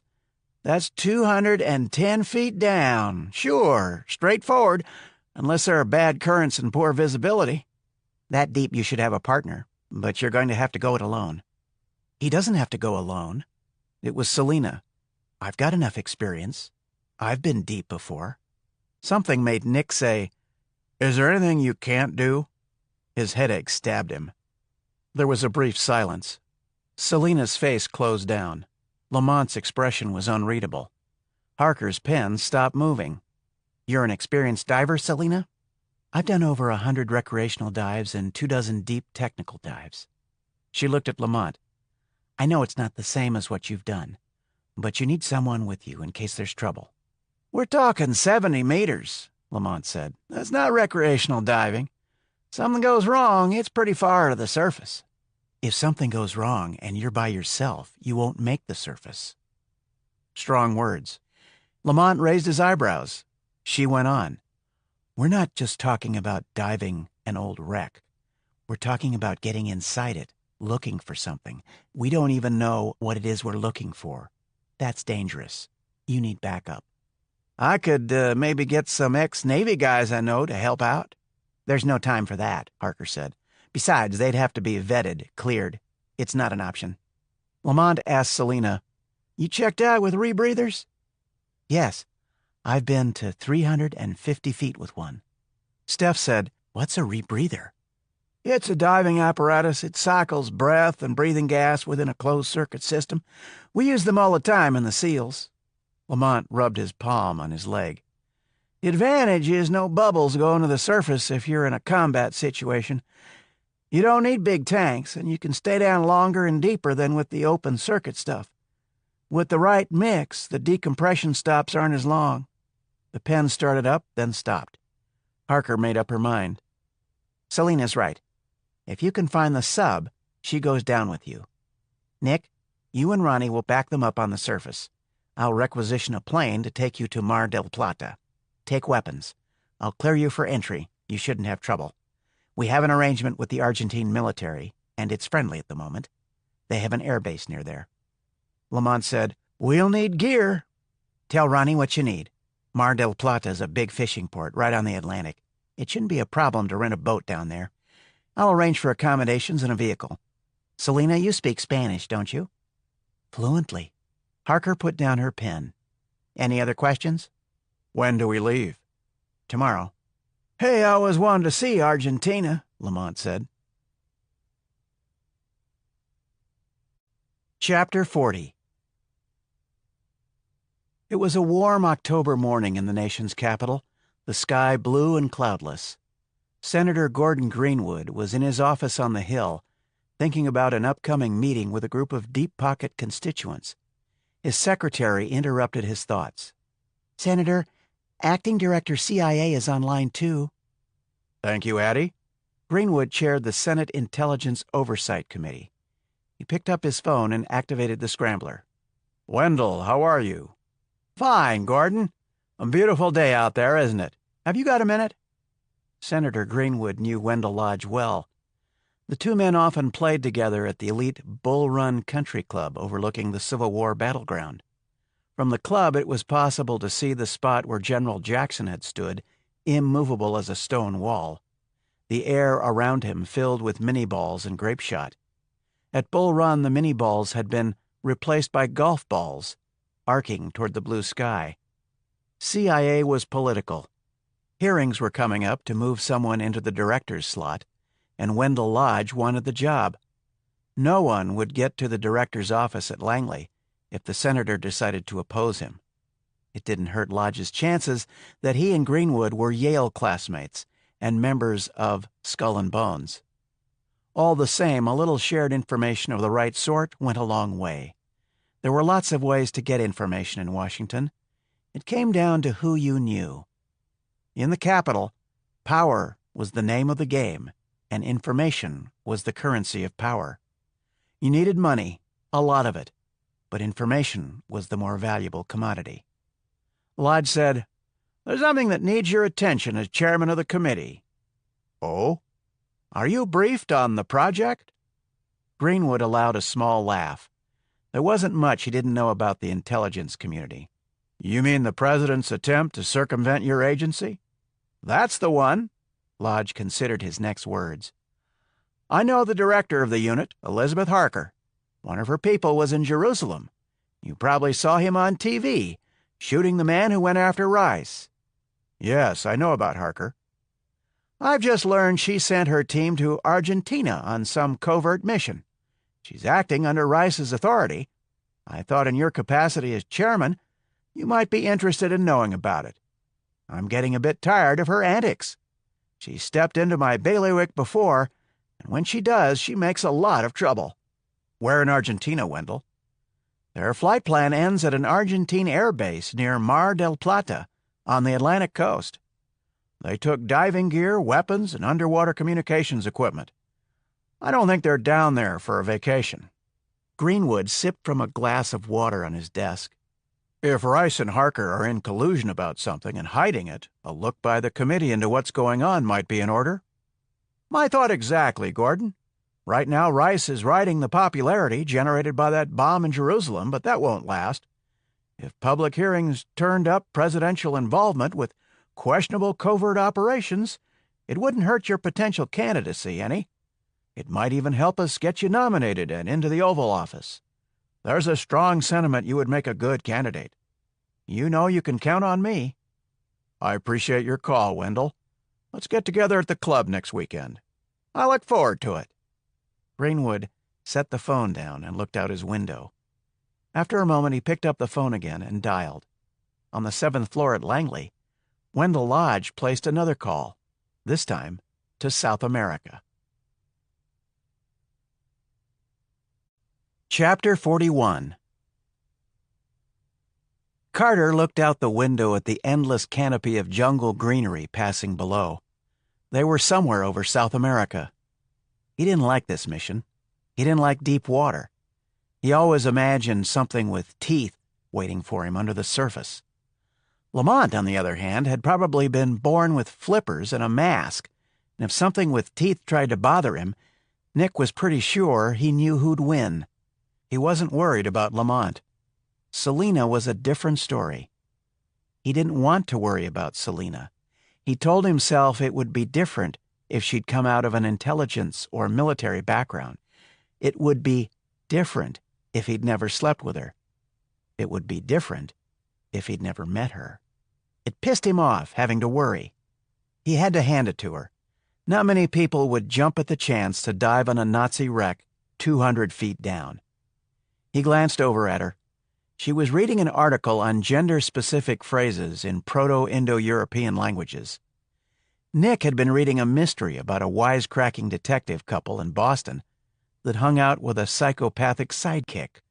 Sometimes he saw a little too much of himself in the author's fictional hero, but it passed the time. He felt a headache starting. He went to the minibar for another whiskey. The view from the window hadn't changed. After a while, he fell asleep. Darkness. It was cold, very cold, a chill that ate into his bones.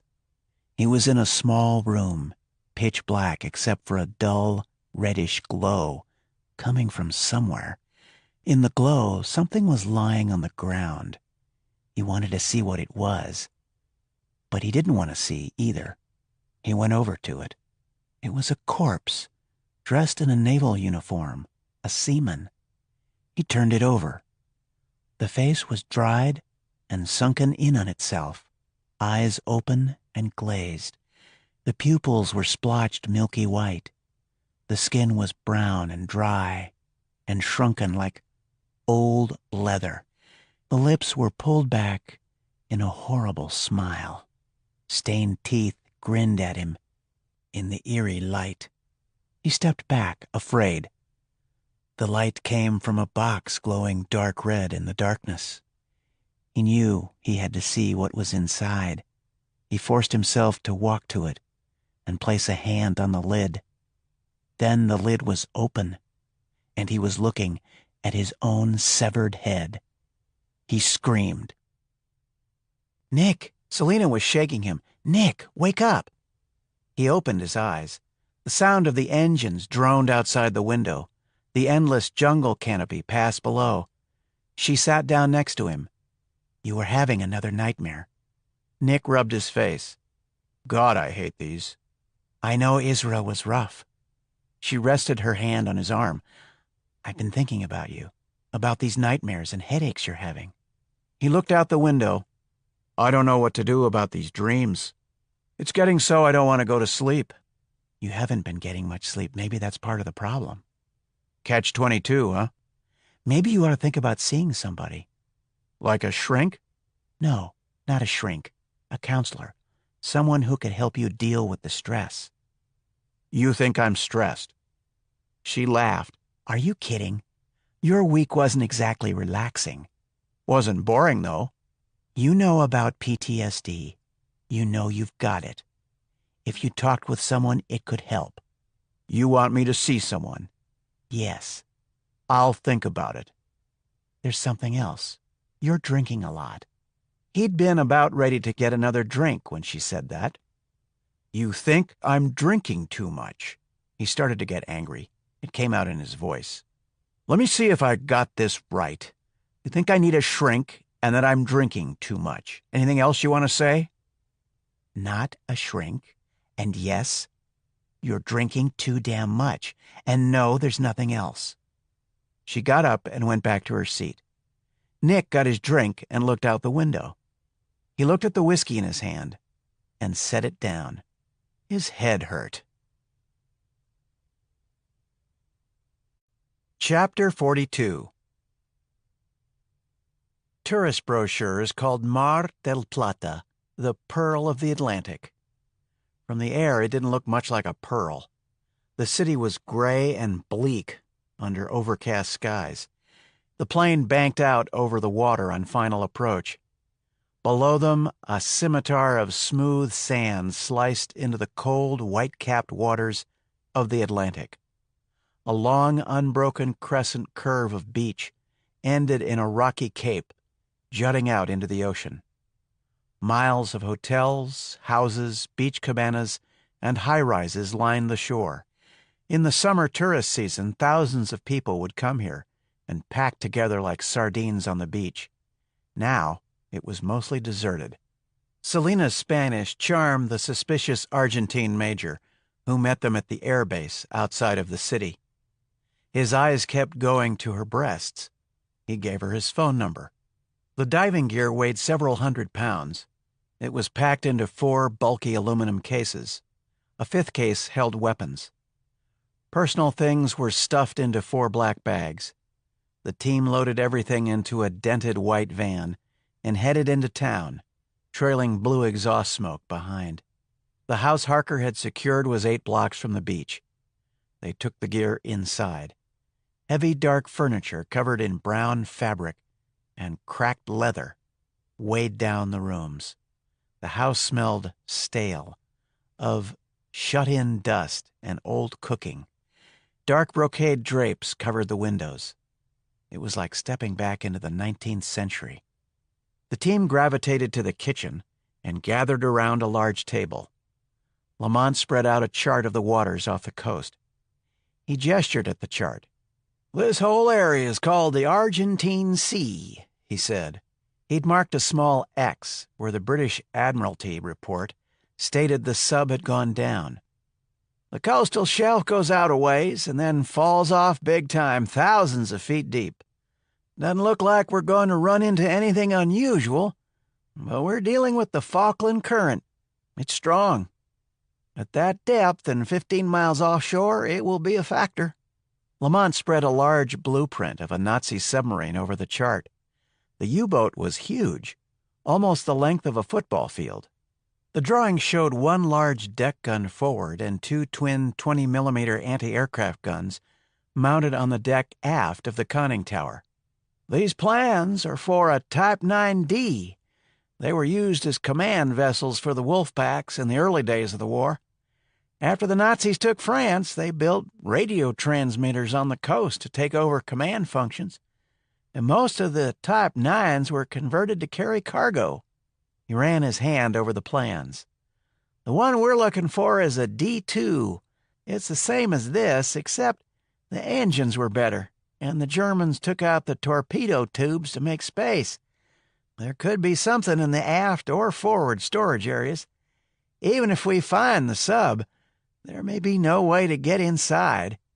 If we can, the best place to look for anything is the storage areas and the control room and the captain's quarters. He tapped his finger on the drawing. The captain's quarters were a tiny space, little bigger than a bunk, set off with a curtain for privacy. It was located next to the control room and aft of the conning tower on the port side. Ronnie frowned. The captain didn't rate a separate cabin? Nope. No privacy in a Nazi sub. It wasn't fun. The crew wore the same clothes the whole time they were out. Regulations allowed one change of underwear and one extra pair of socks. No one bathed for 3 months at a stretch. Their Navy issued cologne to cut the stink. What are we looking for? Selina brushed hair back from her forehead. Carter looked at the plans. Anything that could tell us why the sub was in Antarctica. A logbook or record of the voyage or any cargo she carried. Some place they'd keep important records, like a locker or a safe. He still thought this was a waste of time. Nothing on paper could have survived after all those years underwater. No way we'll get into a safe, Lamont said. We don't even know if we can find the wreck, let alone get into it. Maybe it's a little late to ask, Nick said. But you sure you got the gear you need for this? Yeah, we're set. Full face masks with transceivers, good to 500 meters, and voice-activated mics. The electronics on the rebreathers adjust the mix according to pressure and demand. We won't have to sweat oxygen toxicity. Ronnie said, Oxygen is toxic? I thought you needed it to breathe. You do, but at 50 meters, the pressure drives the oxygen in the bloodstream to toxic levels. The deeper you go, the less oxygen you need. Too much and you get oxygen narcosis. First thing you know, you're in trouble. That's one reason the full masks are good. You can't spit out the mouthpiece and drown if you have a convulsion. The gear will feed us the right amount of breathing gas as we need it. Sounds easy. Nothing's easy 200 feet down. Lamont scratched his nose. How long do we stay on the bottom? Selina asked. Deep is always dangerous. I think we ought to limit it. Say 10 or 15 minutes max. That will speed up the decompression stops also. Nick looked at them. Anything else? No one spoke. He looked at his watch. Let's hit the rack. Long day tomorrow. They went to their separate rooms. Chapter 43. The harbor at Mar del Plata was big and crowded with bright yellow fishing boats. The waterfront was busy. Hundreds of screeching gulls circled and dived above the docks. The sea air smelled of fish and diesel, and food cooking in stands and restaurants along the waterfront. The sun cast little warmth, and the spring weather was clear and cold. Nick pulled up the collar of his jacket against the breeze sweeping in off the ocean. He didn't want a local captain along asking questions. He could handle a moderate-sized boat and read the charts, and had the certifications with him to prove it. Some fancy talking and extra hard cash got them an older wooden boat with a high glass-enclosed wheelhouse. The engine might have been new when Perón was in power. The boat was painted red and white. It was equipped with radio, a fish finder, gasoline generator, a small galley, and a bilge pump that clanked with an ominous sound. The team headed east and south, past Cape Corrientes, and out onto the Argentine Sea. Ronnie and Selina laid the gear out on deck, Lamont set up the underwater communications station in the wheelhouse, an Aquacom STX transceiver designed for military use. Once in the water, Selena and Lamont would have continuous contact with the surface. 2 hours later, Nick throttled down at the coordinates posted in the Admiralty report. Whatever was left of U-886 waited somewhere below. Lamont fired up a deep scan sonar unit he'd brought from the States. Nick set up a grid pattern. They started a slow search of the area. 2.5 hours later, they hadn't found anything. I hate this part. Lamont watched the sonar screen. Waiting? Nick rubbed his ear. It was tingling. A cold chill swept over him. A flat humming started in his ears. "We're close," he said. He shook off the chill. He could almost hear his grandmother muttering. "What? Hey, wait a sec." Lamont peered at the screen. "There's something coming up." The depth indicator read 230 feet to the ocean floor. A scattering of small black blips appeared on screen, then a long cigar shape. Nick throttled down. Lamont gave Nick a strange look. "That's gotta be it. How'd you know?" "That's a debris field. She opened up when she went down. Keep us over the wreck." He stopped as if he were about to say something, shook his head and went aft. He dropped a mooring line with markers and an ascension ladder over the side. The line was a crucial safety factor for Selena and Lamont underwater. If it wasn't on target, they'd have to come back up and start over again. Lamont and Selena got their gear on. Nick listened to them talking. "Down there, you follow my lead. We clear?" "Got it." "If you have to bail out, don't mess around. You won't have a lot of time. Head for the surface. Remember your stops. Don't panic." "I'll be right behind you." She nodded and donned her face mask. She made a minor adjustment and gave a thumbs up. Her voice came over the speaker. "It's good." Lamont buttoned up, adjusted his mask. "Comm okay?" Nick spoke into his headset. "Loud and clear." Lamont and Selena entered the water. They surfaced for a moment. Seconds later, they were gone from sight beneath the waves. "How's the signal?" Nick said into the microphone. 5 by 5, Lamont's voice came back. 5 by 5, Selena said. He tugged on his ear. Now, there was nothing to do but wait. Chapter 44. The water was cold and clean. Selena matched Lamont's steady, rippling movement as they followed the mooring line down. There was plenty of light. It was a stroke of luck to get a bright, sunny day. Even at 70 meters, there would still be light to see by. Selena felt the tug of the Falkland current, but it was only an annoyance, something to be aware of and to compensate for. The sub was somewhere out of sight below. The blue of the water deepened as they passed 30 meters. She breathed easily with the full mask. She felt a little lightheaded. She checked the mix, but it was only the thrill of it, the love of the unexplored. And the danger. Selena loved diving. This was the dive of a lifetime. She didn't know the names of the fish swimming around her, but there were a lot of them. So far, she hadn't seen any sharks. Sharks didn't bother her. She'd seen plenty in the past. There were supposed to be sea lions in the area. She felt for the razor-sharp knife at her side. She wasn't sure she wanted to see a sea lion. They were aggressive and territorial, nothing to fool with. This was their world, not hers. "Selena?" Lamont's voice sounded in her headset. "Coming up on 50 meters. Check your oxygen level." "Roger." Selena looked at the meter that measured oxygen partial pressure level. It was well away from the 1.4 bar that meant narcosis and possible death. Everything was working. Closed-circuit rebreathers were the only way to go for deep dives. At least they were the way to go if everything kept working. The water was getting darker.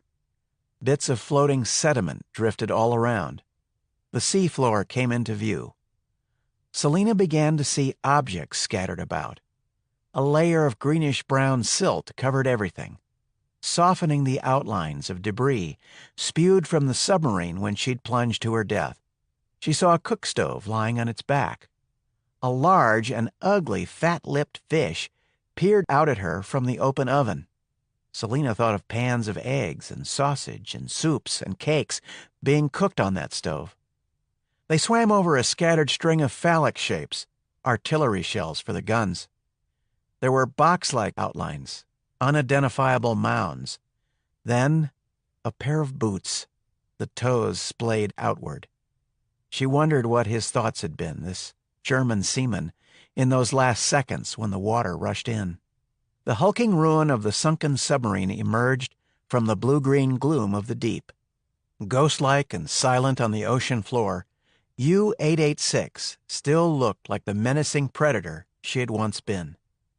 The sub had struck end-on and settled upright. The stern section was crushed and buckled. The bow pointed down a steep slope, covered with thick mud and silt. The slope ended at an undersea cliff that dropped off into fathomless depths. Sea growth encrusted the wreck.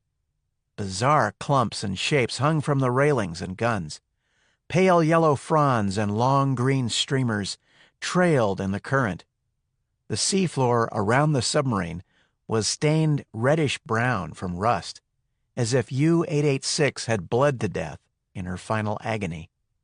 The visibility was good, but Selina reminded herself to be cautious. It wouldn't take much to stir up a cloud of particles and turn everything murky. The British depth charges had ripped a long, ragged gash on the starboard side, exposing the central corridor to the sea. A painted white shield with a black sword and swastika was still visible on the conning tower. Nick's voice sounded in Selina's earpiece. "Lamont, what's your status?" "It's the right sub. We're looking at her. She's almost upright. She's ripped open and the stern has collapsed.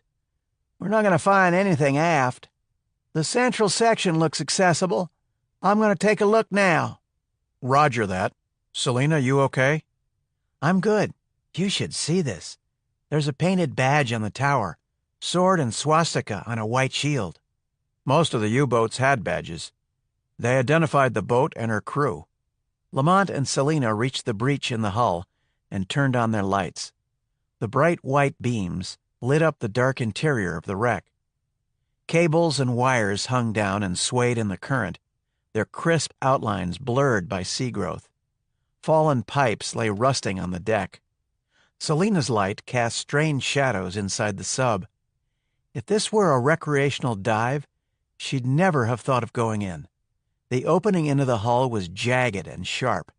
It reminded Selina of the maw of a primeval beast waiting for unsuspecting prey to swim through. Waiting for her and Lamont. The transceiver crackled. "Nick, I'm ready to go in. Selina, you hang back behind me. Give me some light." "Roger." Lamont eased through the gap and hung suspended. He shone his light down the passageway. "I can see the control room. The hatch is open, that's a break. They must not have had time to get it closed. Some pipes down. Cables. Not too bad." He moved into the blackness of the sub's interior. Selina followed him in and shone her light through the dark water after him. Through the open hatchway, she could see the periscope column and a bank of gauges in the control room. Clusters of valve wheels, rusted pipes, and sagging conduit lined the ceiling and walls. Debris lay everywhere, covered in yellowish silt. Lamont's passage sent small clouds of sediment drifting in her beam. Her light caught something white. A half-buried skull looked up at her from the floor. Lamont paused in the control room. "Bones on the deck," he said. "The depth gauge glass is cracked and the needle is stuck right on 76 meters, 228 feet. That's about right. There's a box by what's left of the radio. I'm going to open it." Selina watched Lamont fumble with something out of view. "It's junk. Looks like some kind of typewriter." Lamont moved about in the wreckage of the control room. He tugged on a cabinet door above his head. The door came open in a cloud of rust particles. He reached in and withdrew a flat black object. It turned into a soggy mass in his hands. Found what was probably the log book. He's no good, turned to slime. He dropped it on the floor. He turned away from the periscope column. Now I'm looking at the captain's corner. There's still a piece of the curtain left. Selina felt a vibration. She glanced outside. Sediment swirled around the sub. Lamont, the current is picking up. Roger, hold your station. She saw him grasp a bulkhead and disappear from view as he moved into the captain's alcove.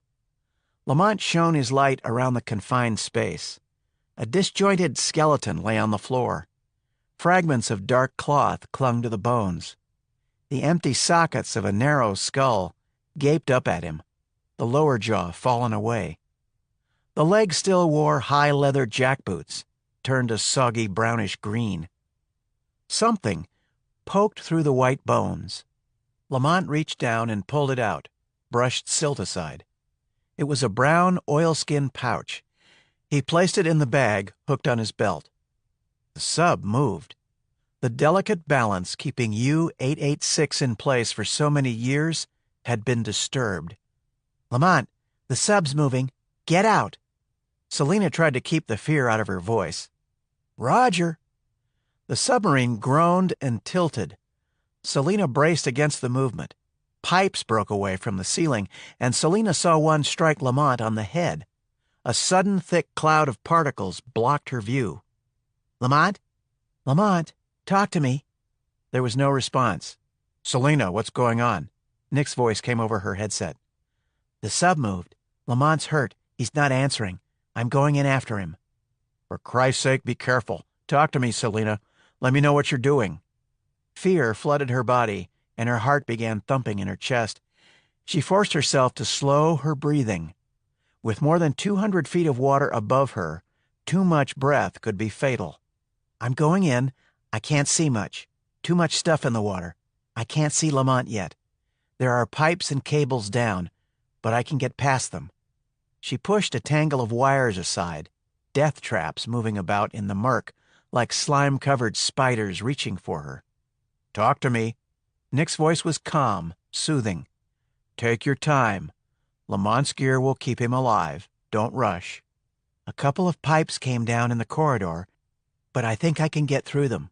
Wait one. Selina pushed one of the pipes aside and swam past. She swam through the hatchway. In swirling silt, she saw Lamont pinned against the deck, a pipe across his chest. His eyes were closed behind the mask, his mouth open. Lamont's unconscious. There's a pipe across him, not too big. She reached down with both hands and lifted the pipe away. She heard a strange groaning, an eerie, low, metallic moan. She felt the sub moving. She wanted to get out of there. She fought her panic, concentrated on Lamont. Selina started back through the passage, pulling Lamont behind her. The sub groaned again and began to vibrate. The water inside was filled with clouds of silt. She could see nothing at all in the murk. She worked by touch and instinct through the fallen pipes, dangling wires and cables, praying she wouldn't get snagged. She reached the opening in the hull and pulled Lamont out. The wreck was beginning to move away under her feet. Grasping him under one arm, she backpedaled toward the mooring line. The sub picked up speed as it slid down the steep slope. Roiling clouds of silt churned out from under the stern, as if the huge engines had come back to life. The black swastika and white shield gleamed like a demon's eye in the ocean light as the long, narrow shape moved away. Streams of seaweed trailed from the conning tower. They looked like flags, she thought. Flags on a ship of the dead. The submarine went over the edge of the cliff. For a brief moment, she held her course, as if a ghostly hand was at the helm. Then the bow nosed down, and the wreck disappeared into the black depths. A thick cloud of particles billowed up from the seafloor. Nick, I've got him. I'm coming up. The sub's gone. She looked at Lamont's oxygen meter. Still safe. Roger. Remember your stops. Selina began the ascent. She watched her depth meter. She felt the cold weight of what seemed like miles of water above her. Lamont's eyes fluttered, opened. He looked at Selina, her mask next to his as she swam upward. She saw him open his eyes. I got you. You're okay. Your meters are good. What happened? His voice was hoarse. You got knocked out. We're going up. At 150 feet now. Decompression stop. I can swim. You sure? Yeah. Hook onto me, but let me go. Selina tethered him to her belt and let him go, ready to grab him if she had to. Shadow, can you hear me? Yeah, Nick. It's all right. We'll be up soon. I found something. When at last they reached the surface, Selina had never been so glad to see the blue sky above her. Chapter 45. You might have a concussion. Nick held up 3 fingers. How many? 3. Good answer. Nick peered into his eyes. Both pupils were the same size. I think you're good, but pay attention, will you? I'm fine, Nick. It's just a bump on the head. Selina had changed into sweats and jacket and was sitting near the stern watching the wake trail out behind. Lamont walked to the stern and sat down next to her. He looked out over the water, then down at the deck. When I was a kid, I almost drowned. Selina waited. It was a hot summer day. I was 8 years old. My mom took me to the city park, to the pool. It was mobbed. Everyone was running around, roughhousing, splashing each other. You know how kids are. Sure. There was this long line for the diving board. The water was 12 feet at the deep end, and the kids were piling off the board one right after another. I got on the board, ran to the end, and jumped. A big kid jumped in right behind and kicked me in the head. It knocked me out, and I went right to the bottom. When I came to, I was breathing water. And then everything got kind of peaceful, and I started drifting down there on the bottom of the pool. Lamont looked out over the South Atlantic. I remember the paint on the bottom was blue, and it was all chipped and cracked, and there was this Baby Ruth candy wrapper stuck on the drain. It felt easy. I wasn't struggling or choking, just drifting in the water. And someone grabbed me and pulled me out and dumped me on the cement by the pool. I never saw who it was, only a pair of feet walking away. Then my mom was yelling and pounded me on the back, and I coughed up water and got sick. Lamont paused. That pipe hit me down there. It was like when that kid kicked me. I gotta tell you the truth, I wasn't sure about this when we went over the side, about having you down there. You know, SEALs. We have our own way of doing things. He looked embarrassed. Thanks for getting me out. You'd have done the same. Yeah, but thanks anyway. In the wheelhouse, Ronnie turned the pouch Lamont had found over in his hands. Let's wait until we're back on shore to open it. Nick made a course adjustment. Ronnie set the pouch down. Boat's heading toward us. He pointed out over the water. The line of cliffs and beaches along the coast was still 3 or 4 miles away. Dark, low shapes were coming hard over the waves, throwing water behind them in a wide wake. Carter scanned them through his binoculars. 3 speedboats. Big engines. They're in some kind of hurry. 2 men in each. The boats were headed straight for them. You call for pizza, Ronnie? Don't think so. Break out the weapons. Nick lowered the binoculars. Selina had come back to the wheelhouse. How would anyone know what we're doing? She asked. We seem to be asking that question a lot these days. I don't know. But whoever they are, they're coming this way. They're not here for the fishing. Ronnie lifted MP5s out of the weapons case. Lamont took one and inserted a 30-round magazine. He tapped the magazine with his hand to make sure it was seated. He racked the bolt and grabbed an ammo belt with 5 extra magazines. Reminds me of the old days, he said. I carried one of these for years. Nick moved the throttle forward and turned west. The speedboats altered course. No doubt about it. They want to intercept us. They're a lot faster. They'll get here in a few minutes. Ronnie, you and Lamont cover the stern. Ronnie pulled an Airtronics RPG-7 launcher out of the case. It looked like a ray gun from a pulp science fiction novel. It had an elongated trumpet on one end, a large bulbous section in the middle, and a black pistol grip and trigger in the front. He opened a knapsack with 5 rockets sticking out of it. "Latest stuff," he said. "Your basic Russian design, but made in America with improvements. We're ready to rock and roll. The guys in those boats are in for a little surprise." "Selina," Nick said, "you position yourself here in the wheelhouse. Don't get behind that launcher. I may have to do some fancy turns, and I need you to watch my back. We'll play it by ear until we know for sure they're hostile." She nodded and loaded her weapon. Cocked and locked and ready to go, she put on her sunglasses and stood calmly in the wind and sun, looking out at the approaching boats, legs slightly apart and holding the MP5 across her chest. Nick watched her. The sun gleamed off her weapon and framed her hair in a halo of light. She looked like an avenging Amazon from a new modern myth of war. He felt something clench in his gut. He put it out of his mind. For the next few minutes, nothing happened. The 3 boats fanned out in a widening arc, angling to come at them from the stern and sides. Nick looked through the binoculars again. "Armed. Looks like AKs. I guess they're not friendly." The sides of the boat offered some protection where they rose above the deck. It wasn't much.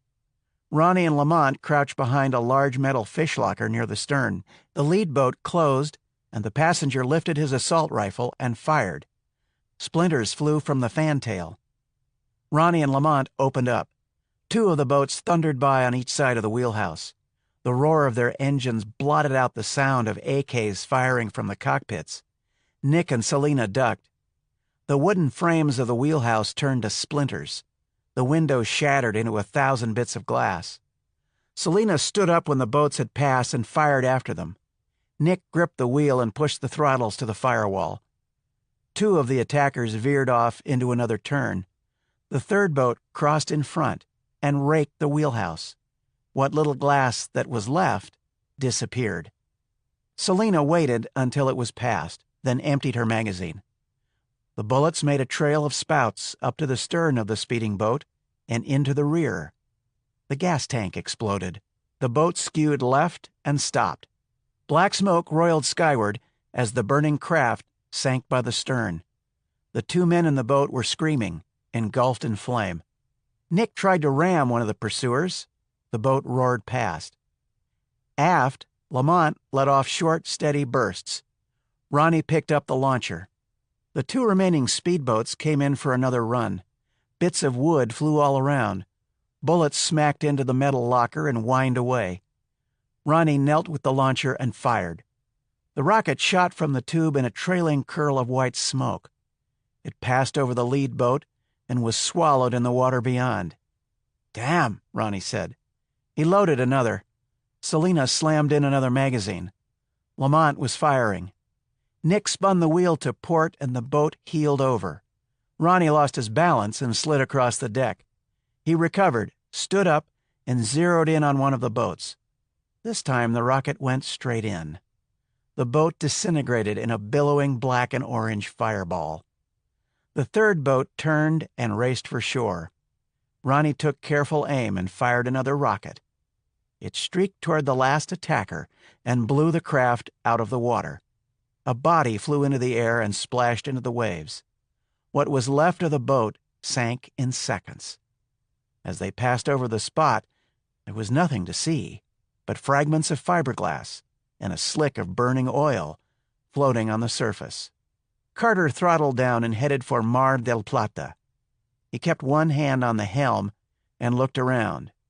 Everything seemed lit with bright light. The railings of the boat were splintered and broken. The metal fish locker was holed and pocked from multiple hits. The deck was torn up in gouges where rounds had struck or ricocheted. All the glass was shot away from the wheelhouse, and it was in bad shape. Only the corner posts still held the roof on. No one was wounded. That qualified as a minor miracle. "I don't think the guy that owns this boat is going to be happy," Lamont said. "What do we tell him?" "Pirates. We tell him pirates." Selina brushed hair away from her forehead. She looked angry. Pirates off Argentina? Why not? They seem to be everywhere else. Why not here? We'll compensate him. We'll buy him a new boat. I've got 10 grand right here. He patted a money belt strapped around his waist. Hell, it's government money. We were lucky. Lamont cleared his MP5 and placed it back in the case. Yeah, Lamont, it's been your lucky day. They entered the harbor by the southern breakwater, past a tall statue of Christ waiting with open arms to welcome sailors home. It was a comforting sight. They headed for the dock. A nondescript man in a tan straw hat stood fishing on the end of the pier. He watched the battered red and white boat ease into the dock and a black man jump off and tie her down against the fenders, hanging alongside. The fisherman noted the destroyed wheelhouse and bullet-scarred sides. He watched the 4 people on board begin unloading their gear. The owner of the boat appeared and started shouting and waving his hands in the air. The fisherman picked up his rod and sauntered past the curious onlookers beginning to gather. When he reached the street, he stopped and turned back to look at the scene, then took out a phone and placed a call to Washington. Chapter 46. The boat owner was hysterical. Selina talked to him, Nick said. A crowd was forming. It didn't look friendly. There was a lot of muttering. She began speaking to him. Sir, calm down. It's not our fault. Pirates came after us. They must have thought they could take your boat from us. We had to fight them off. But we will pay to fix her. Please be calm. We'll pay. There's no need to be upset. Nick took cash from his money belt and held it in front of the man. His eyes bugged as he saw the wad of $100 bills. Maybe more American dollars than his boat was worth. Lamont and Ronnie watched the crowd. It was a lot of money out in the open. A siren announced the approach of the local policia. Give him $5,000, Selina said. He may want more. I'm going to call for help. She took out her cell phone and punched in the number for the Argentine major. An hour later, an $8,000 lighter, plus $500 for the chief of police, and $500 more for the major, they were allowed to leave the pier. Maybe it was because of Selina's fluent Spanish, or maybe the fact that the major couldn't stop ogling her breasts. Breasts or not, he made it clear they had overstayed their welcome. Back in the house, the team was ready to move out. They sat around the table with cups of strong Argentine coffee, looking at the pouch Lamont had salvaged from the U-boat. Carter unsealed the oilskin packet, expecting seawater to pour out. Inside was a slim brown book. The pouch had held up. The book was dry. He opened the hardbound cover. A name was written across the flyleaf in black ink. Obergruppenführer Dieter Reinhardt. Nick turned the page. The writing was in German. It's a journal. Selina pointed at the first entry. It was dated in the European style, 30-4-41, April 30th, 1941. Can you read it?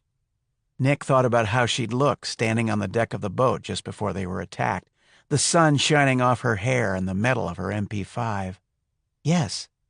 She scanned the entry. It's the diary of an SS general. What was an SS general doing on that sub? Lamont sipped his coffee. Probably escaping to Argentina, Carter said. A lot of the SS made it out of Germany at the end and came down here. What does the first entry say, Selina? It's a description of his initiation into a secret SS order, headed by Heinrich Himmler. The chief of the SS? Yes. Listen to this. This is in the spring of 1941. Walpurgis night, May Eve. The witch's night? Yes. 3441. Tonight I was initiated into the council, the greatest honor of my life. I knelt before the Reichsfuhrer in the Holy Circle. The knights of the Grand Council looked on. Heydrich was there, and Eike, Frank, Dietrich, Muller, Nebbe, Lorenz. The blood offering was exchanged. I swore my oath, kneeling before the Grand Master Himmler and my peers. While I knelt, Heydrich invoked the power of the spear, chanting in the old language. Heydrich spoke the words, but it was the Reichsfuhrer himself who touched my shoulders with the most sacred talisman, the Holy Lance of Vienna, to seal the oath. The Vienna Lance? Wasn't that captured by Patton in 1945? Yes, it's back in Vienna now. I wonder why Himmler had it. Hitler grabbed it when he entered Austria. He took it to Nuremberg. Selina pointed at the page. That list of names is a who's who of the SS. Eicke commanded Dachau. Heydrich is number 2 after Himmler. The Czechs called him the Butcher of Prague. What's this council he's talking about? Ronnie added sugar to his coffee. Himmler created a Nazi round table modeled on the legends of King Arthur, called the Grand Council of Knights. There were 12 plus Himmler, all senior SS generals. They met in Himmler's castle.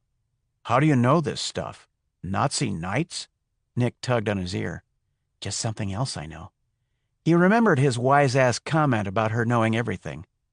Selina looked at him and took pity. She decided to explain. I was researching Indo-European languages, studying the evolution of archaic languages into modern ones. Himmler and the Nazis used language as one of the tests in all that pseudo-scientific nonsense about the master race. I came across a discussion of Himmler and his so-called council. He advocated a return to the old German religion. He was supposed to have conducted secret ceremonies in archaic German, but nobody knows what those were. She turned a page. 2142. We met today in the Wanasi district to discuss the Jewish question. The conference was led by Heydrich.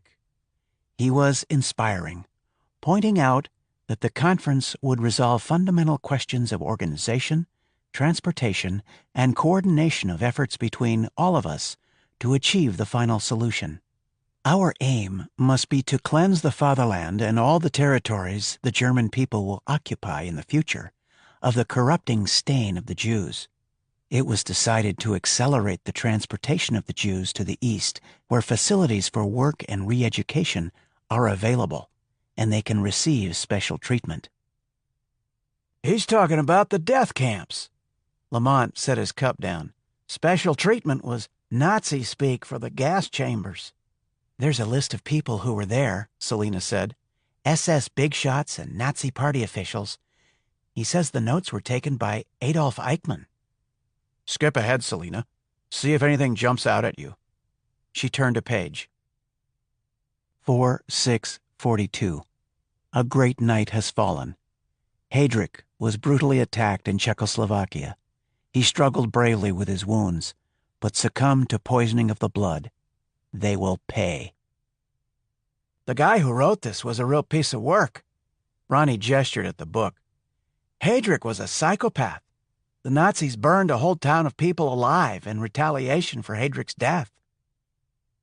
4243. Bad news from the Eastern Front. Stalingrad has fallen. Paulus and Schrenk both surrendered. The Führer refused to recall the armies, and now 600,000 men are gone. Many rings have been sent back from the front. The Russians now have the advantage. Rings? What's he talking about? Selina said, SS officers wore silver skull rings. Himmler ordered the rings sent back to him when an officer was killed. After the war, they found a box with thousands of them in his castle. She turned another page. 21-6-43. Trudy and I were married today, in the Chancellery. Reichsfuhrer Himmler presided over the ceremony. The Führer himself was there, and Goering. He got married on the summer solstice, Ronnie said. This guy seems to have a thing for dates of ancient celebrations. That fits with the movement toward the old German gods and pagan religion among the Nazis, Selina said. Reinhardt was probably a believer. The SS had their own pagan versions of Christian ceremonies, like baptism and marriage. 17-4-44. I have a son. Trudy gave birth today. I have named him Eric. Our pure Aryan heritage will carry on. We shall raise a warrior for the cause. I leave for an inspection tour of the camps tomorrow. I have completed my arrangements in Switzerland. If I should fall, Trudy and Eric will be well protected." "I wonder if they survived the war, his wife and boy," Selina said. "At least there's one good Nazi who didn't. Skip to the end, Selina. See if there's anything about the sub or Antarctica." Nick emptied his cup. She turned pages. "Here's something." 8/12/44. I met with the Grand Master. He has tasked me with a sacred mission. The Holy Lance is in my care. I leave tonight for Antarctica. She turned a page. This is the last entry, 3 days before the sub went down. 19/2/45. We arrived in New Swabia today. At last. The trip from Spain was difficult. We spent most of the time submerged. The new snorkel unit kept us out of sight of the enemy. I took the Lance to Station 211 and placed it in the vault as instructed. When I left, I concealed the entrance. No one will find it. Now we are underway for Argentina. Parsifal has begun, and we will continue. In time, victory will be ours. The journal ended there. Well, Selina put the book down on the table.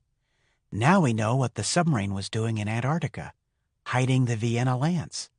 "There wasn't much of a future for the Nazis in 1945, Ronnie said.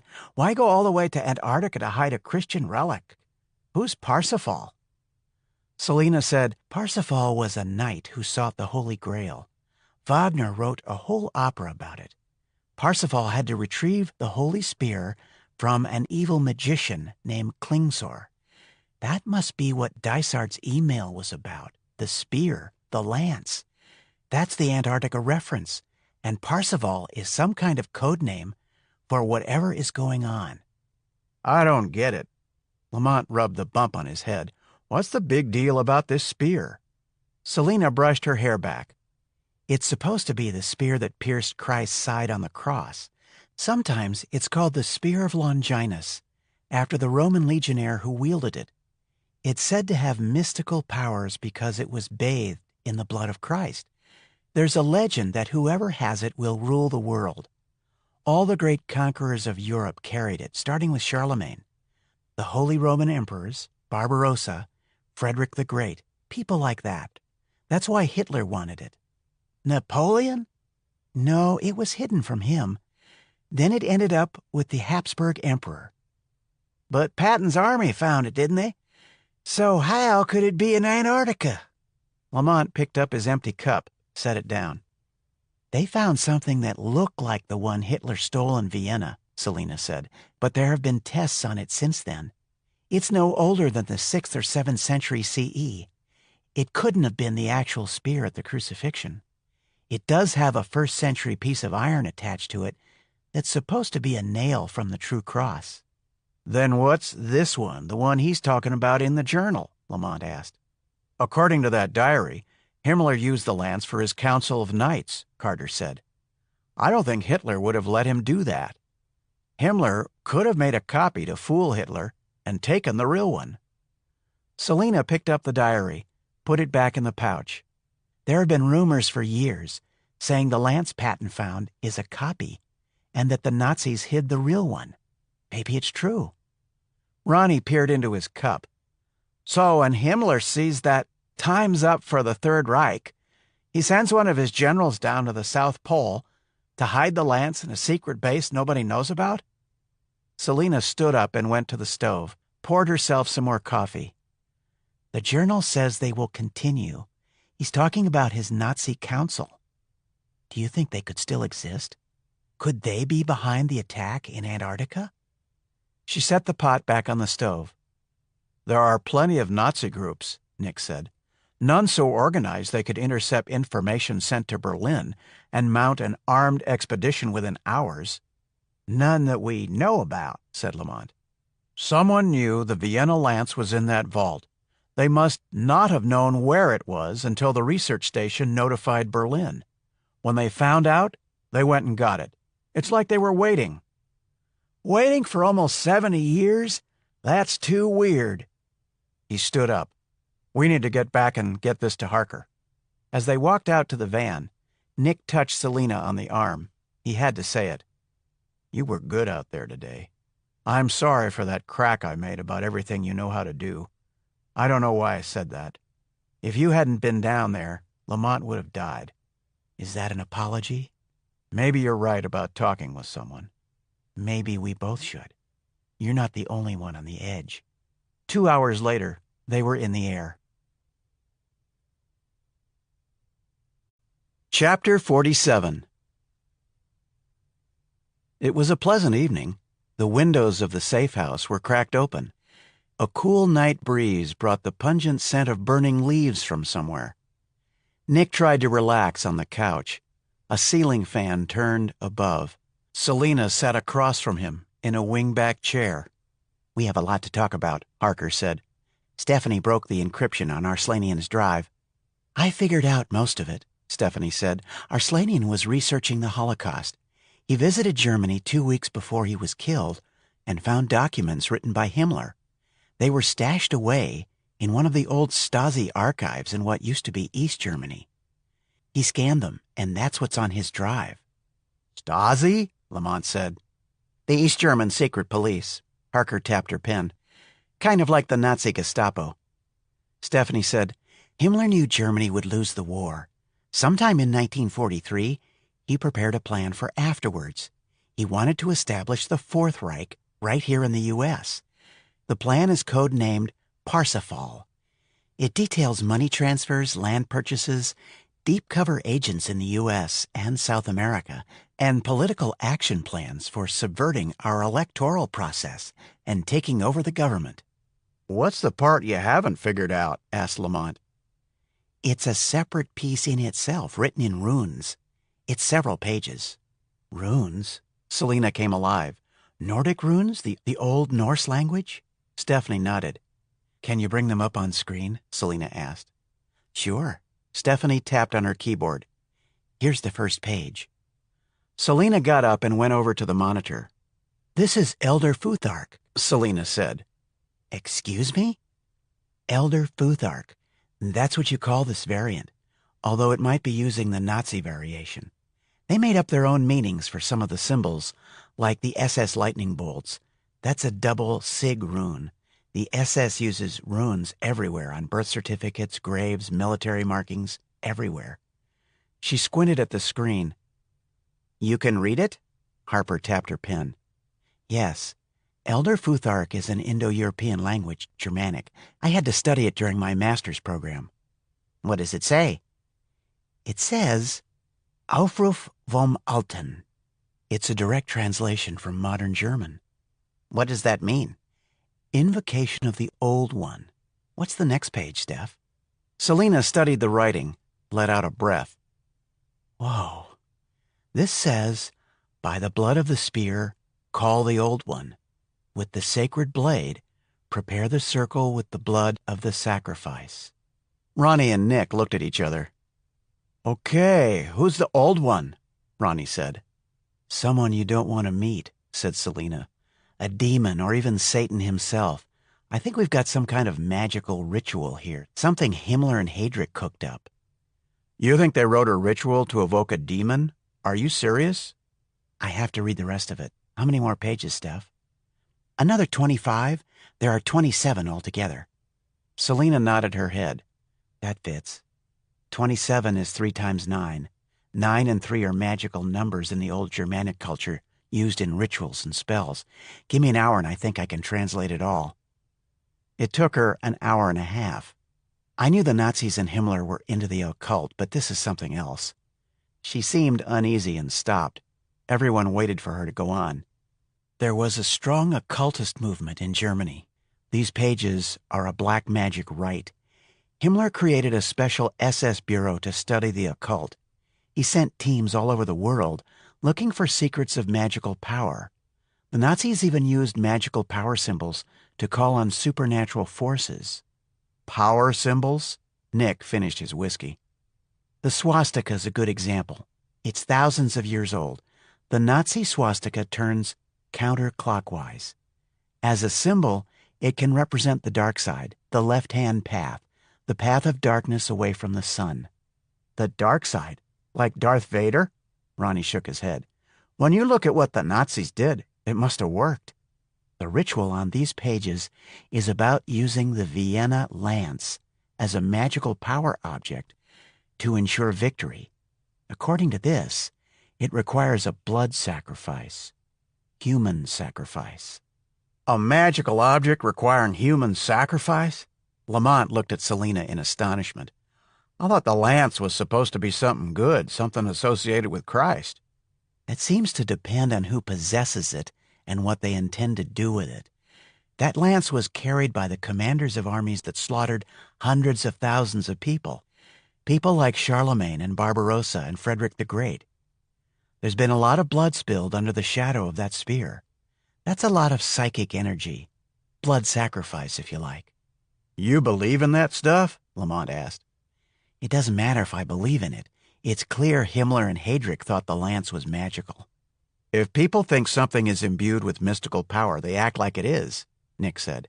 It doesn't mean anything more than that. Are you sure about that? Selena said.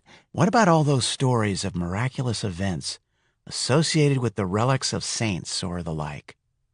Or the healing miracles that happen at places like Lourdes?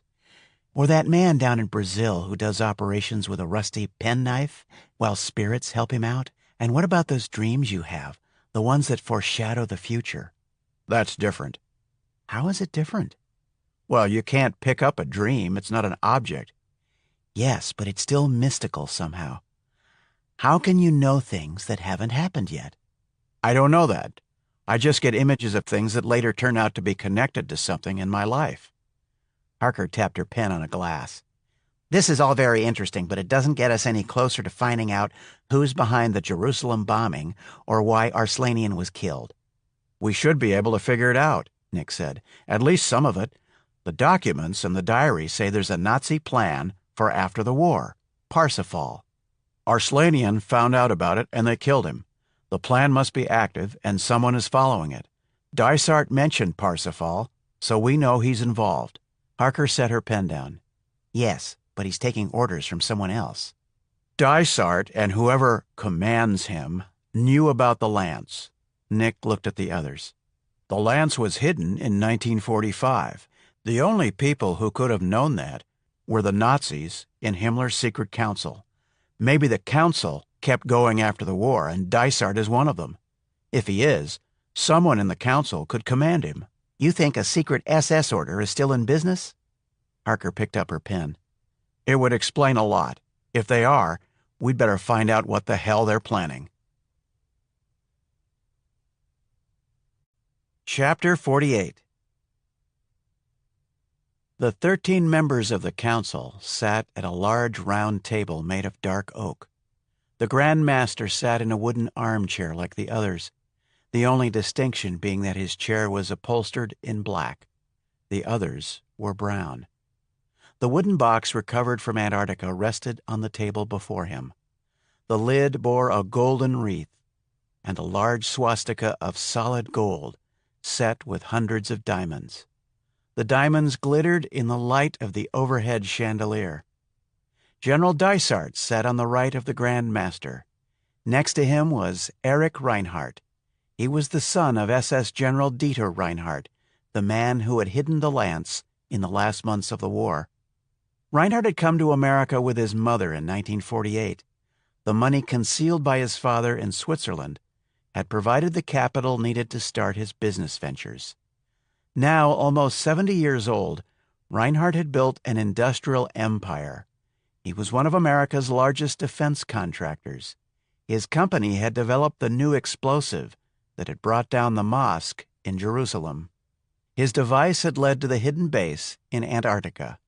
Two of the members of the council, like Reinhardt, had been born into families of SS officers who had made their way into the United States in the years after the war.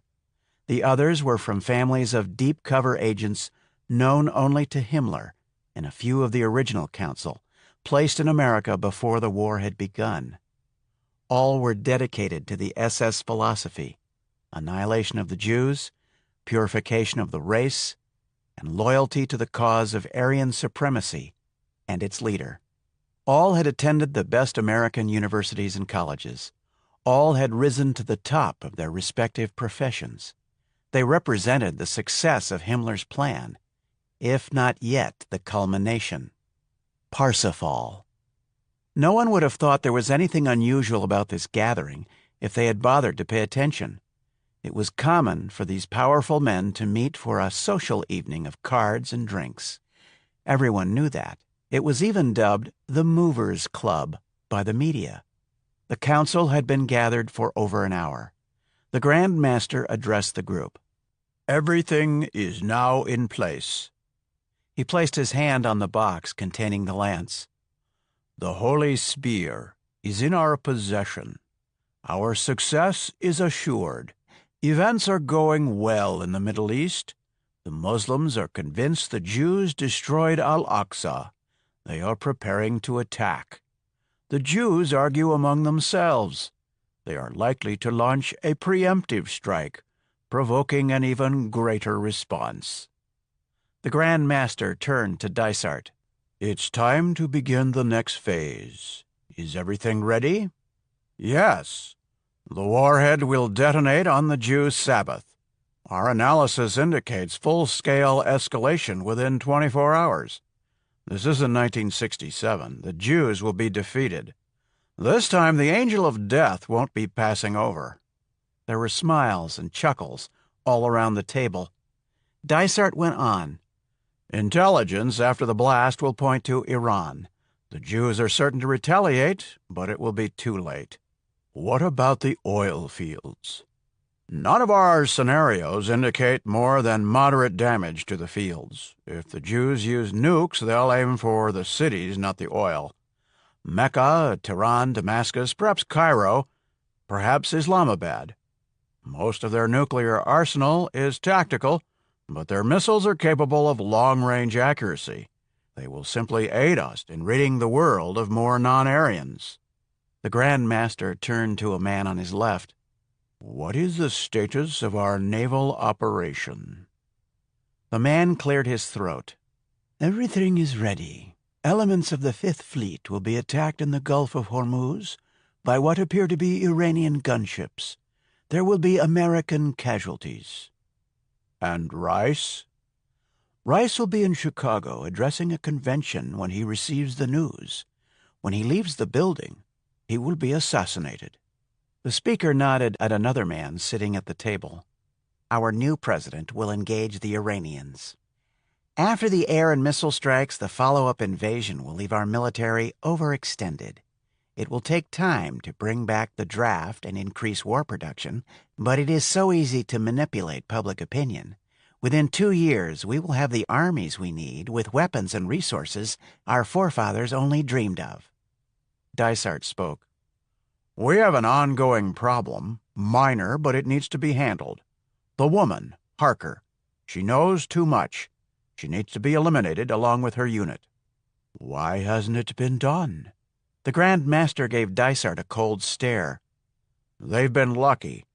They escaped us in Argentina, and until today I didn't know where they were. That location has been determined. I intend to take care of it personally." "See that you do." The Grand Master looked around the circle. "Are there any other issues we need to address?" No one spoke. Almost as one, the men stood. They raised their arms high in the Nazi salute. "Sieg Heil!" Hail victory! Chapter 49. Elizabeth pulled into the garage at the safe house. She'd made a run with Steph and Selena for supplies, while Ronnie kept watch on the security monitors. They began unloading the car. Lamont's mother had needed emergency surgery, and he'd gone to the hospital in the capital. Nick was meeting with Rice's principal aide at a discreet restaurant in Washington. Elizabeth, Selena, and Stephanie walked into the kitchen, their arms full of groceries. Ronnie sat with his hands on the table before him. His expression was rigid. "Hey, Ronnie, we're back." Stephanie looked at him. "What's wrong?" General Dysart stepped into the kitchen from the living room. With him were 6 men holding Ingram MAC-10s with noise suppressors. Nicknamed Whispering Death in Vietnam, the Macs put out over 1,000 9mm rounds a minute. Obsolete technology. Very, very lethal. Elizabeth froze in place. "You've caused me a lot of trouble, Harker." Dysart clenched and unclenched his hands. "Put those sacks down slowly." They set the bags on the floor. "Take your weapons out and lay them on the floor. Put your hands in back of you. One mistake, my men fire. Don't tempt me." Elizabeth saw Stephanie think about going for her pistol. Don't, Steph. Do as he says. They laid the guns down on the floor. One of Dysart's men kicked them aside. "Go down on your knees, all of you. You too." Dysart pulled Ronnie's chair out from under him. One of the men handed his weapon to Dysart and took plastic ties from his pocket. It took only a minute to truss everyone's hands together behind their backs. "You can't get away with this," said Elizabeth. Dysart laughed. There was no mirth in it. "Of course I can." "How did you find us?" "Your computer hacking. Difficult to trace, but here we are. You're not as clever as you thought. You shouldn't go looking at other people's emails." He sat down by the table. "Why don't you tell me what you've learned?" "I've learned you're a traitor," Elizabeth said, "but you already know that." Dysart stood up, walked over, and punched Elizabeth hard in the face. She fell to her side, dazed. Blood poured from her nose. Ronnie made a movement toward Dysart. One of the men hit him in the back of his head with a gun, knocking him to the floor. Dysart turned to Selina and Stephanie where they knelt on the kitchen tiles. "You won't make any trouble, will you?" "No, I didn't think so." Dysart smiled at Selina, an unpleasant, frightening smile. "We have something special planned for you." He reached down and grabbed Elizabeth's hair, jerked her to her knees. "I enjoyed that." His eyes glittered. "Tie their ankles." They were trussed up with more ties. "Take them into the cellar and make sure they can't go anywhere. We'll wait for the others to get back and question everyone at the same time. It's instructive when you show someone what happens when they don't want to talk." Dysart's men dragged them down a narrow flight of stairs into the cavernous cellar. Elizabeth's head bumped on the cellar steps. Their captors bound them, sitting against 2 columns supporting the floor above. One of the men crouched down in front of Selina. She could smell his stink, a rank, sour smell of unwashed body odor and cheap cigarettes. He reached out and squeezed her breast, twisting her nipple with his fingers, watching her reaction. He grinned as she winced. He pursed his lips in a mock kiss. "You're mine, sweetheart." "In your dreams, asshole." Stephanie's feet were tied, but her legs were free. She brought her knees to her chest in one fluid motion and kicked her tormentor hard below the belt. He grunted and flew halfway across the room. His companion laughed. The man rose to his feet, face black with anger, clutching his groin. He started toward Selina. "That's enough, Carl," the other said. "There's time for that later. Come on, the general wants us upstairs." "You'll pay for that, bitch," Carl said. "That's original. You get that line from a movie?" "Come on, Carl." The men went back upstairs and closed the door to the kitchen behind them. A single dim bulb cast scarce light into the basement gloom. In another time, long ago, wounded soldiers from the Army of Northern Virginia had lain in rows in this same basement. The damp stone walls had seen more than their share of pain and misery. Elizabeth was frightened. She blew a bubble of blood from her lips. She took a labored breath and thought of her father. The judge had been sitting in his favorite green wingback chair by the fire in his study, a fresh glass of bourbon in his hand.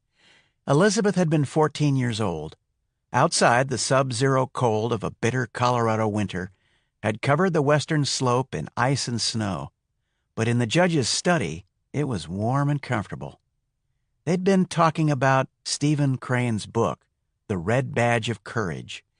Elizabeth had wondered aloud How men could overcome their fear, be so brave, that they would march into the mouths of cannons and almost certain death. Everyone gets afraid, but sometimes you just have to go ahead. What do you do when you're afraid, Daddy? Well, the first thing I do is admit it to myself. It doesn't do any good to pretend I'm not scared, or that I don't feel the way I really feel. That's where courage comes in. Courage? Courage is accepting your fear and doing whatever needs to be done anyway. Cowards are people who can't face up to their fear and let it get the better of them. There's always a place for courage. There's always something that can be done. You might not see it right away. Sooner or later, something comes to mind that can help you through it. You make up your mind that it's okay to be afraid, and you are going to be all right. Then you do what has to be done. That's courage. Courage. She needed that now. Elizabeth heard Ronnie groan. Ronnie, are you okay? Yeah. Head hurts. I'm all right. I'm going to kill that bastard. How did they get in? Elizabeth took a deep breath through her mouth. I was watching the monitors. Next thing I knew, there was a muzzle at the back of my neck. I never saw them or heard them coming. They beat the alarm somehow. NSA bullshit. Elizabeth took another breath through her mouth. Dysart has to kill us. We've got to figure this out, and fast. I wonder if he knows about the tunnel. Doesn't help unless we can get free. Stone fireplaces took up each end of the basement, big enough to stand in and wide enough for 8-foot logs. In the days before central heating, they had warmed the house above. The concealed escape tunnel began behind the back wall of the fireplace at the far end. On the other side of that wall were weapons and a straight route out of the safe house. It might as well have been in China, for all the good it did them. How long do you think we got before they come down and start asking questions? I don't know, Ronnie. Elizabeth spit blood. The flow from her nose had slowed to a trickle. She coughed, gasped for air. Your nose looks broken. Selena looked over at Elizabeth. The bleeding's almost stopped. When is Nick due back? Elizabeth breathed through her mouth. He didn't say. Ronnie twisted in his restraints, but it was no use. I hope it's soon. They waited for their executioners. Chapter 50. Nick tried raising Harker and the others. Lamont didn't answer. He was still at the hospital with his mother, and probably in a place where a cell phone would set off 50 heart attacks. Nick's ear felt like bees were crawling on it. Under Alpha Red, no response to communications within 2 minutes meant trouble. Something was wrong. He was still driving the armored Suburban. It was already deep twilight. He parked well away from the safe house and moved on foot until he could see the front of the building. There were no cars out front. Everything looked normal. He stayed low outside the stone fencing and followed it around the property. In the back, a light burned in the kitchen window. 2 black Jeeps were parked under the trees. He crouched behind the wall and thought about his options. 2 vehicles meant at least 2 men, probably 4, maybe more. He'd never make it to the house undetected, past the alarms and cameras. But there was another way in. He went back to the Suburban and drove with his lights off, past the house to where the highway came to a wide stream. He pulled as far as he could off the road and parked. He took the shotgun and a flashlight and followed the bank of the stream until he came to the grill sealing off the escape tunnel. The tunnel looked like a large rectangular storm drain. Carter disabled the alarm, pulled the grill away, and set it aside. The tunnel was dry and high enough to walk in. The light from his torch shone on cement walls, stained with damp. Bugs and spiders scuttled out of his way. He reached the end of the tunnel. He looked through a spy hole behind the fireplace and saw the others bound to columns, feet stretched out before them on the floor. Harker's face and blouse were bloody. Nick stepped through the back of the fireplace. He set the shotgun against the wall, pulled his knife, and started cutting them free. First Ronnie, then the others. Nick, Ronnie whispered. Dysart and 6 others. Heavy firepower. Ronnie picked up the shotgun and ran to the bottom of the stairs. He eased the slide back, checking to see if a round was chambered. Selina rubbed her wrists. She touched Nick on the arm, as if making sure he was real. Stephanie ran to the tunnel, opened a steel locker, and took out weapons. She handed an M4A1 to Selina, one to Harker, and quietly racked the bolt on her own. They loaded up. "They've got MAC-10s," Ronnie said in a low voice. Nick took out his pistol. "What do you think? Should we go up or bring them down here?" "Up. There's no way to get them all down here at once. We have to go after them." "Is the door locked?" "I don't know. Probably not. They think we're helpless." He smiled. Nick knew the look. Ronnie was mad. It wasn't a good idea to get Ronnie mad at you. "Black flag, Ronnie." He nodded. "I'll go first." He patted the stock of the Remington. "More spread. Close quarters. Lots of noise. Should take them by surprise." Nick felt the adrenaline rush. He took a few breaths to calm himself. "Stephanie, director," he said in a low voice, "you wait down here. Take them out if someone gets by us. Selina, you follow Ronnie and me up. Cover us. Lay down fire when you can. You get a clear shot at one of the bad guys, take it. Don't get yourself killed." The three moved silently up the stairs. Light and the murmur of voices slipped through the crack under the door. Ronnie put his left hand on the knob and turned it in a slow, even movement. He nodded. Nick held up 3 fingers, mouthed the count. 1, 2, 3. The door flew open. The man who had mauled Selina sat with one of the others drinking beer. Their guns were on the table in front of them. They went for their weapons. The Remington blew the first man out of his chair and painted the wall in back of him with blood. Nick fired twice as the second lifted his gun. The big hollow point bullets drove him into the stove and to the floor, 2 down. Nick caught the movement in the living room and dove to the side. He heard Selina's weapon behind him. The arch around the entrance to the living room disintegrated in a shower of plaster. A long burst from a MAC-10 sprayed the kitchen with rounds. He could hear the bolts snicking back and forth over the soft stuttering of the suppressor.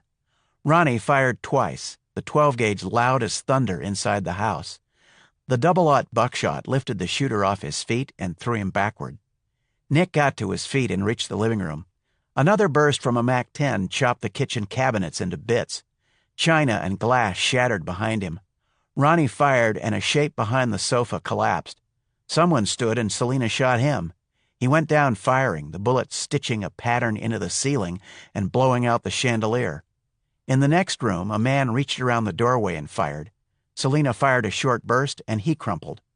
A man in uniform ran for the front door. Nick let off 3 rounds into his back. He slammed face first into the door and slid to the floor, arms spread wide, leaving broad smears of blood behind on the smooth, white, enameled surface. Loud silence. The room's filled with the smell of cordite, blood, and the stink of emptying bowels. "I count 7, Ronnie said. "That's all of them." He racked the slide on the shotgun, ejected an empty casing. It bounced with a hollow clatter onto the wooden floor. They checked the bodies. Dysart lay by the door, his green uniform dark with blood. That was the good news. The bad news was that he wasn't going to answer any questions. Selina stood frozen in the kitchen, her rifle still held close to her cheek. Nick walked over and laid his hand on her shoulder. "You're all right." Something changed in her eyes. She lowered her weapon. Harker and Stephanie came into the room. Harker looked at the carnage and shook her head. "I'd better call the president," she said. "He needs a new spy master." Chapter 51. They moved the bodies into the garage. Harker called Rice. They sat around the table in the ruins of the kitchen. "I've got to set your nose," said Ronnie. "This is going to hurt, Director." "Go for it." He placed both hands on the side of her nose and moved the cartilage back into place with a quick movement. She gasped. Tears came to her eyes. Ronnie taped it in place. Nick called Lamont and filled him in. Stephanie made coffee and threw brandy in it. The team sat for a few minutes with the cups, thinking their own thoughts. Harker broke the silence. "I didn't think Dysart could find us. I was wrong. Who's ever behind this just upped the ante. The question is why? Why would Dysart himself come after us like that? We know too much, Nick said. They can't know what it is that we know, but it doesn't seem to matter. We know why they tried to stop us in Jerusalem. They wanted to blow up the mosque and kill Rice. And keep us from finding out what Arslanian knew about Himmler's plan. Harker took a deep breath through her mouth. That must be why they're still after us. There must be more to it than the bombing. Nick sipped the brandy and coffee. Himmler's plan was to try to take over the U.S.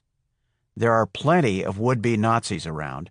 It's hard to believe they could be powerful enough to pull it off. They have first-rate intelligence. How did they know we were in Argentina? Maybe Dysart figured it out, but I don't see how. Ronnie yawned and stretched. Harker looked at her watch. Let's get some sleep. I can't think straight anymore. Set the alarms, but I don't think we're going to get any more visitors tonight. They went to their rooms. The adrenaline had worn off, and Nick was bone-tired. Selina came out of the bathroom and sat on the edge of the bed. Things were good between them again. She looked at him, shuddered. Jesus, Nick. He put his arm around her. Yeah. I don't know if I can keep doing this. The team, I mean. I thought I knew what I was getting into. When we were tied up in the cellar, I thought they were going to kill us. They were, but they didn't. That's what counts. But what about next time? You can't think about that. If you start thinking like that, you'll lose your confidence. She looked into his eyes. We're so different, you and I, she said. How so? You always seem so, I don't know, detached. It's like you turn on a switch, and after that everything is action until the shooting stops. You don't seem to worry about it. It's instinct with you. With me, I have to think about it. Don't you think about it at all? Not much when things are happening. After, I do. It's probably because of my training, to know what I'm supposed to do. I think it's more than that. I do things I'm trained to do that people think are crazy. Like jump out of airplanes for the fun of it, but I've thought about it first. It's a choice, something I've reasoned out. She looked down at her hands. Today wasn't something I chose to do. Nick, I was scared. Reason has nothing to do with people like Dysart. People like Dysart give Reason a bad name. Nick paused. I don't think we're so different. In the end, you did what had to be done, scared or not. You don't understand what I'm saying. It seems natural for you. It's not for me. Nick could feel a headache starting. Selina had just called him a natural-born killer. It wasn't what he wanted to hear. Chapter 52. The president sent a cleanup team. They said nothing and asked no questions. They took the bodies away. Pretty soon the media would announce that the director of the NSA had suffered a heart attack or a fatal car accident. The need for secrecy and stability meant what really happened would never be made public. Rice appointed an obscure general to fill in at the agency until things could be sorted out. With the safe house compromised and Dysart dead, there seemed no point in keeping away from project headquarters. The team moved back into town. They met in Harker's office. The director had 2 black eyes and a broad white bandage across her nose. All you could say for it was that it complemented her black and white outfit.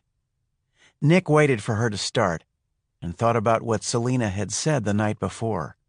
It bothered him. He'd never known a woman like her. To say they were different was a hell of an understatement. That was all right. It was the thought that killing was natural for him and not for her that got under his skin. Out came Harker's pen. She began tapping. There are new developments. Bad ones. First, let's talk about Dysart. He's gone, but there are others. They've made a determined effort to take us out of the picture. I'm wondering if we need to keep out of sight. You think they'll keep trying? Nick asked. They might not. I've been subpoenaed to appear before the Senate Intelligence Oversight Committee to answer questions about questionable and unauthorized covert operations in Argentina. It can't be a coincidence. That's Senator Greenwood. How did he find out about Argentina? What's he up to? Carter scratched his ear. There's a lot of media mileage in an investigation. Greenwood has a shot at the presidency, and an investigation could embarrass the president. That might be reason enough, but I think there's more to it. I think Greenwood wants to stop what we're doing. Like Dysart, said Ronnie. Steph and I had an idea that whoever was behind this might be looking to profit from war in the Middle East. We've done some checking. Senator Greenwood made large trades in the last 6 months, moving funds into domestic gas and oil and military contractors. If there's a war, he'll make a killing. If Greenwood is one of the conspirators, this could be a change of tactics on their part. Knock us out with legal moves and expose the project. He could discredit us and Rice at the same time. Nick said, Greenwood is one of the powerhouses in the Senate. How high does this go anyway? It goes damned high, almost to the top. That's the other development, bigger than Dysart. We've gained access to all of Dysart's files. You aren't going to like what we found. Steph, would you run it down, please? Stephanie cleared her throat. Dysart's encrypted emails show communication with several key correspondents. There are repeated references to Parsifal. We know that's Himmler's plan to subvert our government. It took a while, but I was able to backtrace most of the recipients. It's a scary list. By definition, all these men are traitors. Lamont said, Who's on the list, Steph? You can start with the vice president. Earlston? You're saying the VP is part of a Nazi conspiracy? She nodded. That's what it looks like. Justice Smothers is another. Selena looked shocked. Smothers? The Supreme Court? Yes. Also Admiral Lang and Senator Blackfriar. Ronnie sat straight up. Lang runs naval intelligence. Blackfriar makes or breaks the money for defense appropriations, Nick said. Harker said, We still don't know who told Dysart what to do. But these others, I think we've stepped right into a snake pit. Without proof, no one will believe these men are anything but dedicated public servants. There are other emails that appear to be in the nature of Dysart's job, but some of those people might be involved also. Acting DCI Wendell Lodge is one of them. CIA? Shit. Ronnie shook his head. What do you think they're trying to do? Lamont said. I think they want to destroy Israel and get control of the oil fields. Harker tapped her pen. The bombing of the mosque sets up war. The Middle East will explode, and we'll be sucked right into it. If Rice were out of the picture, Earlston would take over. They could pretty much do what they please. Harker set the pen down. If there's a war, people like Admiral Lang could create chaos. It would get covered up in the general madness of the fighting. There's a pattern of co-opting our intelligence resources. NSA, Naval Intelligence, and perhaps CIA. And now I'm called to appear before Greenwood's committee. They're playing hardball. Two can play that game. What do you mean, Nick? Why don't we pay a visit to Greenwood's office? Maybe there's something that ties him to the conspiracy. You want to raid the office of the chairman of the Senate Intelligence Oversight Committee? Why not? If you are caught, it will make Watergate look like a little white lie. It will blow us out of the water. If Greenwood succeeds in busting you, it will blow us out of the water. Rice as well. We can't stop them by ourselves. Even if we get proof, it's going to take some fancy footwork by the president to break open this rat's nest. These people are powerful. I'm open to ideas. I don't think his office is a good bet, said Lamont. Besides, he has 2 official offices. We'd have to hit both of them. If you were part of a conspiracy, would you keep incriminating stuff lying around where some intern might discover it? You have a point. Harker picked up her pen. Ronnie shifted in the chair. If I want to keep something private, I'd keep it at home. Less chance of someone stumbling over something. Why don't we creep his house? He can't be there all the time. Daylight penetration while he's at work, Nick said. Maybe the old exterminator trick, or gas and electric, telephone repair. We go in the open and the neighbors see what they want to see. We could bug his home while we're at it. If he's got anything to hide, he probably sweeps the place. Yeah, but until he finds one, we might get lucky. Hell, they bugged us, didn't they? Turnabout's fair play, right? If he's involved. Any bets he's clean? I give you 10 to 1 he's dirty as Dysart. Nick tugged on his ear. Can we get plans for his place? Plans are public record. Stephanie went over to the computer console. A few keystrokes, and the plans for Greenwood's home appeared on screen. Record showed he had completed a major expansion and renovation of his basement 5 years before.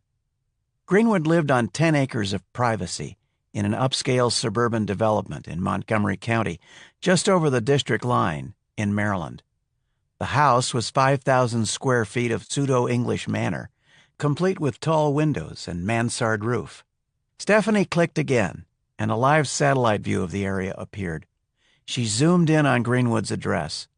Behind the house was a large formal garden. A gardener trimmed a row of hedges as they watched. A high fence and mature landscaping concealed the house from neighbors. "Who goes in?" Nick asked. I think Selina and Lamont. Harker paused. We'll use the telephone repair ploy. Ronnie, you put together what they need. A van, uniforms, you know the drill. Is this legal? Selina asked. We can go in and bug a U.S. senator because we think he's involved in something? We have to know if Greenwood is part of this. No, it's not legal. But we don't always play by the rules. Look what's at stake. She took out a tissue and coughed into it. All right. We'll see if Greenwood is involved. In the meantime, we still need to think about our own security. Any ideas? Nick? I don't think we can keep out of sight. The safe house is blown. If we couldn't stay hidden there, how can we expect to pull another vanishing act and have it come off? If we duck and cover, we take ourselves right out of the game. I don't want to do that. Selina said, Nick's right. Time's running out. A war's going to start any moment. That's what I think. Ronnie brushed a fleck of something away from his shirt, where palm trees waved on a red and yellow background in the ocean breeze. Lamont and Stephanie nodded in agreement. Harker said, We'll proceed as usual then, with extra caution. Chapter 53. Nick opened his door. Selina had dressed in heels and a sleek designer creation of blue silk cut low over her breasts. The fabric rippled when she moved. A chain and earrings of Black Hills gold picked up the highlights in her hair. A soft black jacket completed her outfit. Her smile was enough to make Nick forget all about Nazis and plots. They were going out for dinner, the date she'd talked about when he was in Jerusalem, the first date he'd had since Megan died. He'd dressed in his best suit, a gray weave over a light blue shirt and dark blue tie. The look was only slightly marred by the bulge of the .45 under his jacket. You look wonderful, Selina said. I thought we'd go over to DuPont Circle. I know a place with a good wine list and great little things to eat. Sounds good. You look terrific. Really terrific. Nick took her arm. They rode the elevator down to the first floor of his building. They nodded at the security guard and walked out into the chill of an October evening on the East Coast. The street was deserted, unusual for this time of night. They strolled toward the corner to look for a taxi. The evening bore a hint of coming winter in the air. A garbage truck rumbled by and stopped up the block ahead of them. Two men in overalls and baseball caps climbed from the cab. They began emptying cans lined in the alley. Nick and Selina came abreast of the truck. One of the garbage men pivoted and drove the metal lid from a can into Nick and knocked him to the pavement. The second grabbed Selina. Nick felt a hard boot in his ribs and rolled to get away. Out of the corner of his eye, he saw Selina struggling. A second kick came at his head. He caught the foot and twisted in and down with all his strength. The man screamed and fell to the sidewalk. He reached inside his overalls and pulled out a dark blue automatic. Nick fired, the roar of the .45 harsh in the night air. The phony trash man sprawled on the sidewalk. Selina grasped her attacker and hurled him into the side of the garbage truck. He bounced against the metal and pulled out a pistol.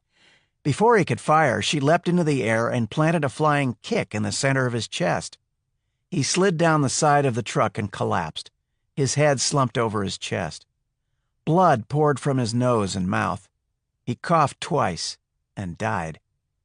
It had taken no more than half a minute. "Are you all right?" Nick got to his feet. "Yes." She looked down at her dress. The sleek blue was ripped down the front, exposing her breast. She pulled the jacket tight around her and cast an eye over him. His suit was trashed, the soft gray weave torn and dirty. Nick went over to the man slumped next to the truck, felt for a pulse. "He's dead." "He should be. I've practiced that strike for years. It's supposed to kill. I never thought I'd have to use it for real." "He had a gun." "I know," she said, "but it doesn't help." Sirens sounded down the block. Chapter 54. "Some date," Selena said. She tossed her purse on the couch. Harker had called off the cops. They were back in Nick's place. "I'll never complain again about how you can do everything," he said. "You walk on water, too?" "Only on a jet ski." She sat down next to him on the couch. "Why did they come after us?" "They wanted us alive or we'd be dead. "Maybe to find out what we know. Maybe some other reason. It has to be the same people." "The Nazis." "Yeah, but dumb ones. That was really bad planning, to try and grab us on the street like that. They're making mistakes, and that's a good sign. Somebody sure as hell doesn't want us getting in their way." "Greenwood?" "I don't know. We might find out tomorrow when you go over there." Selena got up, went to the liquor cabinet, and took out a bottle of Jameson's. She came back with the bottle and 2 glasses. She handed him a glass, poured, then poured one for herself. "I'm beginning to see why you like this stuff." "It's all right if you don't overdo it. When Megan died, I hit it pretty hard." Selena looked at him. He'd never told her about Megan. All Selena knew was that he'd loved her, and she was dead. "It's a lousy fix, the bottle. My father was a drunk, and I know better. But for a while it seemed to help, after she died." Selena waited. Then she said, "How did she die?" He remembered. The worst day in his life. "I was on leave," he said. "We'd had a good week." Acid churned in his stomach. "We went to the airport." He emptied his glass. He got up and went to the bar and poured another drink. He sat down next to Selena. "I was rotating back to Iraq. Megan was going to San Diego. She had a new job." He stopped, remembering. "Anyway, her plane left before mine. I went over by the windows to watch her take off. You know, those big windows they have at the San Francisco airport?" "Yes." "Her plane lifted off, and then it did something strange. It kind of joggled in the air. Then the nose went down, then one wing tipped down, and the plane went straight into the ground. It blew up. There wasn't anything I could do to stop it. Anything. I had to stand there and watch her die." He put his hand over his eyes. "There was nothing I could do. Nothing I could do." Something broke inside him. Then he was sobbing, and Selena had her arms wrapped around him. Chapter 55. The visitor watched his target walk to the front door of her Georgetown brownstone. The woman paused in the mullioned yellow light from the antique coach lamps set on either side of the door. She fumbled with her keys and went inside. It was after 11. The night was cold, the warmth of the day a memory. On the deserted tree-lined street, all the post-dinner strollers had gone home to the safety of their beds. The visitor drove his car down the block. He turned off his lights and pulled into the service alley behind the buildings. He parked. He got out of his car and slipped to the rear of the target's home. He opened a gate in the fence and became another shadow, blending into the tall bushes in back of the house. The scent of wet leaves and the coming of winter filled the night air. Lights came on in the second story, where the visitor knew the bedroom was located. He pictured the interior of the house in his mind's eye, the location of the alarm box. He went through how things would happen, and repeated the mental exercise. When he felt ready, he moved to the back door, opened it in seconds, and slipped inside. He had only a minute to disable the alarms. A red light blinked steadily on the alarm box. On, off, on, off. He took out a small electric tool and unscrewed the cover on the box. He took a device from his pocket and clipped leads onto the terminals. The blinking red light turned green. The visitor started for the stairs. Upstairs, Elizabeth had changed into her robe. She was sitting at her dressing table, brushing her hair. Her holstered Glock was on the table in front of her, in the midst of an assortment of bottles and containers. After the events of the last days, it was always in reach. She looked in the mirror, at the purple bruises around her eyes, her damaged face. She sighed and set the brush down. Elizabeth tried to take a deep breath and coughed. She picked up the latest lab reports from Johns Hopkins. Lymphangioliomyomatosis. She couldn't even pronounce the damn thing. The doctors called it LAM, LAM for short. It was rare, so rare she was one of only 500 cases diagnosed in the U.S. It affected only women. It was going to kill her. For a long time, she and her doctor had thought it was a case of nasty chronic bronchitis. Finally, her doctor ordered an MRI, and they had discovered the truth. There wasn't any real treatment. She'd already been through heavy antibiotics, but they hadn't done anything except destroy her digestion. Then hormonal therapy, but that hadn't worked either. Then an experimental regimen of something called rapamycin. Now she was on another experimental drug. Something new, they said. It might work, they said. It might not. It left her with a dry mouth and occasional dizziness. It was too soon to know if it would do the job. Her lungs were filling up with tissue that shouldn't be there. She was tired all the time now, although she didn't think the others had noticed yet. She had a powerful inhaler, a bronchodilator for when she couldn't catch her breath, but she didn't like to use it. Acupuncture brought temporary relief, but it was difficult to find time for visits to the cheerful Chinese doctor. In any event, it wasn't a cure. At this rate, she'd be dead in 2 years. If the new regimen didn't work, the only possible alternative was a full lung transplant. Elizabeth wasn't holding her breath on that one. The bizarre thought made her laugh. She bent over the table in a fit of coughing, her hand resting on the Glock, a movement in the mirror that shouldn't have been there. She half turned and stared into the barrel of a silenced automatic, held by a tall figure standing in the doorway. The man was dressed in dark clothing, his face bland and unremarkable, the face of an assassin. The hand with the pistol was unwavering. "Please do not move." His voice was soft, neutral, a hint of an accent. She stopped turning. "What do you want?" She knew what he wanted, to kill her. The hard black grip of her holstered pistol was cold under her hand. The assassin had come in while she was in front of the mirror. He couldn't have seen the Glock, lying in the midst of the bottles and jars on the makeup table surface. Elizabeth knew there was little time. She would have only one chance. She closed her finger around the trigger. Had she chambered around? "To help you," the man said. He moved closer. Elizabeth spun the Glock around with a swift, fluid motion and pulled the trigger as the intruder fired. She heard the soft sound of the silencer and felt the bullet strike her skull, a sharp, hammering pain that knocked her backwards off the low stool where she'd been sitting. The Glock bucked in her hand as she tumbled to the floor, and she smelled the leather of the holster burning.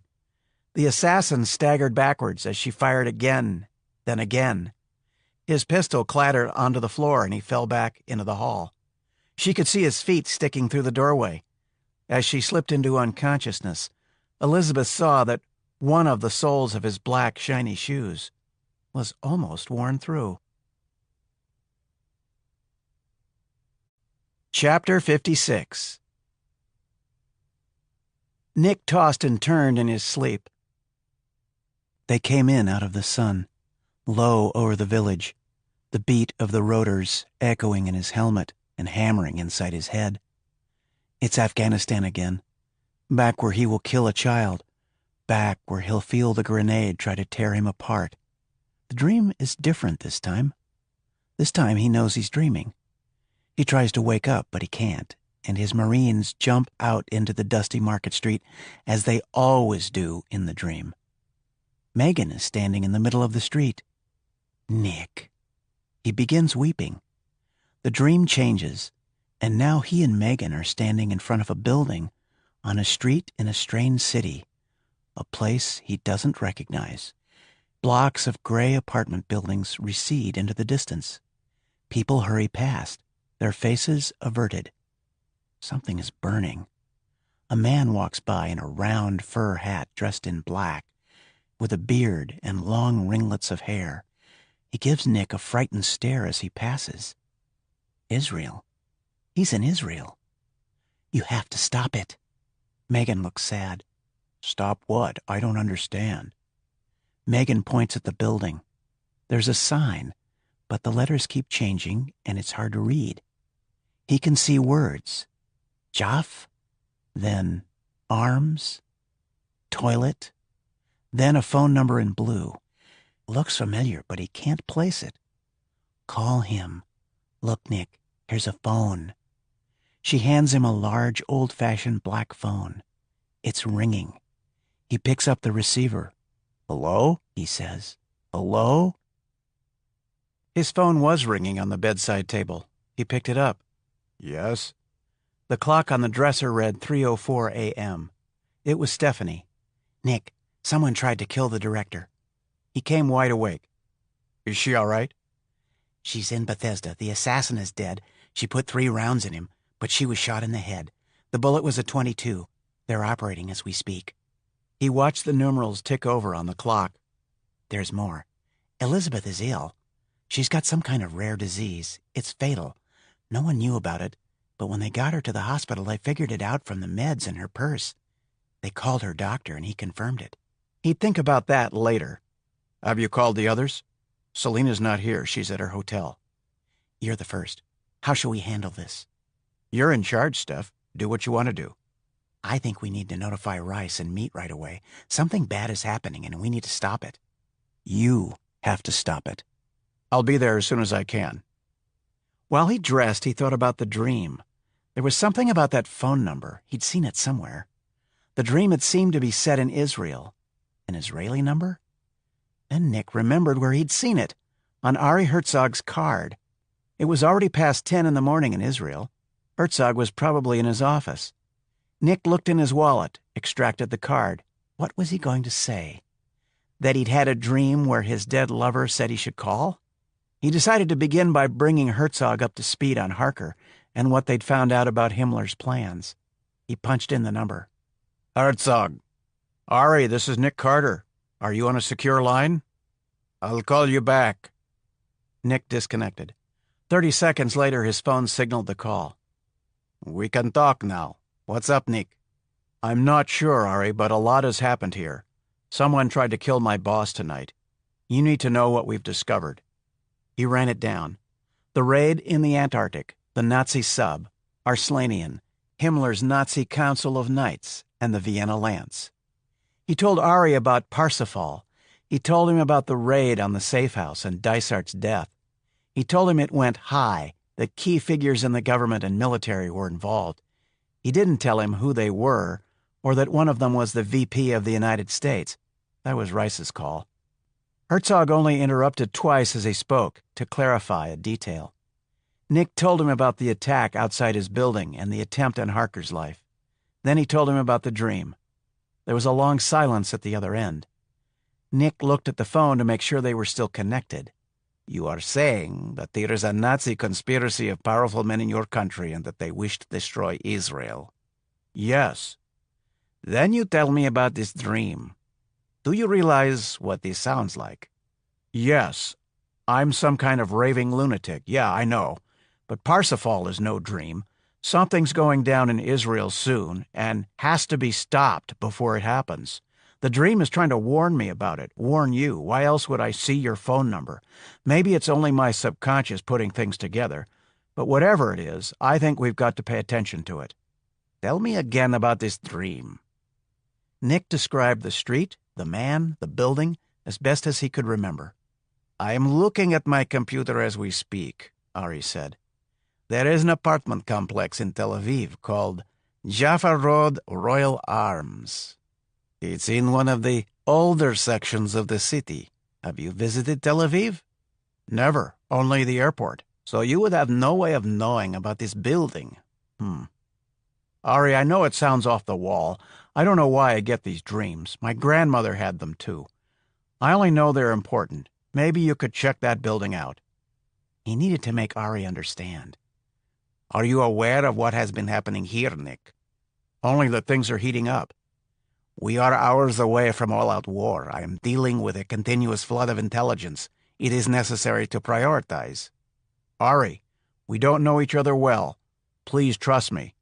I have a really bad feeling about what will happen if you don't follow up on this." Another silence. "All right, Nick. Keep me informed. I will do the same." "Thanks, Ari. Good luck over there." He remembered words he'd seen carved over a Roman tomb. "Don't let the bastards wear you down." Nick thought he could hear Herzog smile on the other end. Chapter 57. It was breaking dawn outside. Streaks of vermilion and gold and yellow illuminated a shotgun sky filled with rows of puffy gray clouds. Stephanie sat in the director's chair. It was strange to see anyone else sitting there. Harker's silver pen lay silent on the desk. Nick half expected Stephanie to pick it up. "Elizabeth is out of surgery," Stephanie said. "The bullet bounced off the orbital ridge above her left eye and lodged alongside the skull. She was lucky it was only a .22. If the shooter had used something bigger, it would have blown the top of her head off. They got the bullet out, and she's in an induced coma while they wait and see if there's going to be any further insult to the brain, hemorrhaging fluid buildup. It's too soon to evaluate her neural functioning if she's lost any capacity. The doctors are hopeful." "What about the son of a bitch who shot her?" Ronnie kneaded his knuckles. "No information yet. No ID. He was dressed in clothes of European manufacture. We're running his picture and prints through Interpol and everyone else. If he's ever been picked up, we'll find out who he was." "She got off 3 shots after taking a bullet in her head?" It was Lamont. Stephanie nodded. Lamont let out a sigh. "I want to tell you about a dream I had," Nick said, "and a conversation with Herzog in Israel." When he was done, everyone was silent. "It feels like everything is coming to a head," he said, "but I'm damned if I know what it is. The thing outside my building, they must have wanted Selena and me alive, at least until I started shooting. Then, going after the director like that, they're trying to stop us, and they've turned up the pressure.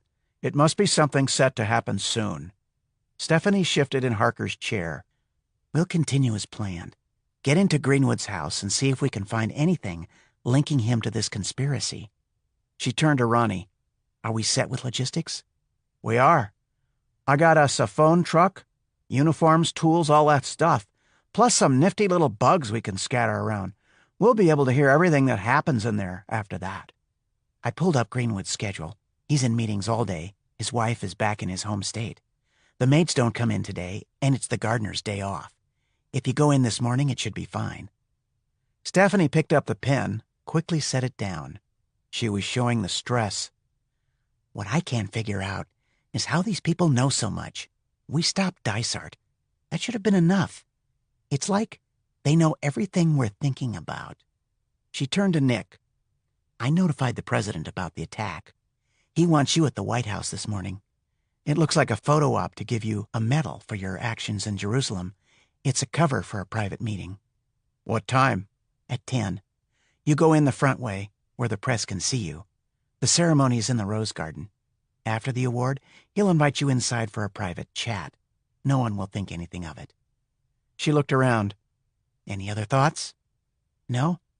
Then we'll meet after Selena and Lamont get back from Greenwood's." Stephanie stood up and Harker's wheeled executive chair slipped out from under her. She grabbed for the desk, and her hand sent the picture of the Twin Towers skittering lengthwise along the polished surface. It flew off the desk and landed at Nick's feet. He reached down and picked it up. A tiny black rectangle was stuck on the bottom of the picture frame. Carter swore to himself. He held up his hand at the others, touched his lips, and held the picture high where they could see it, pointed at the bug. He said, "We've got a long day ahead of us. Anyone up for breakfast? I'm buying." "I'll go with you," said Selena. "Come on, guys. Let's all go." Nick set the picture back on the desk. They left the room. No one said anything in the elevator or out in the parking lot. They drove to a restaurant down the road. The pace was slow. They took a corner table where they could see the entrance. The waitress brought the order. Nick mashed toast into his eggs and thought about the listening device on that picture. No wonder they know what we're thinking. They've heard every word all along. "The sweeps didn't pick it up," said Stephanie. "It's got to be something new, high-tech. How did they get it past all the security?" "We'll find out." He put more sugar in his coffee. "Whoever is listening knows we're going after Greenwood," Ronnie talked between bites. "If he's part of this, he's going to try and stop us. What if we found something in his house that could pin him down? He couldn't risk that." Everyone nodded. The team was on the same page. Nick looked at Selena and she smiled at him just a little. "If Greenwood is dirty," Lamont said, "he'll be waiting for us. He's got no reason to think we'd be looking for an ambush. If I were him, I'd have people waiting outside and inside. We should be able to spot them outside, then we'll know he's part of this for sure." Ronnie munched on a piece of bacon. "That would tell us he's one of the bad guys. It wouldn't get us inside his house." "How about this?" Nick said. "If he wants to play rough, he's got to do it out of sight, inside the house. You go there like we planned. You check things out. You spot someone, plant a bug in his phone box outside, but don't go inside, then drive away. He thinks you did what you came to do. Then we come back when he's not expecting us." "That could work." Stephanie pushed her half-eaten eggs aside. She made up her mind. "Lamont and Selena, you go as planned. We'll leave the bug in place in Elizabeth's office. We've got an advantage now. They don't know that we know they're listening." Carter looked at his watch. "I've got to get ready to meet Rice. Steph, as soon as I'm out of there, I'll call you." "Elizabeth briefed the president on those emails we found in Dysart's computer. What I don't know is how he thinks it should be handled. Find out, Nick." Chapter 58. Nick stood next to the president in the Rose Garden. Rice made the requisite remarks about service and duty and presented him with a boxed medal. The cameras flashed. It was a relief when they went inside to the Oval Office. Rice took a seat behind his desk and motioned Nick to a chair.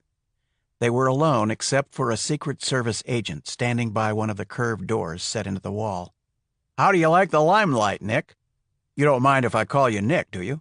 "Of course not, sir. I don't like cameras much, to tell the truth." "Don't you get tired of it?" "It goes with the territory. Don't be surprised if someone wants you to run for Congress. You've got name recognition now." "I'd make a lousy politician, Mr. President." He laughed. "Yes, you would. You're too willing to say what's on your mind. Even when you don't, your face gives you away. Don't get into any poker games, Nick." Rice turned serious. "I was sorry to hear about Director Harker. How would you feel about taking over for her?" It took a moment to absorb that. "Sir, I'm no administrator.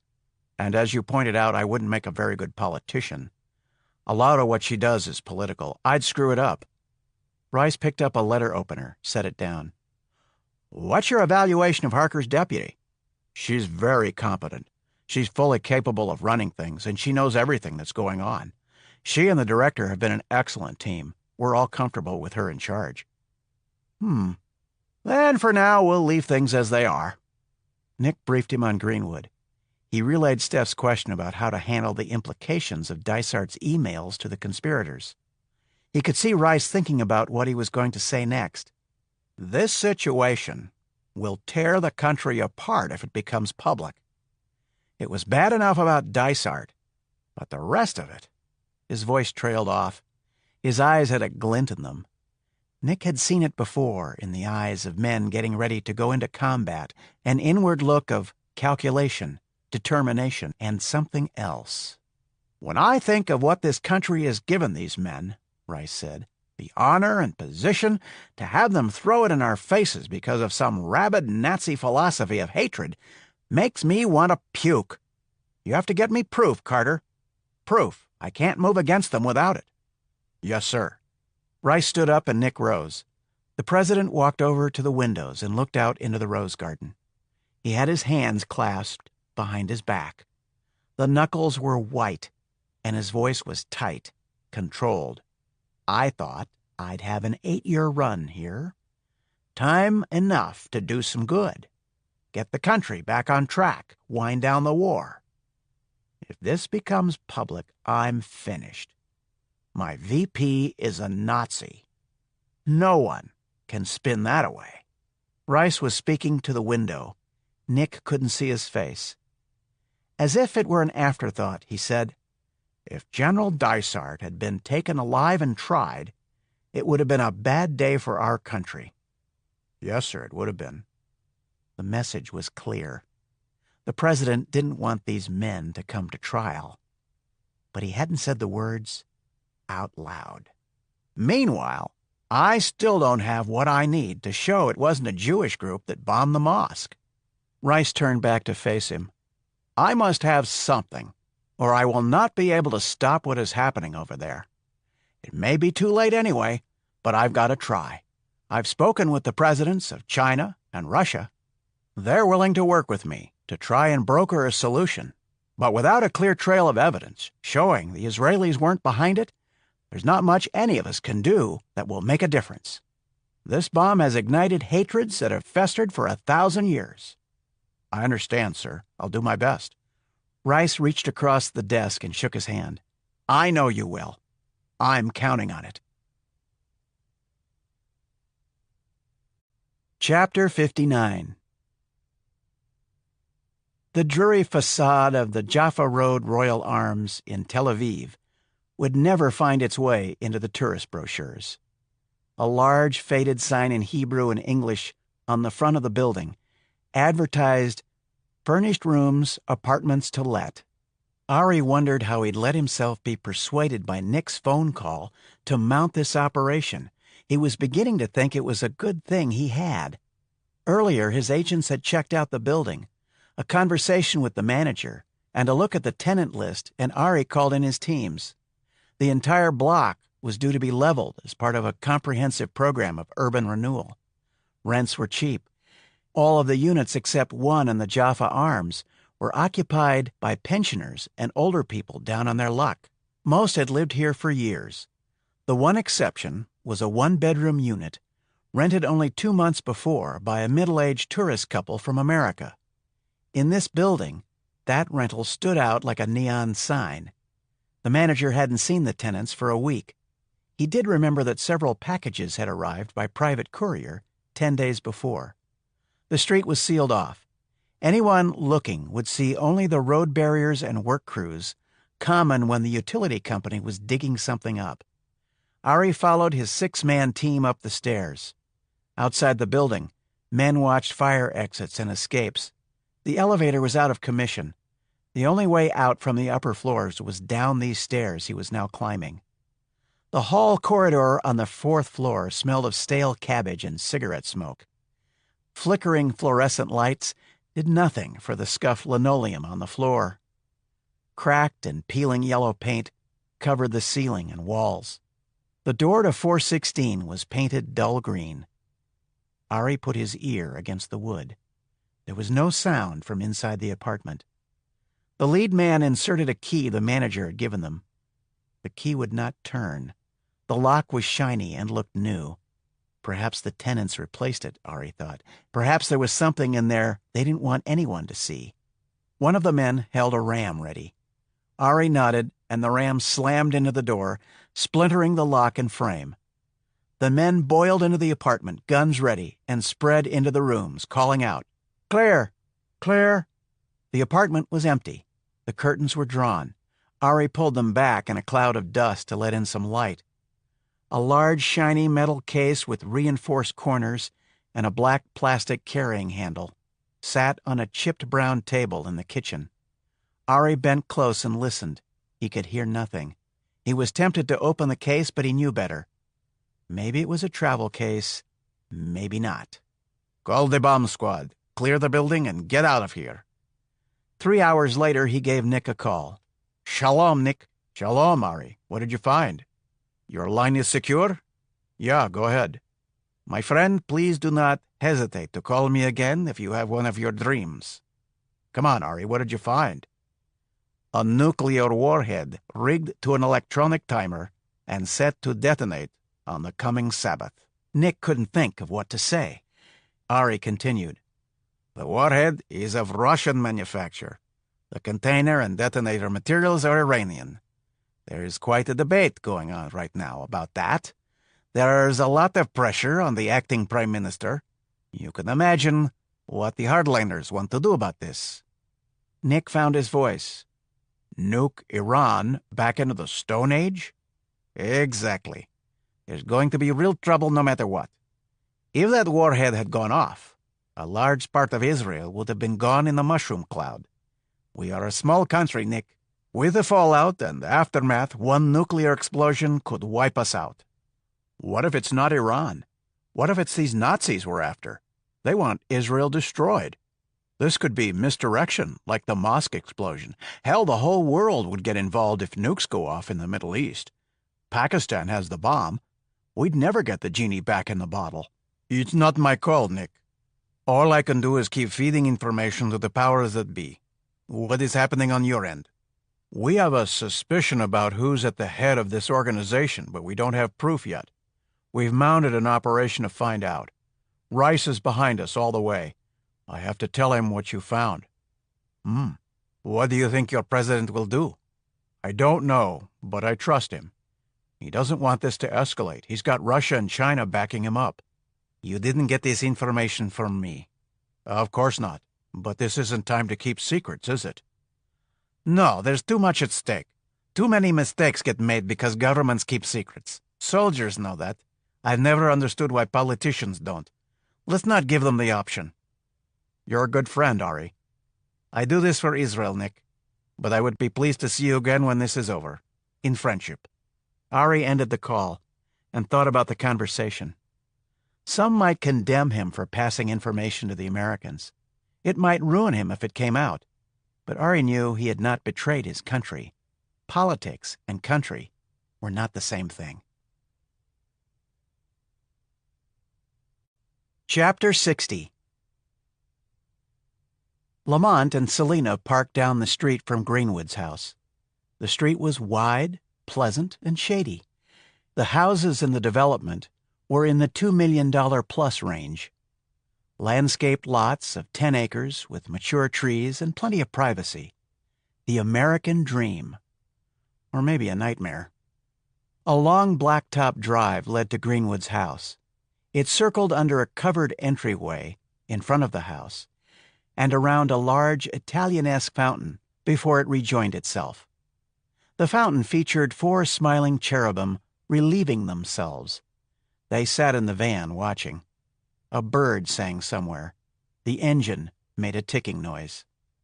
Selina said, "In the blue BMW, reading the paper. He hasn't turned a page since we got here." "Yeah, I see him. There's another pretending to walk his dog over there." Lamont lowered his binoculars. He pointed at a man some distance away leading a muzzled German shepherd on a tight leash. "I guess we have our proof."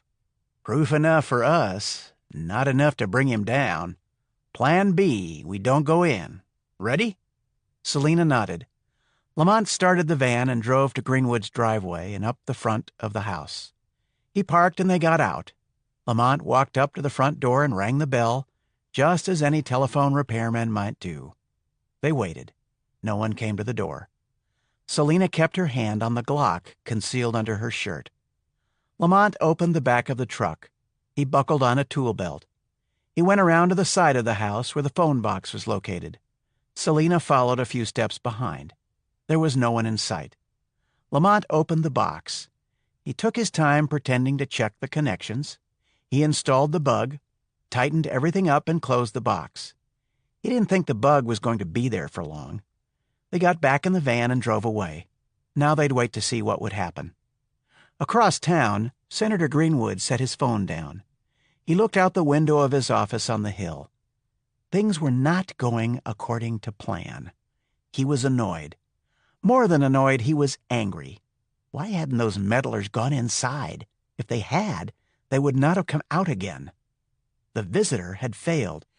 Always, his assignments had ceased to exist, ceased to create problems. Now he was dead. At least that damned woman was out of the picture. Greenwood hoped she suffered. He hoped she died. He took a deep breath and calmed himself. There was no point in overreacting. The meeting was still set for tonight. The last element would soon be in place. It had been botched yesterday, but that final detail would be taken care of today. Tomorrow would bring the dawn of the Fourth Reich. Of course, it wouldn't be called that. This wasn't 1933. There wouldn't be parades of jackbooted soldiers or gigantic squares filled with troops. Modern times demanded modern techniques. The appearance of democracy was everything. By the time America realized what had happened, it would be too late. The bomb would detonate in Israel. Rice's assassination would create panic. In the confusion, no one would see what was happening. Earlston would step into the presidency and let Israel and the Muslim states destroy one another. He would intervene only to protect the oil in the region. The war drums would beat against Iran.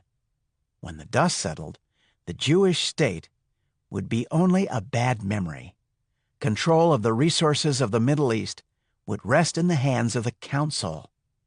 His hands. The new leader.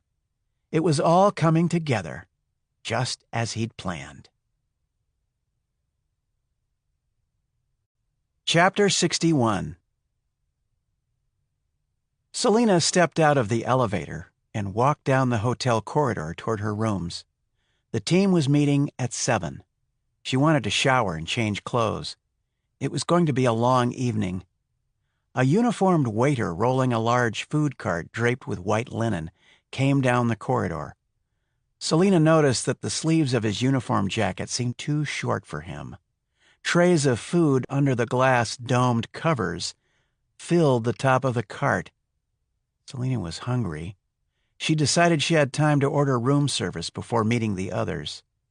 Breakfast hadn't been much more than coffee and a few bites of toast. She'd had nothing to eat since except a power bar in the van. She paused in front of her door and took a key from her purse. "Good afternoon, ma'am," the waiter said. Selina inserted her key. Something stung her neck and everything went black. Then she was awake. The first thing she felt was pain. Pain in her arms and hands and shoulders. Something cut into her wrists and ankles. She opened her eyes.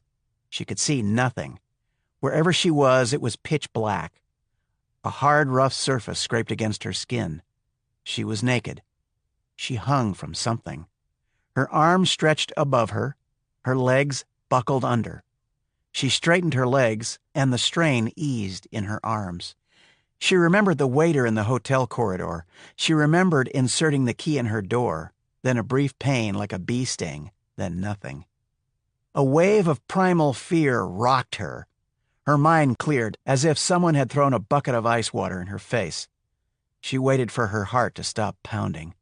She closed her eyes and drew upon her training in martial arts, remembered her teacher's words. Fear does not exist except in the mind. There is only being, only chi. All else is illusion. Meditate on this, believe.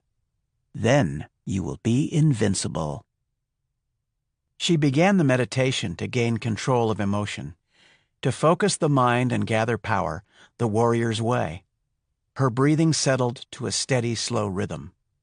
Selina opened her eyes. She could see nothing, but the meditation had created a heightened state of awareness. She could feel the space around her. It was large, she could tell that. The wall behind was of stone. The floor under her bare feet was cold and smooth, polished granite or marble or tile. She was cool but not cold. It was very quiet, with a sense of weight all around. There was a whisper of ventilation, a mere breath of air moving against her body. She thought the room must be underground. That would explain the complete silence, the feeling of containment. Her eyes were adjusted to the darkness, but there was still nothing to see except the suggestion of a faint, reddish glow across the way. It could be her imagination. She was clamped by metal cuffs to the wall, tight enough to prevent any slippage, any Houdini-like escape. What time was it? She had no way of knowing. She was due to meet the others. When she failed to show up, they would know something was wrong. Was it 7 yet? How long had she been out? Was it the same day? Did they know she was missing? How would they find her?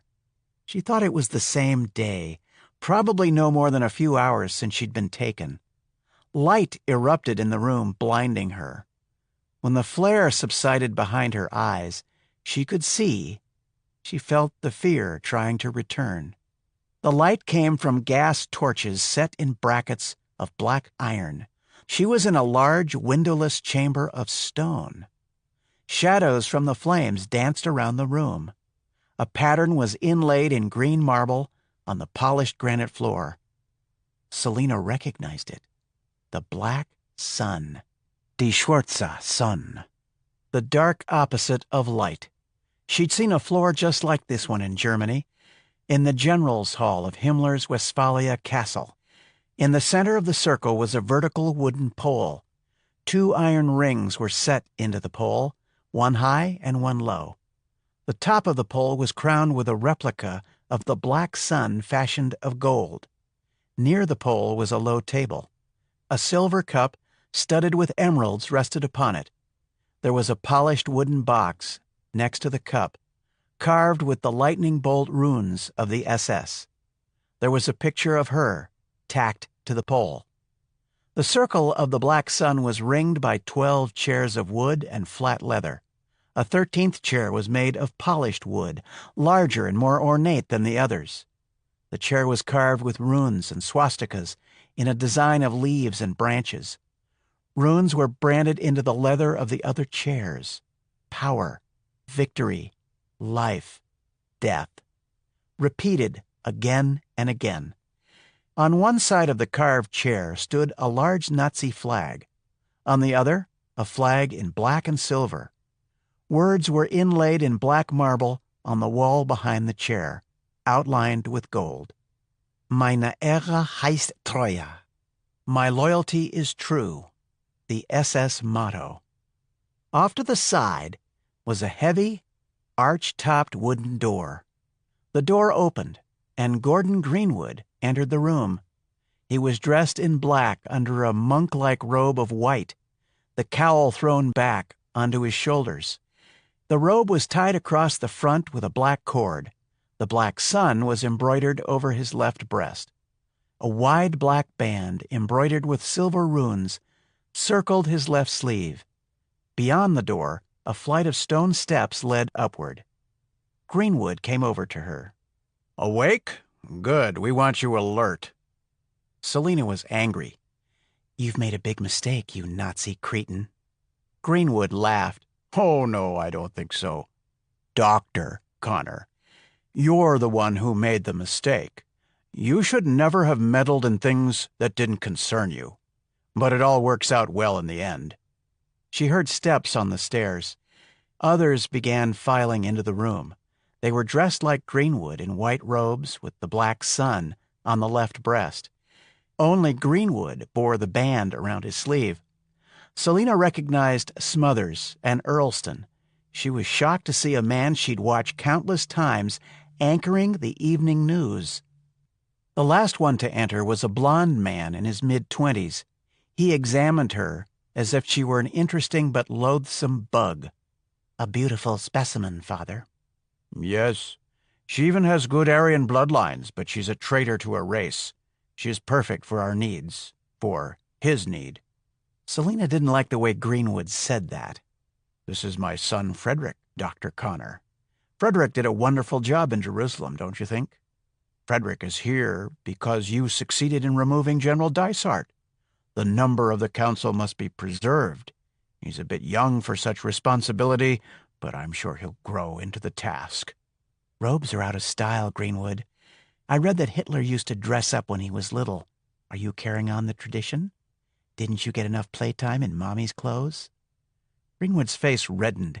He stepped forward and slapped her hard. Selina's head slammed back against the wall. Go to your place, Frederick. We begin. Blood trickled from Selina's mouth. Greenwood stood in front of the carved chair. The others took their seats. From his robe, Greenwood withdrew a book. The cover was black, emblazoned with the SS insignia in silver. He began reading aloud, in a slow and measured cadence. It took Selina a moment to realize he was speaking in the old Germanic tongue, the language of the runes. A ripple of fear moved through her as she recognized the ritual Arslanian had encoded on his flash drive. The torches flickered. Nick, she thought, where the hell are you? Chapter 62. Nick's ear felt like it was on fire. Selina would never be late like this. He couldn't raise her.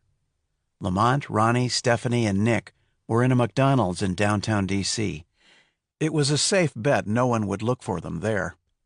Even so, Ronnie had his black box out. It sat in the middle of the cardboard containers of hamburgers and fries. It was going on 8:40. Selina was over an hour and a half late. Stephanie said, I've got the trace on the email to Dysart. About commanding him? It's Greenwood. We were right about him. He's the one running the show. It was Halloween, the last night of October. A scattering of teens in bizarre costumes sat at tables nearby. Across the room, 4 sullen bikers in leather jackets and dirty jeans eyed Stephanie. Lamont gave them a cold look. They went back to whatever they'd been talking about. Nick dipped a fry in ketchup, set it down. The slick surface of the table felt cold under his fingers. Stephanie's in trouble. It was a physical feeling, a bad feeling. Stephanie's phone rang. She answered, listened, disconnected. That's someone I sent to her hotel. They found a waiter stuffed in a maintenance closet on Selina's floor, unconscious. His uniform was missing. Her key was still in the door slot of the room. Someone's grabbed her.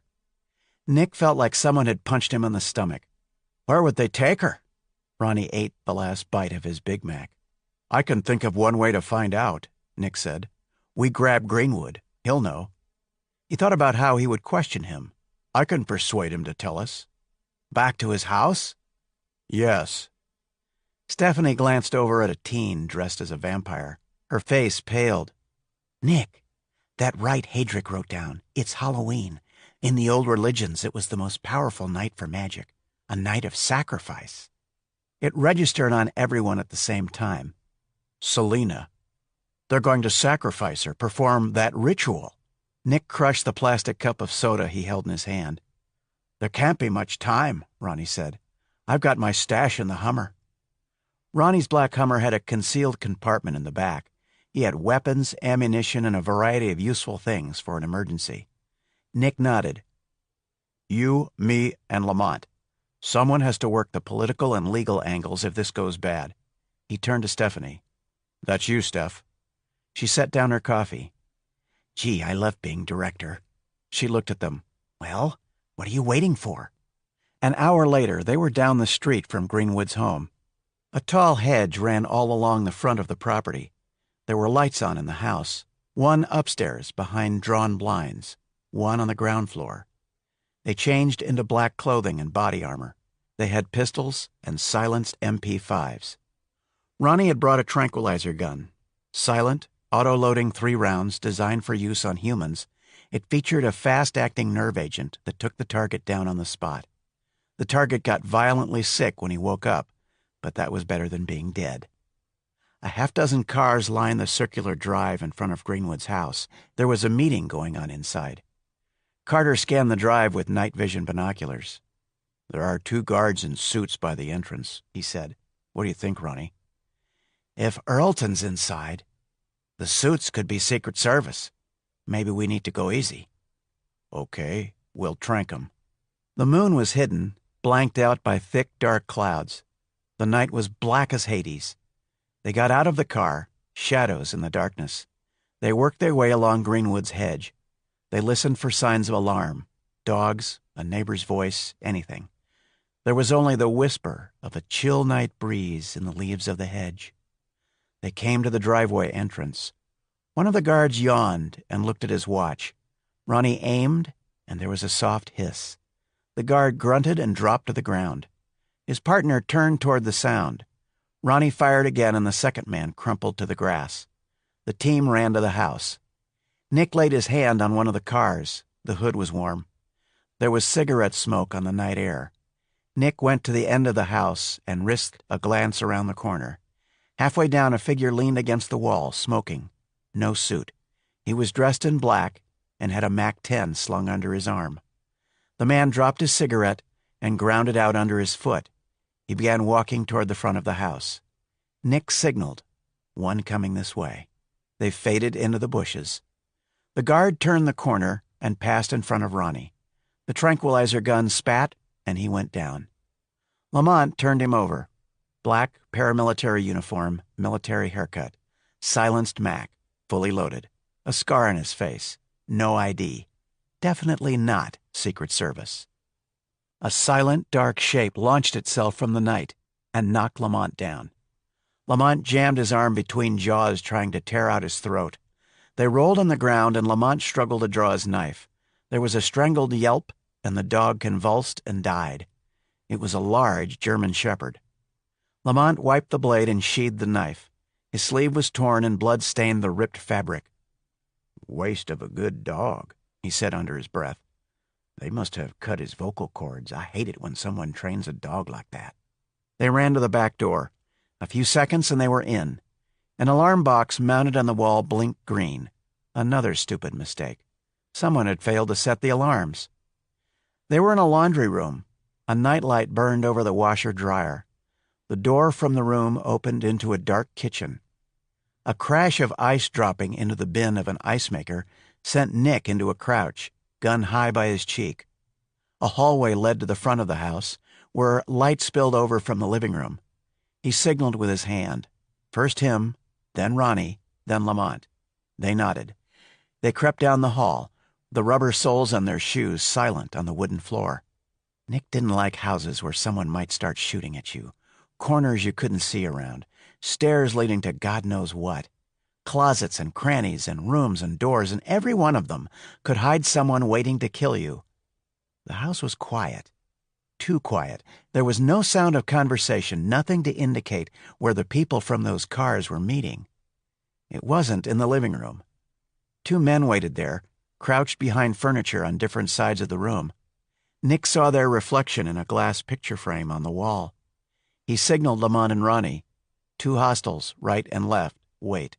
He slipped back to the kitchen and picked up a cushion from a stool next to the counter. The men in the living room had to be on an adrenaline tripwire. Back in the hall, he signaled the others and threw the cushion up and out into the room. The Macs opened up, shredding the cushion to confetti. Nick and Ronnie reached around the walls and fired to both sides, then came through the opening low and firing. The silenced weapons stuttered and jumped, sprayed the room with bullets.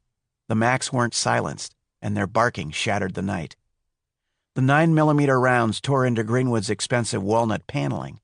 The shooters went down, tumbling backwards. The MP5s chopped up the walls and furniture around them. "Upstairs," Nick shouted. No need for hand signals now. "Lamont, cover us." Another shooter appeared on the second floor. Ronnie fired, and he tumbled down the stairs, an ugly man, dressed in black like the others. Ronnie followed Nick at a run up the stairs. Lamont took up position at the bottom in case someone came up from below or from another part of the house. Upstairs were 5 large bedrooms and 3 baths, all empty. Greenwood wasn't there, and neither was Selena. They retreated back to the ground floor. Less than 5 minutes had passed since they'd entered the house. The library. Nick pointed with his MP5. The adrenaline rush was in full swing. Where was everyone? They must have heard the shooting. Another hallway led from the living room to the library, where a single desk lamp burned in the darkness.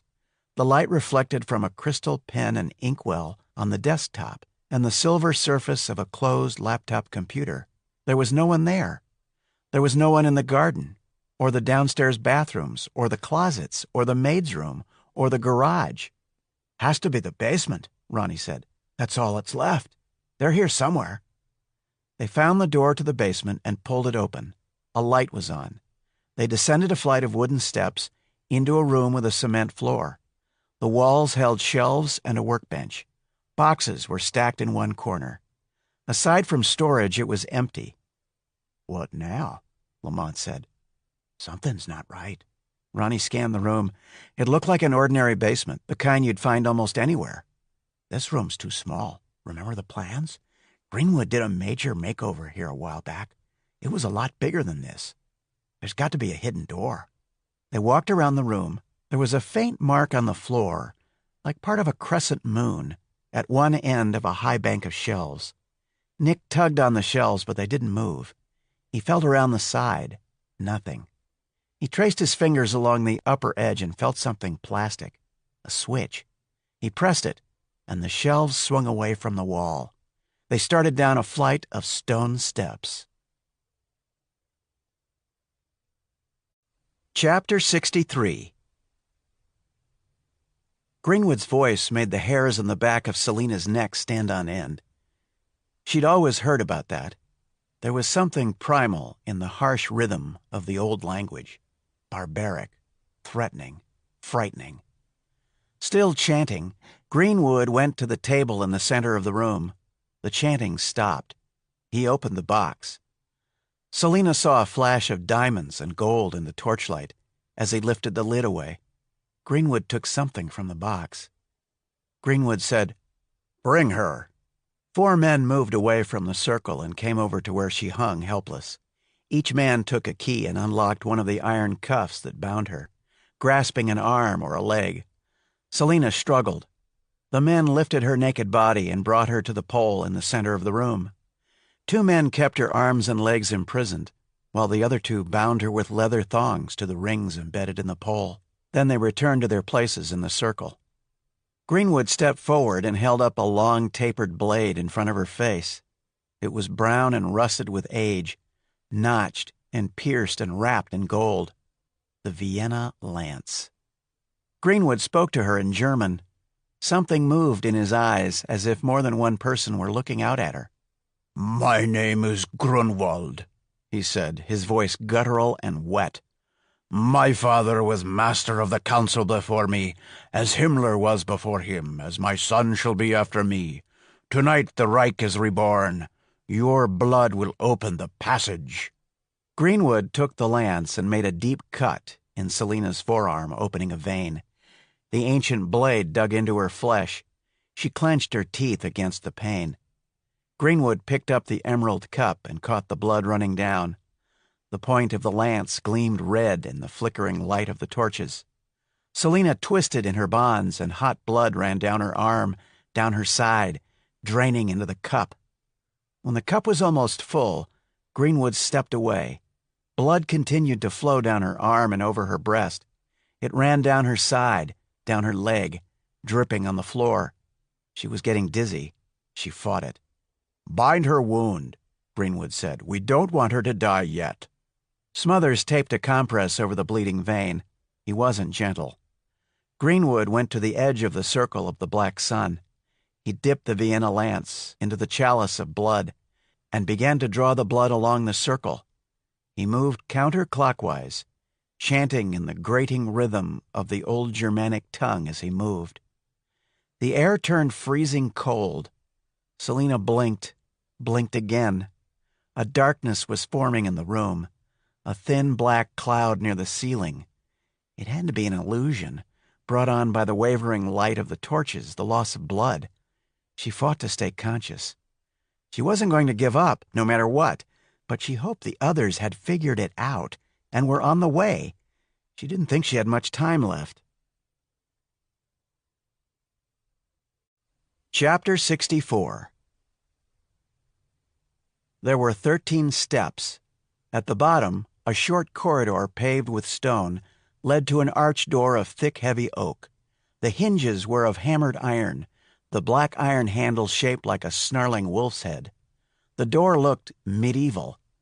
There was a faint sound beyond the thick door, a rhythmic chanting, harsh and guttural, rising in pitch.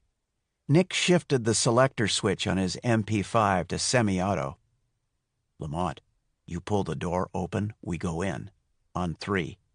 He signaled with his fingers. The door opened, and they stepped into the room.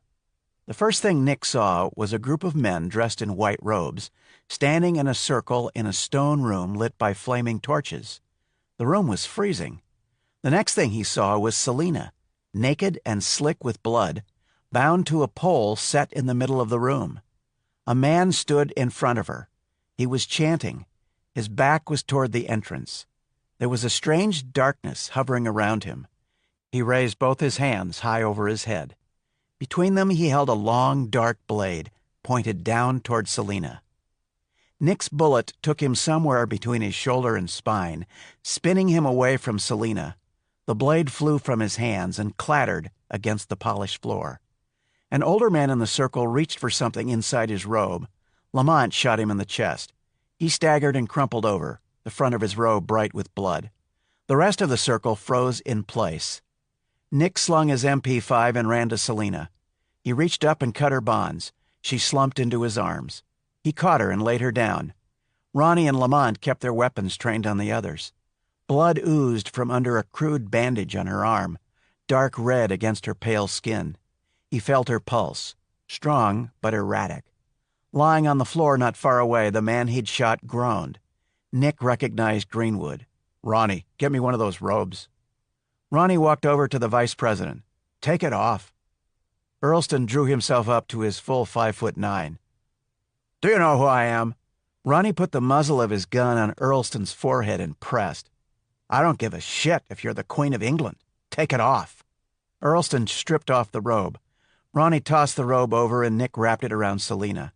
Her face was white. She opened her eyes. "Nick." "You're okay now. It's all right."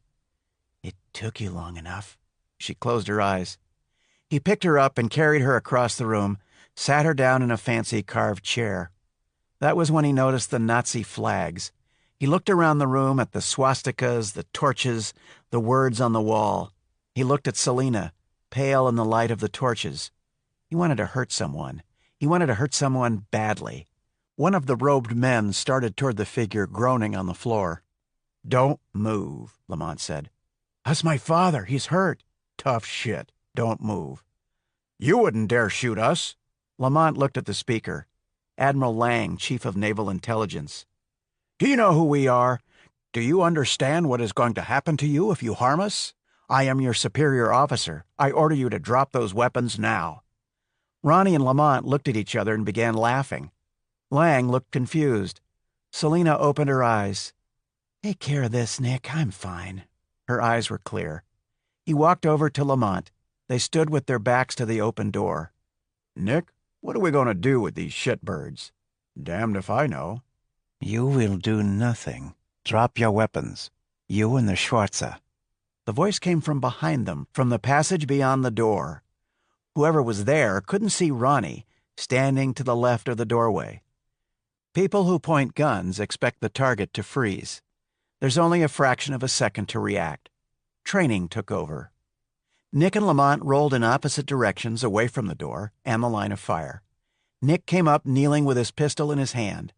Ronnie opened up toward the hall, bouncing rounds off the walls of the passage at the unseen speaker. Shots came through the open door. Selena dived for the floor. Lang pulled a pistol from under his robe and shot Ronnie. The bullet knocked him off his feet and back against the wall. He fell to the floor. Carter shot Lang twice, the .45 bucking in his hand. The circle of robed men scattered and more pistols came out. The room echoed with gunfire. Ronnie's armor had stopped the round. He raised his weapon from where he lay and began firing. Lamont fired. Carter fired at anything moving in a white robe. Bits of stone flew, and the air filled with rounds whining and ricocheting off the walls. The slide locked back on Nick's pistol. Sudden silence. The flames from the torches flickered and danced, casting strange shadows on the walls. The room stank of gunfire and blood. Empty shell casings littered the marble floor. Ronnie climbed to his feet. holding his side where the round had punched his armor.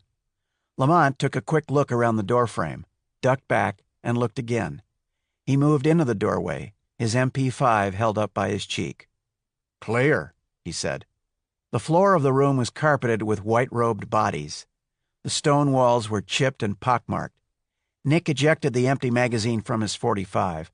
He fed in a new one, racked the slide, and walked over to where Greenwood lay on the floor.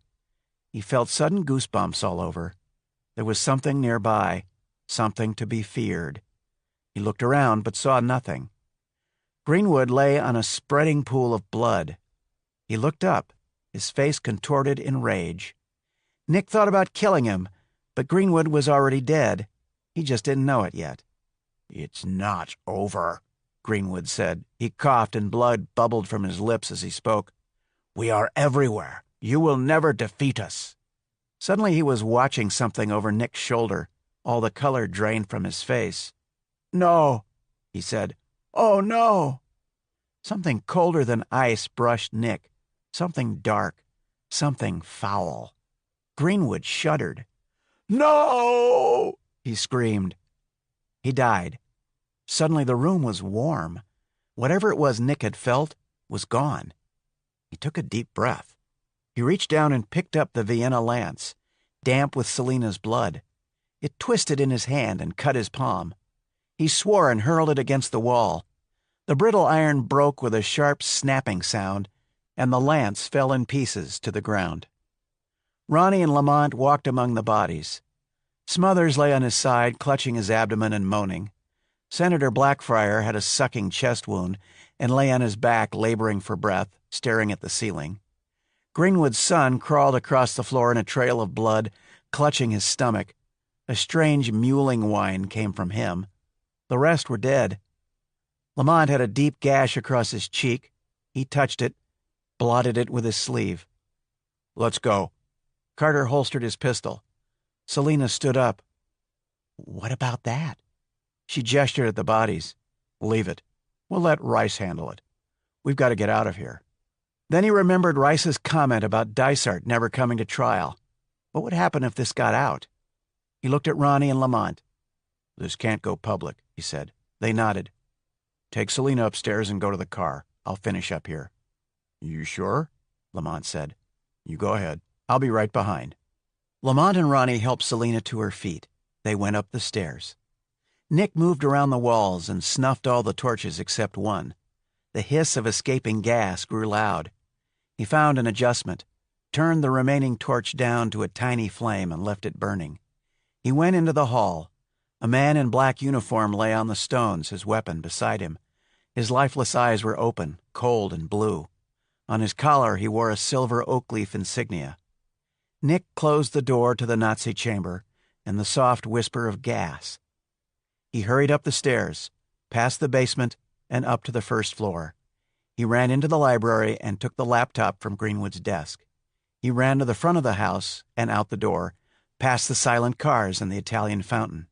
As he reached the street, Lamont pulled up in the car. In the back seat, Nick held Selina close. She shivered, waves that rippled across her. They were blocks away when the explosion lit up the night. Chapter 65. On the way in, Nick called Stephanie and briefed her. She was waiting for them in front of Nick's building. He gave her Greenwood's computer. Maybe it had the proof the president needed. Rice had to get things under control, fast, before anyone figured out what had really happened. It wasn't the first time Nick had showed up at his building, looking like anything but a normal tenant. The security guard eyed Selina in her bloody robe, and Nick in his black gear. He shook his head without saying a word as they made for the elevator. The apartment was furnished European style, simple wood and glass and clean Scandinavian accents. Nick sat Selina down on the wide couch of brown leather and cleaned the wound on her arm. It was a brutal gash, deep and red. He put antibiotic ointment on it and bandaged the cut. It would do for now. He got up and poured her a whiskey. She was pale, still wrapped in the robe with the black sun embroidered on the breast. "Here, this will help." He poured one for himself, It was 2 a.m. The night was quiet, cold and dark. No traffic on the street, 10 stories below. No garbage trucks. No Nazis. She drank, coughed, drank more. Nick sat down next to her. He clutched the glass in both hands. She had the 1,000-yard stare, watching something a long way off. He watched her and thought about Megan. He wanted to keep Megan safe, and had thought he could. That illusion had vanished in flame at the end of the airport runway. After Megan, he'd never wanted to feel pain like that again. He hadn't wanted to risk letting anyone in. Looking at Selena, he knew what he had done. "It's okay," Nick said. "It's over. You're safe." "What was in that room?" she said. "I don't know." "It was evil," she said, "and the look in Greenwood's eyes. He was going to plunge that spear into my heart." She shuddered. Nick put his hand on her arm. "I saw you hanging there. I didn't know if you were dead. All that blood. I wanted to kill him. All of them." "You did," she said. "Give me another." She held out her glass. He got up and poured 2 more. He set his down and went into the bedroom, and came back with a Turkish robe of blue cotton. "Put this on." She slipped into it, the sleeves too long for her arms. Nick stuffed the Nazi robe in the trash. She pulled the robe tight. Her color was coming back as the whiskey worked into her system. She was going to be all right, but she'd live with tonight for the rest of her life. He cleared his throat and said, "I've been kind of stuck the last few months." "What do you mean?" "Words come hard for me, about you, about Megan. What I'm trying to say, if you had died tonight, I couldn't have handled it. I had to see that. I've pushed you away because I didn't want to admit I cared that much. But I do. I'm sorry." She reached up and touched him on the face. "It's as much my fault as yours. You scare me sometimes. Your dreams, all of it." "Selena." "It's all right, Nick. It doesn't matter now." She was right. It didn't. Chapter 66. Morning. The team gathered at the apartment. The smell of fresh coffee drifted across the room. The TV was on. Every station carried stories about the freak gas explosion at Greenwood's home that had killed the vice president. After a few minutes, Nick turned it off. "Greenwood had everything on his computer," Stephanie said. She held up a disk. "It's all here. The Jerusalem bomb came out of Syria. Greenwood's son planted it at the mosque. One of the council was Eric Reinhardt, the industrial magnate. His father wrote the diary you found on the sub. Reinhardt provided the explosives and the nuke in Tel Aviv." "Where did he get it?" Lamont said. "On the European black market. One of those warheads that went missing after the Soviet Union collapsed." "What else was on the computer?" Nick asked. "They were plotting a coup. Rice was going to be assassinated. There was going to be an incident in the Gulf of Hormuz. A casus belli, pointing at the Iranians, like the Tonkin Gulf in '64. A North Vietnamese gunboat raid in the Tonkin Gulf provided the excuse President Lyndon Johnson needed to escalate the war in Vietnam. Nick thought it had been a setup. That war had bled the country for 10 years and cost 58,000 American lives and more than 1 million dead Vietnamese. Greenwood and his Nazi council had wanted to do it all over again, on a bigger scale. Greenwood was dead, but the war he'd started was alive and well. Nick tugged on his ear. "It's the proof Rice wanted. I don't know if anyone will believe it." "Speaking of Rice, you're going to the White House again. He's sending a car. You can take this to him." "I keep going over there. Maybe he'll give me a spare key." Stephanie gave him the disc. "Does he know what's on it?" "Yes." "I wonder how he handled it. Freak gas explosion looks a lot better than what happened."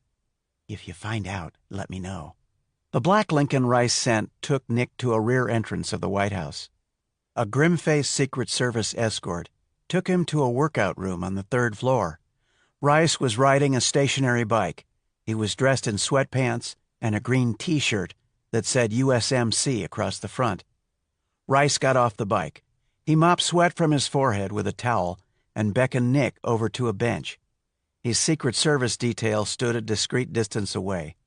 Carter gave him the disc. There was tension in the room Nick hadn't felt on his previous visits. "Tell me about it," Rice said. Carter told him. Rice drank from a bottle of water. He sat for a moment thinking. "You know how the situation was sanitized, Carter?" It wasn't Nick today. "No, sir." "Wendell Lodge will become the next director of the CIA." He didn't need to say more. Nick thought it was a devil's bargain, like clasping a snake to your breast. "I'm sorry to hear that, sir." "Yes, however, it's done, and my VP is an honored victim. I may get my second term after all." He drank from the water bottle. "Carter, you and your team have done great service. You understand I cannot acknowledge it." "Of course, sir. We never considered that. I'll tell them what you said." Rice set the bottle down. He looked frustrated. "Israel and Iran are at war. The Israelis took out the Iranian nuclear facilities at Natanz in Iraq last night. They hit Qom as well. We're at DEFCON 2. Natanz was where the Iranians had most of their centrifuges for uranium enrichment. Iraq was a heavy water plant. Aside from sheltering another enrichment plant, Qom was a holy city with a famous mosque. Because of that, it was another Muslim flashpoint. Nick kept quiet. Rice continued. "The Iranians retaliated with missiles. No nukes, though, thank God. They still don't have them. There are heavy civilian casualties on both sides." He mopped sweat from his face. 2 hours ago, Israel fought an aerial battle over Lebanon and the Sinai against a combined strike of hundreds of planes sent by Syria, Iran, and Egypt. It was the biggest air battle since World War II. The Israelis drove them off. The Saudis and the Turks have held back so far, which means we can still preserve an illusion of cooperation with them. They're our last hope for any kind of diplomatic solution in the Islamic world." Rice paused. "The Saudis stand to lose a lot if the war spreads. They cannot appear to compromise with us, but they're panicked. They're worried about Israeli nukes. They should be. I know Litzvak, the acting prime minister of Israel. He's a rabid Zionist, brought in by Asher to placate the extremists. He'll use nukes if Israel is pressed too hard. Mecca and Riyadh are probably on top of his target list. He hates the Arabs." Rice sipped from his water. "Iran, Iraq, and Syria have announced a pact of mutual military cooperation, and Iran is beginning to move troops and supplies across southern Iraq. They're setting up an invasion and using Iraqi airspace.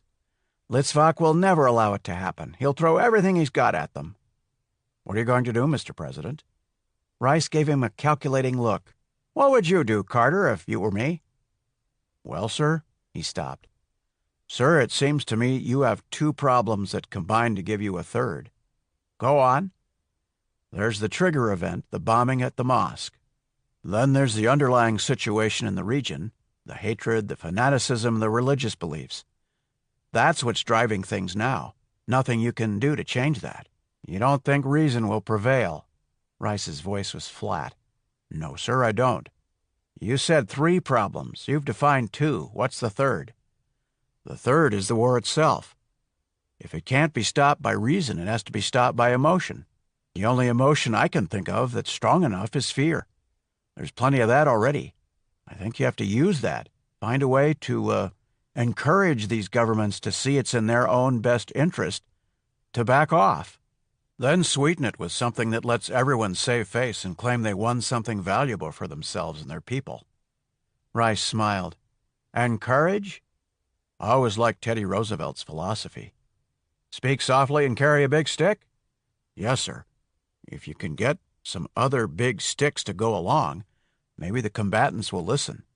I can't reveal what really happened. You brought me the proof I asked for, but it can't be used. Someone must be held responsible for the bombing." "Then I guess you'll have to make something up, Mr. President." Rice looked at Nick as if he had just realized he was there. "Perhaps you should consider a career in politics after all. You're suggesting I manufacture a bomber and a plot and sell it to the world." Nick said nothing. "I'll think about what you said, Carter." "I'm sure you'll find a way, Mr. President." That's what I like about you, Carter. Confidence. He stood up, and Nick rose with him.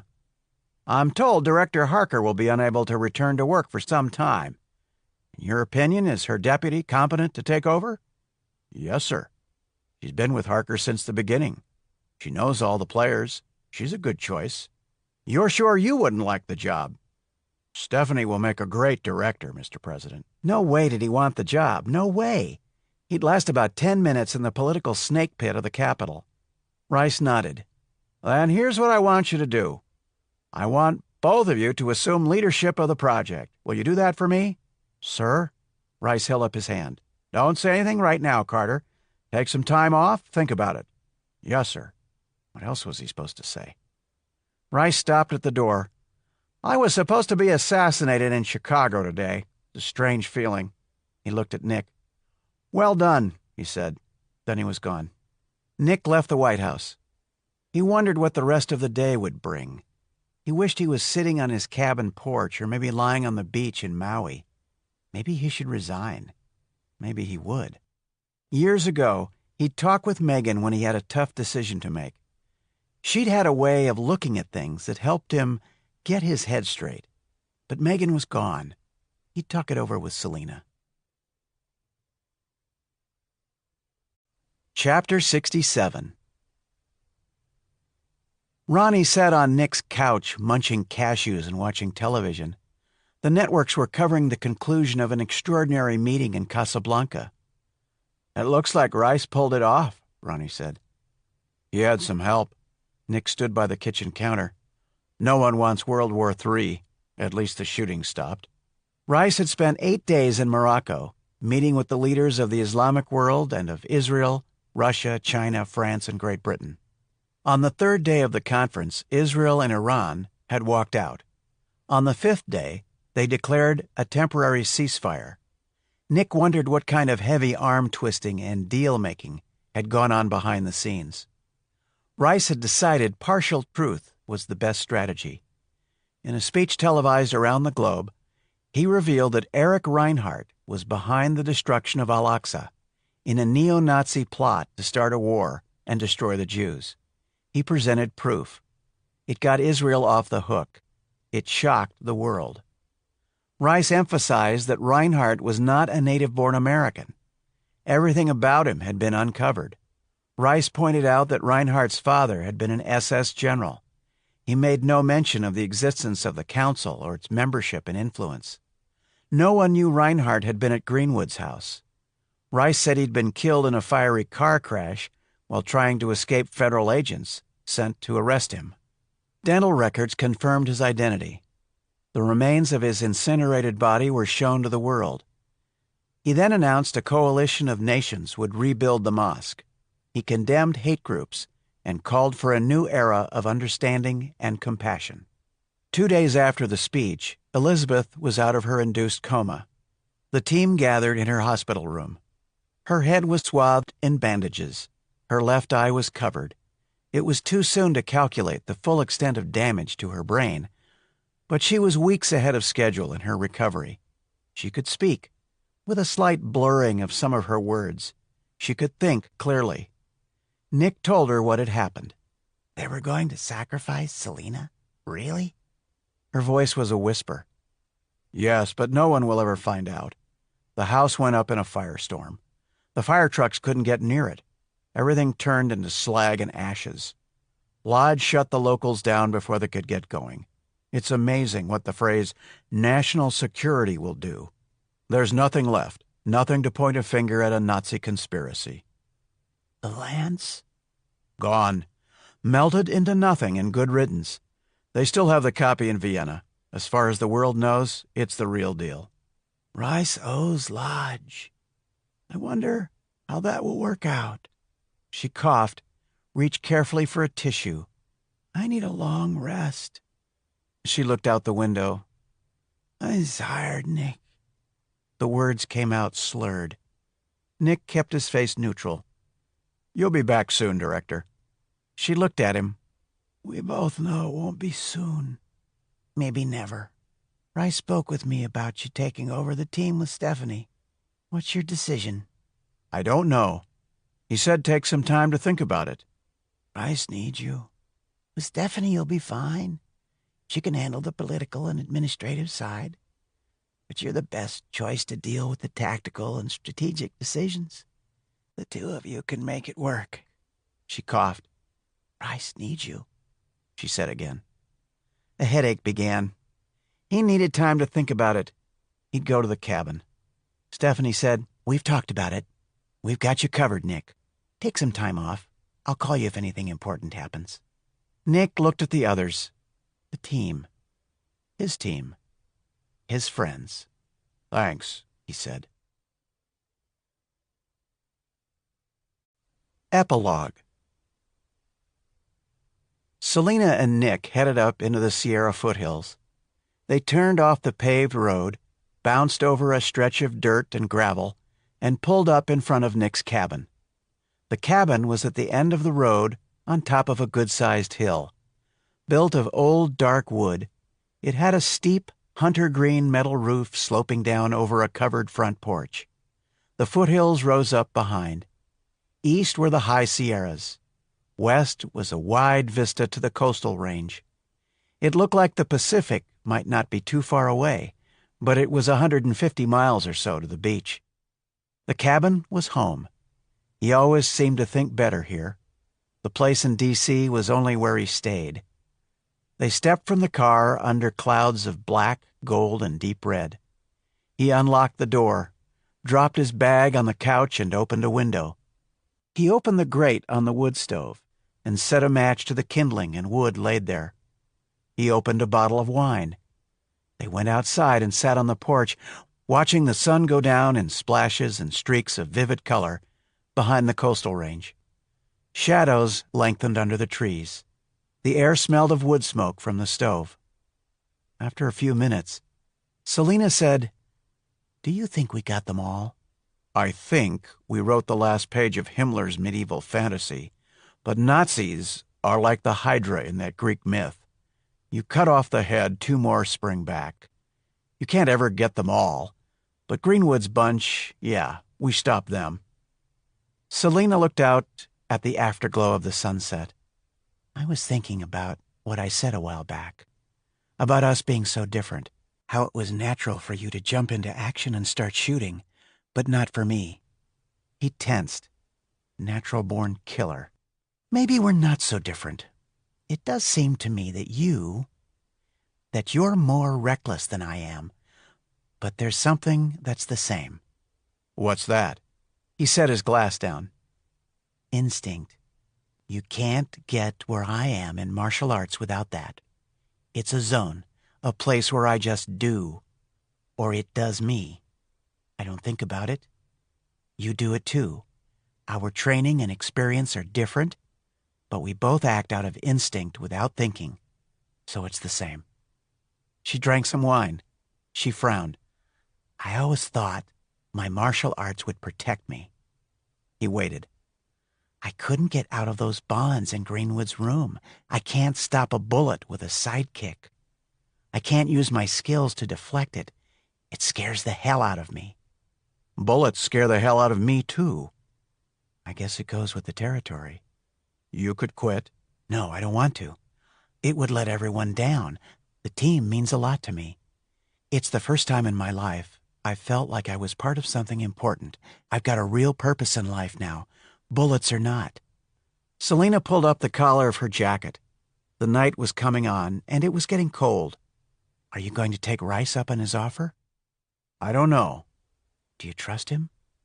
"As much as any politician, but he's the president. He's always got to think of protecting the office of the presidency. He could disown us if something goes wrong." "I've known him since I was 15. He and my uncle were good friends. I don't think he'd hang us out to dry, but you're right.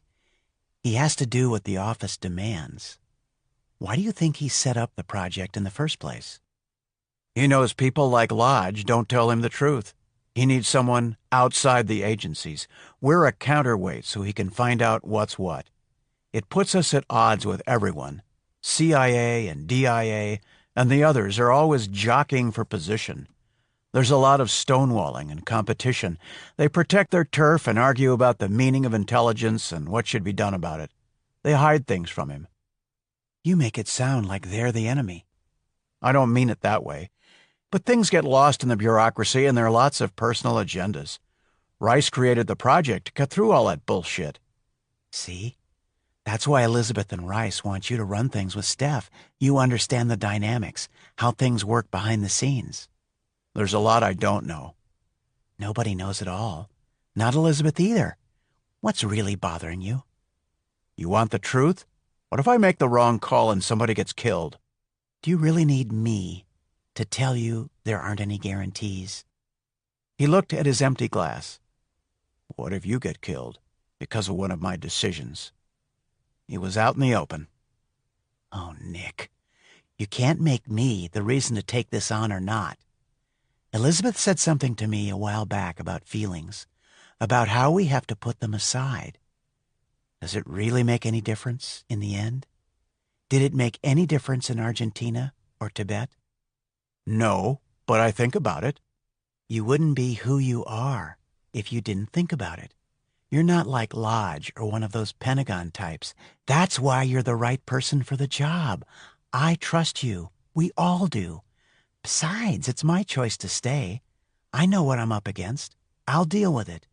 And so will you. So you think we should take this on? We? You're on the team. You're part of the decision. Would it make a difference, you think, what we'd be doing? Her voice was light, but Nick could hear a deeper question in her words. We. It could, he said. Then let's do it. This has been The Lance, a novel, written by Alex Lukeman, narrated by Jack DeGolia. Copyright 2011 by Alex Lukeman. Production copyright 2013 by Alex Lukeman.